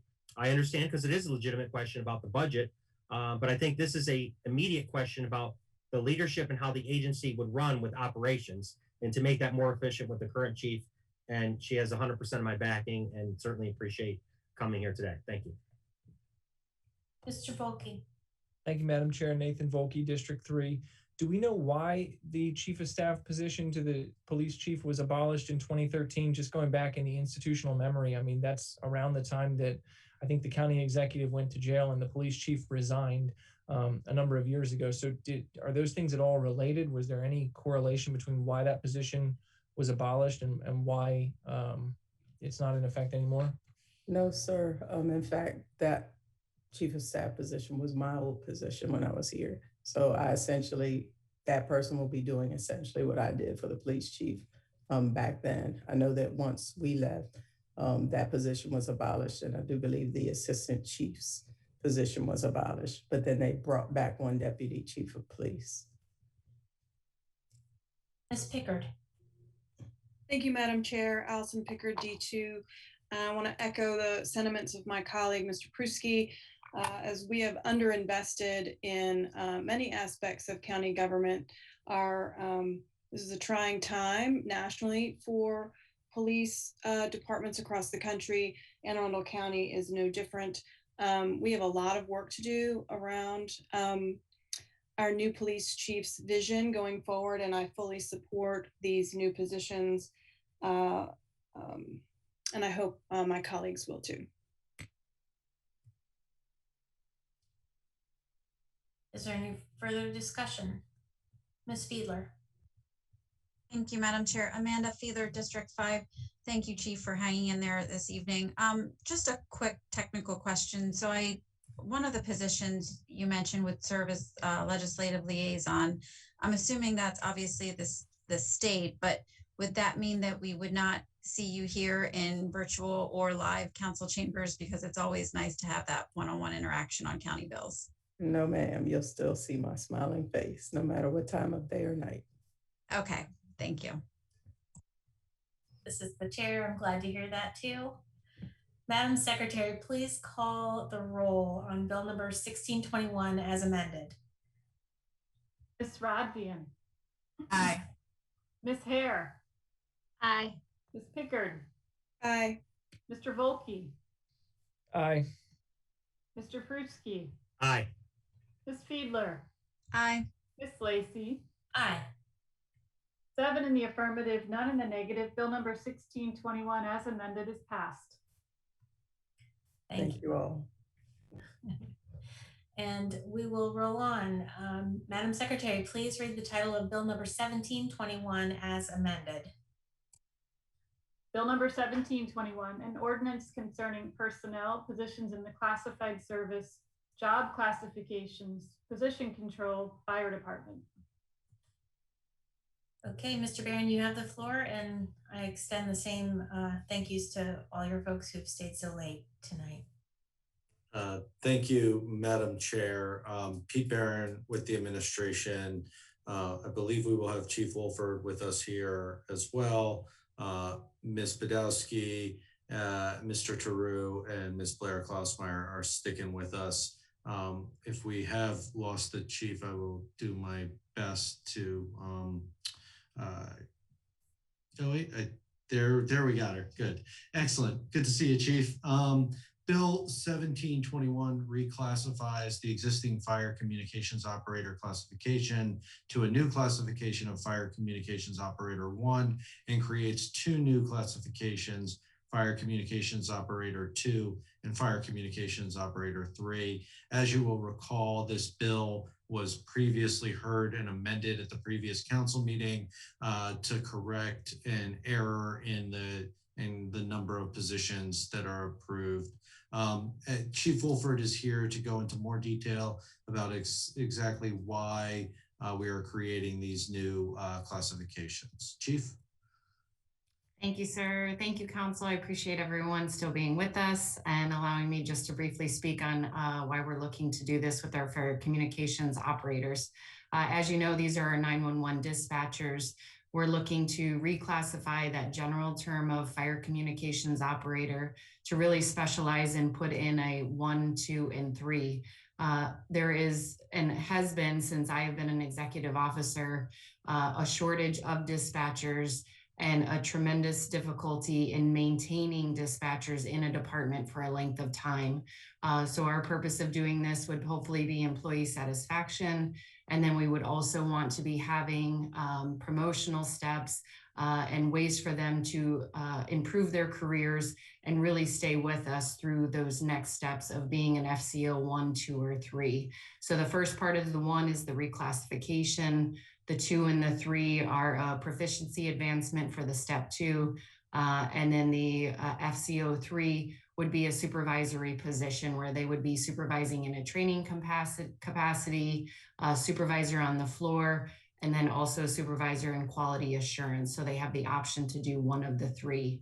And again, we're just looking for ways to retain our dispatchers and not train them, invest all of this money for them to go to another department that has some of these steps in place where we currently do not. Thank you. Are there any questions from the council at this time before the public hearing? Ms. Hare. Thank you, Madam Chair. Jessica Hare, District 7. You may have addressed this at the work session. I seem to remember some conversation on it, but how many current employees does this impact and what is that impact? So I have a document pulled up here, which is why I'm looking to the side. Currently 28 FCOs. There was the original change. The original document had a misprint and said 29. So it's the 28 FCOs. So it only affects those that are interested in promoting. If not, they will stay at the FCO 1 position. We just want to make sure that we have a succession plan and we have an option for them if they're looking for more in their careers. So only affects those that are interested. Jessica Hare, District 7. So maximum of 28 currently. Yes, ma'am. Thank you. Mr. Volkey. Thank you, Madam Chair. Nathan Volkey, District 3. Good evening, Chief. So with the 28 positions that you have that are FCO 1s, how many are you going to have available that are FCO 2s and 3s? That's the first question. And the second question is, why does Section 3 of the bill reference a change in secretary positions in the police department? What's that have to do with your fire communications operators?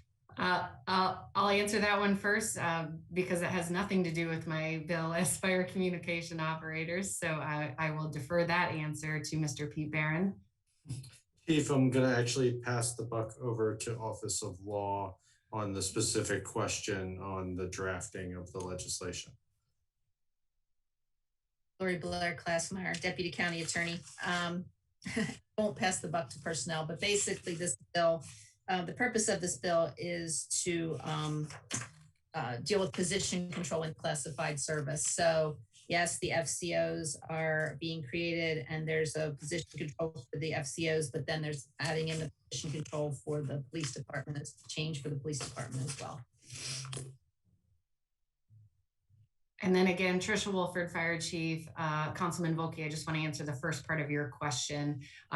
So that FCO 2-step would be the proficiency advancement. And then the way we have it spec'd out for shift supervisor, training officer, or quality assurance supervisor, those 3 that qualify in the FCO 3, 4 for shift supervisor, 1 for training, and 1 for quality assurance that would be available to promote into. Mr. Volkey? Thank you, Madam Chair. Nathan Volkey, District 3. Before I follow up on the question that Ms. Blair Klassmeyer answered, I'll stick with the chief. So is that 5 FTEs that could be FCO 3s? Is that 6, what I'm sir. saying? It would be a total of 6. Okay. So there are going to be 6 FTEs in the 3 category, and then you would have up to 28 that could be 1s or 2s? Correct. For the proficiency advancement, yes. Okay. Which is a non-competitive promotion. So everybody could get it. You have the same number of spots in 1 you have for 2. So everybody can move up. Yes, the increase of the positions is the 6 for the 3 position. Gotcha. Okay. Madam Chair, if I can follow up on the other question. Go ahead. Thank you. Nathan Volkey, District 3 again. I guess, I don't know if this is a question for you, Ms. Blair Klassmeyer, or somebody on the council staff, but I guess I'm not clear on the titling of the bill because it doesn't reference anything about position control in the police department. It only talks about the fire department. And then the fact that it's kind of dealing with the 2 things in 1. Is there any issue here with the 1 subject rule as it pertains to drafting legislatively? I guess that's maybe more of a point of order than anything else. I can speak to it. Lori Blair Klassmeyer, Deputy County Attorney. It is 1 subject because it does deal with position control in the classified service. I can't answer the titling. The titling. I'm looking back to see the titling question. I believe it may have had both when we drafted it. I don't know for sure where that change was made. But in any event, the position, it is 1 subject, it's position control changes in the classified service. Thank you. Okay, we will now open the public hearing on Bill number 1721 as amended. Madam Secretary, do we have any testimony received from members of the public? No, Madam Chair, we did not receive any submissions of testimony for Bill number 1721 as amended. We do not have any individuals signed up to speak on this bill. The public hearing on Bill number 1721 as amended is now closed. Madam Secretary, please read the title of Bill number 1721 as amended. Ms. Rodvian? Madam Secretary, please read the title of Bill number 1721 as amended. My apologies. I got a little ahead of myself there. Bill number 1721, an ordinance concerning personnel, positions in the classified service, job classifications, position control, fire department. And I'll ask if there's any further discussion. Mr. Volkey. No, I'm good. Thank you. Okay. Anyone else? Last call. And before the actual call of the roll, Madam Secretary, please call the roll on Bill number 1721 as amended. I am very ready in case you were not aware. Ms. Rodvian. Aye. Ms. Hare. Aye. Pickard, Aye. Mr. Volkey, Aye. Mr. Pruski, Aye. Ms. Fiedler, Aye. Ms. Lacy. Aye. 7 in the affirmative, none in the negative. Bill number 1721 as amended is passed. Thank you, Chief Wolford. Good to see you. Thanks for waiting. We're going to move ahead. Madam Secretary, please read the title of Bill number 2021 as amended. Bill number 2021, an ordinance concerning floodplain management, erosion and sediment control, and stormwater management, subdivision and development, forest conservation. Ms. Rodvian, this is your bill. You have the floor. Thank you, Madam Chair. Lisa Rodvian, District 6. We've talked about this bill a fair amount, and just a quick reminder, it is basically intended to close the unintentional loophole that we left open in the Forest Conservation Act, which allows tree clearing before a development application is actually submitted, to basically to go with only a very minor penalty and not the full penalties given under the Forest Conservation Act itself. Mr. Barron, would the administration like to respond? Yes, thank you, Madam Chair. Pete Barron with the administration. I believe because this bill was amended at the previous meeting, we are going to do a public hearing. I think the councilwoman described the bill well. We have been working with her as well as a number of other council members to clarify the specific technical aspects of this bill. And because of the holiday, and we're very close, and we have an amendment that will be coming. It's, I think, almost ready, but I don't believe we'll be ready to introduce it tonight. I don't think we met that deadline. So after the public hearing, we would ask the council to hold the bill. Are there any other questions from the council at this time? I'm seeing none, and I hope I'm seeing everybody. I have to count and find you all in my grid. Okay. Then we will now open the public hearing on bill number 2021 as amended. Madam Secretary, do we have any testimony received from members of the public? Yes, Madam Chair, we received one submission of testimony for bill number 2021 as amended. The entire council received a copy. It's been posted to the website and added to the bill file. Thank you. We do have one individual who signed up to speak on this bill, although I'm not sure if this person is in the participant list right now. If he is, his name is Jim Lyons. We, Madam Chair, we actually lost Mr. Lyons. He couldn't hang out with us any longer. He's going to send his comments written via email, and then I'll be able to share them with everybody. Okay, well then the public hearing on bill number 2021 as amended is now closed. Madam Secretary, please read the title of bill number 2021 as amended. Bill number 2021, an ordinance concerning floodplain management, erosion and sediment control, and stormwater management, subdivision and development, forest conservation. Is there a motion to hold the vote on bill number 2021 until April 19th? Madam Chair, Lisa Rodvian, District 6, so moved. And a second? Councilman Pruski, second. Thank you. Madam Secretary, please call the roll on the motion to hold the vote on bill number 2021 until April 19th. Ms. Rodvian? Aye. Ms. Hare? Aye. Ms. Pickard? Aye. Mr. Volkey? Aye. Mr. Pruski? Aye. Ms. Fiedler? Aye. Ms. Lacy? Aye. 7 in the affirmative, none in the negative. The motion to hold the vote on bill number 2021 as amended until April 19th is adopted. Thank you, Madam Secretary. I think you said all I needed to say, which was that bill number 2021 as amended will be held until April 19th, 2021. So everyone should know that now. Okay, April 19th. Great. We're going to move on to bill number 2121 as amended. Madam Secretary, please read its title.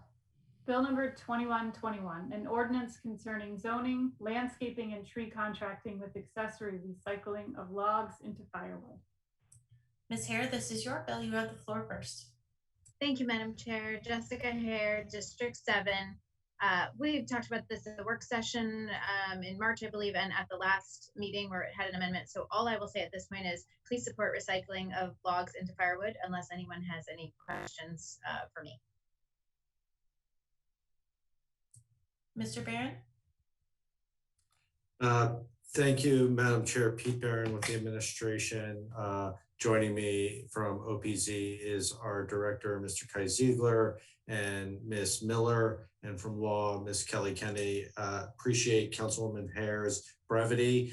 Wasn't quite ready to start talking so quickly, but I think appreciate the work that went into this bill.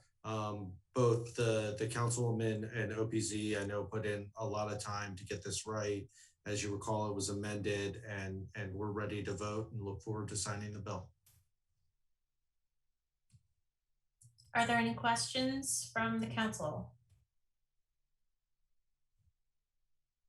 Seeing none at this time, this is the chair. We will now open the public hearing on bill number 2121 as amended.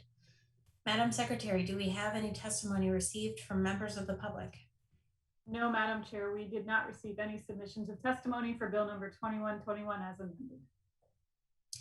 And I have that we do have one individual who signed up to speak on this bill, Mr. Michael Lofton. I didn't see him in the phone participation list anymore.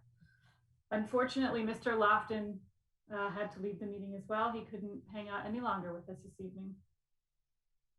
Okay, the public hearing on bill number 2121 as amended is now closed. Madam Secretary, please read the title of bill number 2121 as amended. Bill number 2121, an ordinance concerning zoning, landscaping, and tree contracting with accessory recycling of logs into firewood. Is there any further discussion? Seeing none, Madam Secretary, please call the roll on bill number 2121 as amended. Ms. Rodvian. Aye. Ms. Hare. Aye. Ms. Pickard. Aye. Mr. Volkey. Aye. Mr. Pruski. Aye. Ms. Fiedler. Aye. Ms. Lacey. Aye. 7 in the affirmative, none in the negative. Bill number 2121 as amended is passed. Thank you, everyone. Doing great. Let's keep going. Madam Secretary, please read the title of bill number 2221. Bill number 2221, an ordinance concerning current expense budget, fund transfer, and supplementary appropriations. Mr. Barron, you have the floor. Thank you, Madam Chair. Pete Barron with the administration. Joining me from budget is Mr. Taru. From finance, Ms. McQuaid. From social services, Ms. White. From DPW, Ms. Henry and Mr. Beckier. From health, Ms. Penley. And from law, Ms. Lori Blair Klausmeyer. This is an important transfer bill. It transfers $2,314,000 from the CAO contingency fund to DPW and social services, provides a supplementary appropriation of $5,515,000 of unanticipated grant revenue to the grant's special revenue fund, and recognizes and transfers $1.2 million to the revenue reserve fund. The bill transfers, to give you a little more detail on this, the bill transfers about $2 million of the $2.3 million from the CAO contingency fund to public works to cover snow removal costs, and $330,000 for a Maryland Family Network contract to social services. This move is from the grant fund and will eventually have offsetting revenue recognized. The next section of the bill recognizes 3 grants not currently in the budget in the health department. None of these grants require a county match. There's the Maryland Community Health Resources Commission, which is 41,000, FEMA Emergency Protective Measures Grant, which is 4.3 million, and a COVID mass vaccination grant, which is 1.1 million. Additionally, this bill recognizes 1.2 million of unappropriated fund balance in the general fund, which is appropriated as a contribution to the Revenue Reserve Fund, otherwise known as the Rainy Day Fund. This contribution represents the maximum allowable contribution to the Revenue Reserve Fund. The current law, and we'll be talking about a bill a little later this evening, the current law is 5%. If the bill coming up later this evening passes, it will increase the amount to 6%. This contribution maxes the fund at 5% of estimated revenue. We're happy to answer any questions. I know we have a lot of folks here on the screen, so you waited a long time. If you have something you want to say that I missed, please add it, but otherwise we're happy to answer any questions. Are there any questions from the council?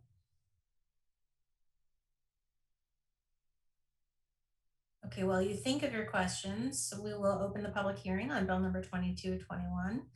Madam Secretary, do we have any testimony received from members of the public? No, Madam Chair, we did not receive any submissions of testimony for bill number 2221. We do not have any individuals signed up to speak on this bill either. The public hearing on bill number 2221 is now closed. Madam Secretary, please read the title of bill number 2221. Bill number 2221, an ordinance concerning current expense budget, fund transfer, and supplementary appropriations. How about now? Any questions now? Any comments? Okay, I will say on behalf of a grateful public and council, thank you all for the wonderful job that you are doing.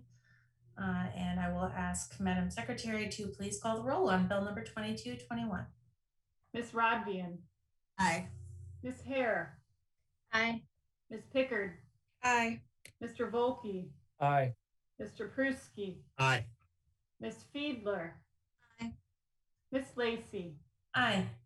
7 in the affirmative, none in the negative. Bill number 2221 is passed.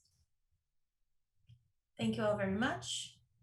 Madam Secretary, please read the title of bill number 2321. Bill number 2321, an ordinance concerning approval of Second Amendment of lease agreement of certain county-owned property to Robert A. Pascal Youth and Family Services, Inc. This is an administration bill that is also co-sponsored by Ms. Pickard and Ms. Rodvian. Mr. Barron, you have the floor.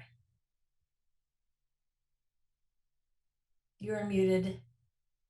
It was bound to happen tonight at some point. Pete Barron with the administration.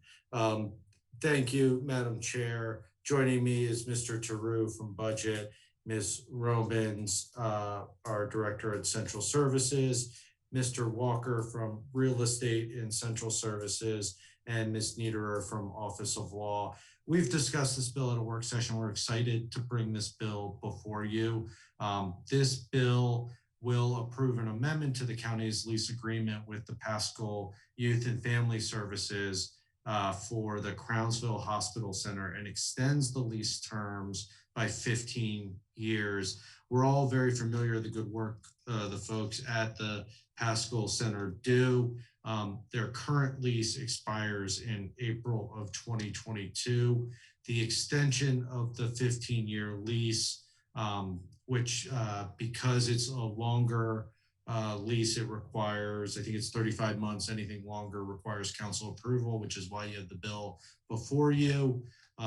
This extension of the lease will allow the Pascal folks to make some investments in the property and continue their good work long into the future. So we ask that you move this bill, and we're very proud to bring it forward. Ms. Fiedler. Thank you, Madam Chair. I'd like to ask to be added as a co-sponsor to this bill. Thank you. I'm sure that's noted. Does anyone have any comments or questions or discussion before the public hearing? Seeing none, we will now open the public hearing on bill number 2321. Madam Secretary, do we have any testimony received from members of the public? No, Madam Chair, we did not receive any submissions of testimony for bill number 2321. Okay, we do have one individual sign up to speak on this bill, and I think he is still with us. Mr. Bariano?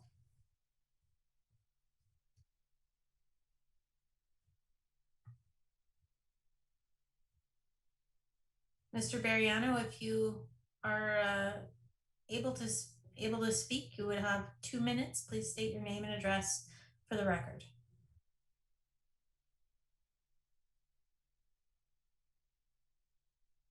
Go.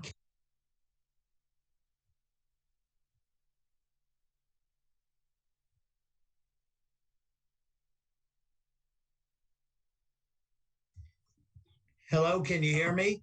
Yes, we can. You have 2 minutes. I'm sorry for the technical difficulties. No problem. Please state your name and address for the record. My name is Bruce Bariano. I am the pro bono lobbyist for the Pasco Crisis Center. And good morning, Madam Chair and members of the council. We'll be very brief. I am here. I am always here. And I'm here this evening with Catherine Bonacontri, the president and CEO of the Pasco Crisis Center. We deeply, deeply appreciate the commitment of this administration and the council to the Pasco Crisis Center, the co-sponsorship of this important bill that will enable the Crisis Center to continue its much needed and superb work. Already, Ms. Bonacontri and her husband have put over $700,000 into the facility, well, improving it and making it an incredible facility, knowing that those improvements will stay with the county-owned facility. Their commitment is extraordinary. We thank you very much. And very briefly, Ms. Bonacontri would just like to say thank you as well.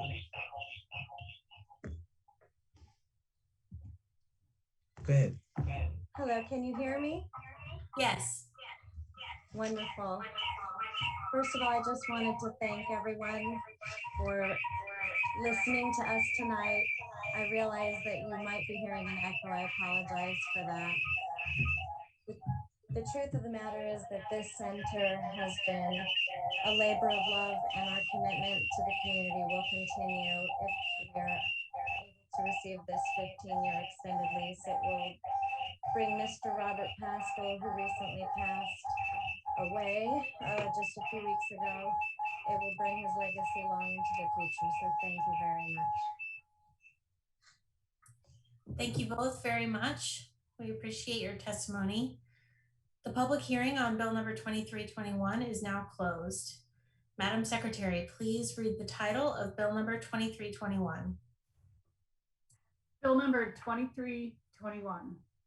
An ordinance concerning approval of Second Amendment of lease agreement of certain county-owned property to Robert A. Pascal Youth and Family Services, Inc. Is there any further discussion? Seeing none, Madam Secretary, please call the roll on bill number 2321. Ms. Rodvian. Aye. Ms. Hare. Aye. Ms. Pickard. Aye. Mr. Volkey. Aye. Mr. Pruski. Aye. Ms. Fiedler. Aye. Ms. Lacy. Aye. 7 in the affirmative, none in the negative. Bill number 2321 is passed. Thank you all. That's a feel good right there. Madam Secretary, please read the title of bill number 2421. Bill number 2421, an ordinance concerning Timbers Special Community Benefit District. Mr. Barron, when it's an SCBD, it's you first. Thank you, Madam Chair. And I'm fortunate tonight to have our budget officer with us, Mr. Trumbauer, and from Office of Law, Ms. Lori Blair Klausmeyer. I'm going to ask Mr. Trumbauer to say a little bit, and I'm going to take a minute and stop talking. Thank you, Mr. Barron. Chris Trumbauer, Budget Officer, happy to spell Mr. Barron for a bit. He's been doing a lot of talking tonight. I believe this bill was discussed at the work session, so I think you have all the details, but the Timbers Civic Association is a small community nestled among the trees in Arnold, just south of Anne Arundel Community College in District 5. They approached the county in August 2020 with a request to form an SCDD. Long story short, they did what they had to do. They got 68.75% of the votes. And so you have this bill in front of you now to create their special community benefit district. I'd be happy to answer any additional questions. Mr. Volkey. Thank you, Madam Chair. Less of a question than a comment. I'm just glad to see that our new process for SCBDs and the higher threshold is working. So I just wanted to add that it's good to see that in action. Anybody else? Okay, we will now open the public hearing on bill number 2421. Madam Secretary, do we have any testimony received from members of the public? No, Madam Chair, we did not receive any submissions of testimony for bill number 2421. We do have one individual signed up to speak on this bill. Remarks will be limited to 2 minutes. And when I call on you, please unmute yourself and begin by stating your name and address for the record. Michael Corliss. Hello, my name is Michael Corliss. My address is 142 Tall Tree Trail, Arnold, Maryland. I am the president of the Timber Civic Association. I just want to thank you for the opportunity to speak about establishing the Timbers as a special community benefits district. This is an important initiative to ensure we have the funds to sustain the Timber Civic Association and be able to maintain our neighborhood park. I am happy to answer any questions that you may have. Mr. Corliss, thank you very much for hanging out for this incredibly long council meeting for all this time. So thank you for your dedication, sir. You're most certainly welcome. The public hearing on bill number 2421 is now closed. Madam Secretary, please read the title of bill number 2421. Bill number 2421, an ordinance concerning Timbers Special Community Benefit District. Is there any further discussion? Seeing none. Madam Secretary, please call the roll on bill number 2421. Ms. Rodvian. Aye. Ms. Hare. Aye. Ms. Pickard. Aye. Mr. Volkey. Aye. Mr. Pruski. Aye. Ms. Fiedler. Aye. Ms. Lacey. Aye. 7 in the affirmative, none in the negative. Bill number 2421 is passed. Thank you. Madam Secretary, please read the title of bill number 2521. Bill number 2521, an ordinance concerning finance, taxation, and budget revenue reserve fund. This bill has Ms. Hare as the lead, but the entire council co-sponsored it. I think it's been a while since we've done that. So Ms. Hare, you can have the floor first and then we'll go to the administration. Thank you. Jessica Hare, District 7. We've talked about this bill a couple of times also. I'm grateful for everyone's support on the bill and co-sponsoring.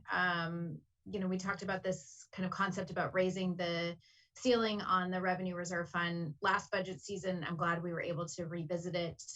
You know, I'm grateful that everyone sees this as a good thing to do financially, and it's prudent at this point. I guess that's all I'll have to say about it now. I think the auditor's letter did a great job of explaining the numbers, specifically about what it could be, what it is now, what it would be under this bill, and the circumstances under which the council can draw from the revenue reserve fund. So I just wanted to thank the auditor for that real concise explanation. And otherwise, I'm excited to vote on it. Mr. Barron?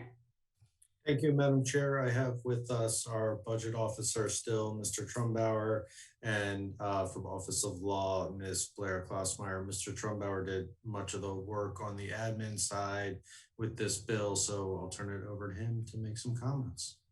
Thank you, Mr. Barron. Chris Trumbauer, budget officer. Just to be short and to the point, we love this bill. The administration supports the bill. We are now at, thanks to the vote you took a couple minutes ago, we are now officially at the max of the current allowable fund by law. So we support going to 6%. In fact, we wanted to do this ourselves, but the sponsor beat us to the punch. So tip of the hat to you, Councilwoman Hare. And we look forward to working with the council to set a strategy to reach the new 6% limit in the coming years. So full support. Thank you. Thank you. Does anyone have any other comments before the public hearing? Seeing none, we will now open the public hearing on bill number 2521. Madam Secretary, do we have any testimony received from members of the public? No, Madam Chair, we did not receive any submissions of testimony for bill number 2521. We do not have any individuals signed up to speak on this bill. The public hearing on bill number 2521 is now closed. Madam Secretary, please read the title of bill number 2521. Bill number 2521, an ordinance concerning finance, taxation, and budget revenue reserve fund. Is there any further discussion?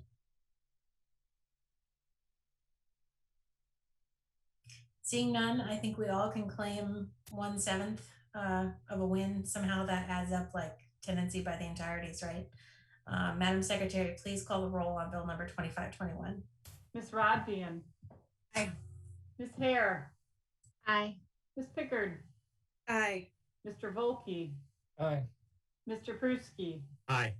Ms. Fiedler. Aye. Ms. Lacy. Aye.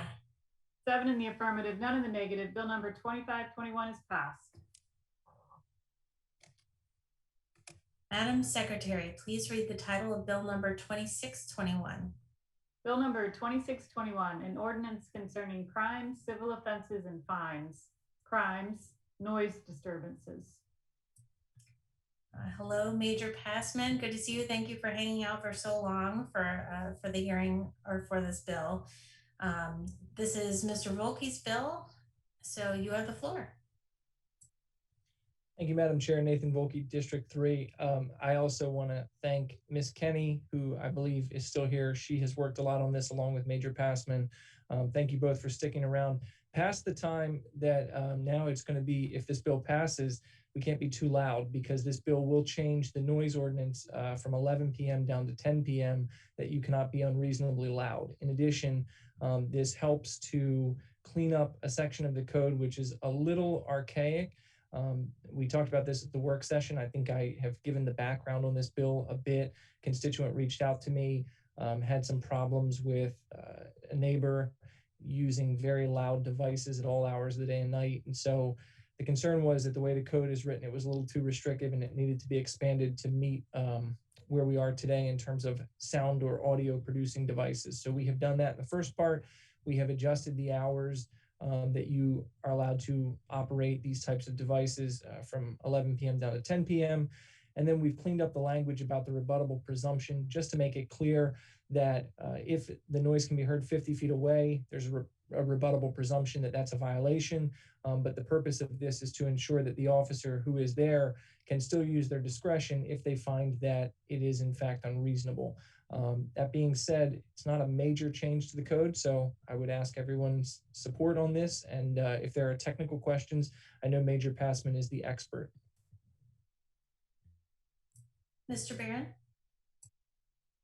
Thank you, Madam Chair. Pete Barron with the administration. I do still own a boom box. Want to appreciate the sponsor working with Major Passman in police and Ms. Kenny in law to get this bill where it needed to be. We are comfortable with this change and have no objection to the bill. Are there any questions or comments from my colleagues? We're all just wondering what model boombox Mr. Barron has. We will now open the public hearing on bill number 2621. Madam Secretary, do we have any testimony received from members of the public? Yes, Madam Chair, we did receive one submission of testimony for bill number 2621. The entire council received a copy and it's been posted to the website and added to the bill file. Thank you. We do not have any individuals signed up to speak on this bill. The public hearing on bill number 2621 is now closed. Madam Secretary, please read the title of bill number 2621. Bill number 2621, an ordinance concerning crimes, civil offenses and fines, crimes, noise disturbances. Is there any further discussion?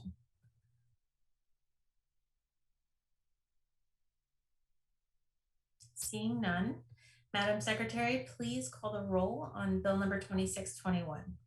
Ms. Rodvian. Aye. Ms. Hare. Aye. Ms. Pickard. Aye. Mr. Volkey. Aye. Mr. Pruski. Aye. Ms. Fiedler. Aye. Ms. Lacy. Aye.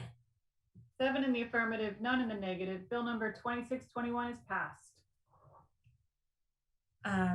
Thank you all to the admin folks for staying so late, and Major Passman, of course. We are now at the portion of the meeting where I ask if there is any other business to be brought before the County Council at this time. The answer is usually no, but tonight there is one item of business, which is, I believe that in order for us to conclude all the many amendments on Bill 1121 that I expect we're going to have on the 19th, I think we need to consider starting to have sort of maybe an early 4-hour session so that we have, since it's also a legislative day, but we could maybe start in the afternoon or do a morning session and then a break and then an evening session. But I was paying attention to how long it took us to get through all those amendments. I think we'll have at least that many amendments on the 19th, and practically speaking, the 19th is the last day that we can amend this bill. So I want to throw that out there.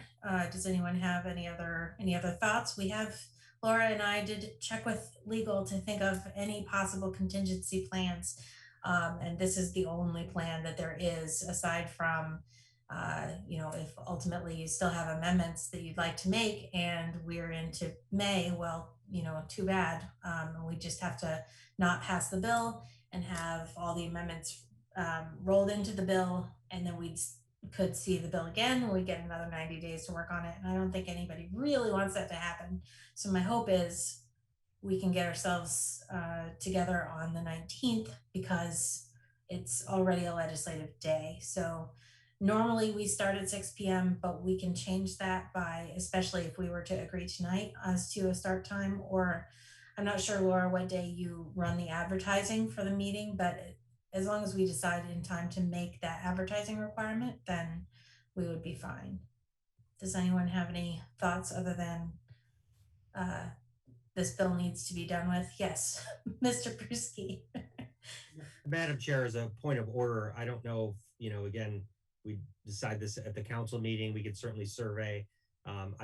Wasn't expected to answer the question on the spot, but I will say in regards to a work session, I thought we have a work session coming up as well, where amendments can be discussed. So a lot of discussion, just like as I presented mine, and so my colleagues did, that they could answer those and we wouldn't need the full debate. I could be wrong and separate, but I want to make that a part of the record. Do we have a work session coming up that will include 1121? Can somebody answer that question? Thank you. We do have a work session scheduled for next Tuesday morning, and another tactic that we could possibly employ is figuring out whether we can bundle any of the amendments. It could be a little bit tricky because we need to have agreement to do that. So that's certainly something Ms. Corby will be in touch trying to work that out. Ms. Pickard? Thank you, Madam Chair. Seeing that it's 11:30 and I'm certainly fading, I'm certainly open to starting the meeting earlier. Is that something we can doodle poll tomorrow to sort out everybody's availability? I think we can. It's just it's a very narrow window of time to make sure we got that done properly, which is the only reason I'm taking anybody's time, because I want to be in my bed too. So No, I mean, I'm open as far as like it's a late night tonight, so we will have the GDP, we'll have a bill 1121, and we'll have other legislation on the 19th. So I'm open to starting the meeting at 5 or doing whatever we think we need to do. We could end by 10. Thank you.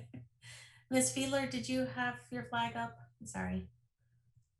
Thank you, Madam Chair. I was just going to say, it looks like we have 2 other pieces of legislation scheduled for the 19th for decision-making purposes. Good to know. I really appreciate everybody's feedback. Ms. Rodbian? Yeah. I was just going to chime in and say I'm good to start early on the 19th. Okay. Thank you all very much for the extra 5 minutes. I hope it doesn't take you all that long to fall asleep. Good night, everyone. I will just say, may I have a motion to adjourn, because I'm supposed to. Motion to adjourn, Allison Pickard. Is there a second? Second. All in favor, say aye. Aye. Aye. Aye. Any opposed? None. The motion carries. The county council isn't adjourned until a time to be determined on the day of Monday, April 19th, 2021. Thank you all. Good night.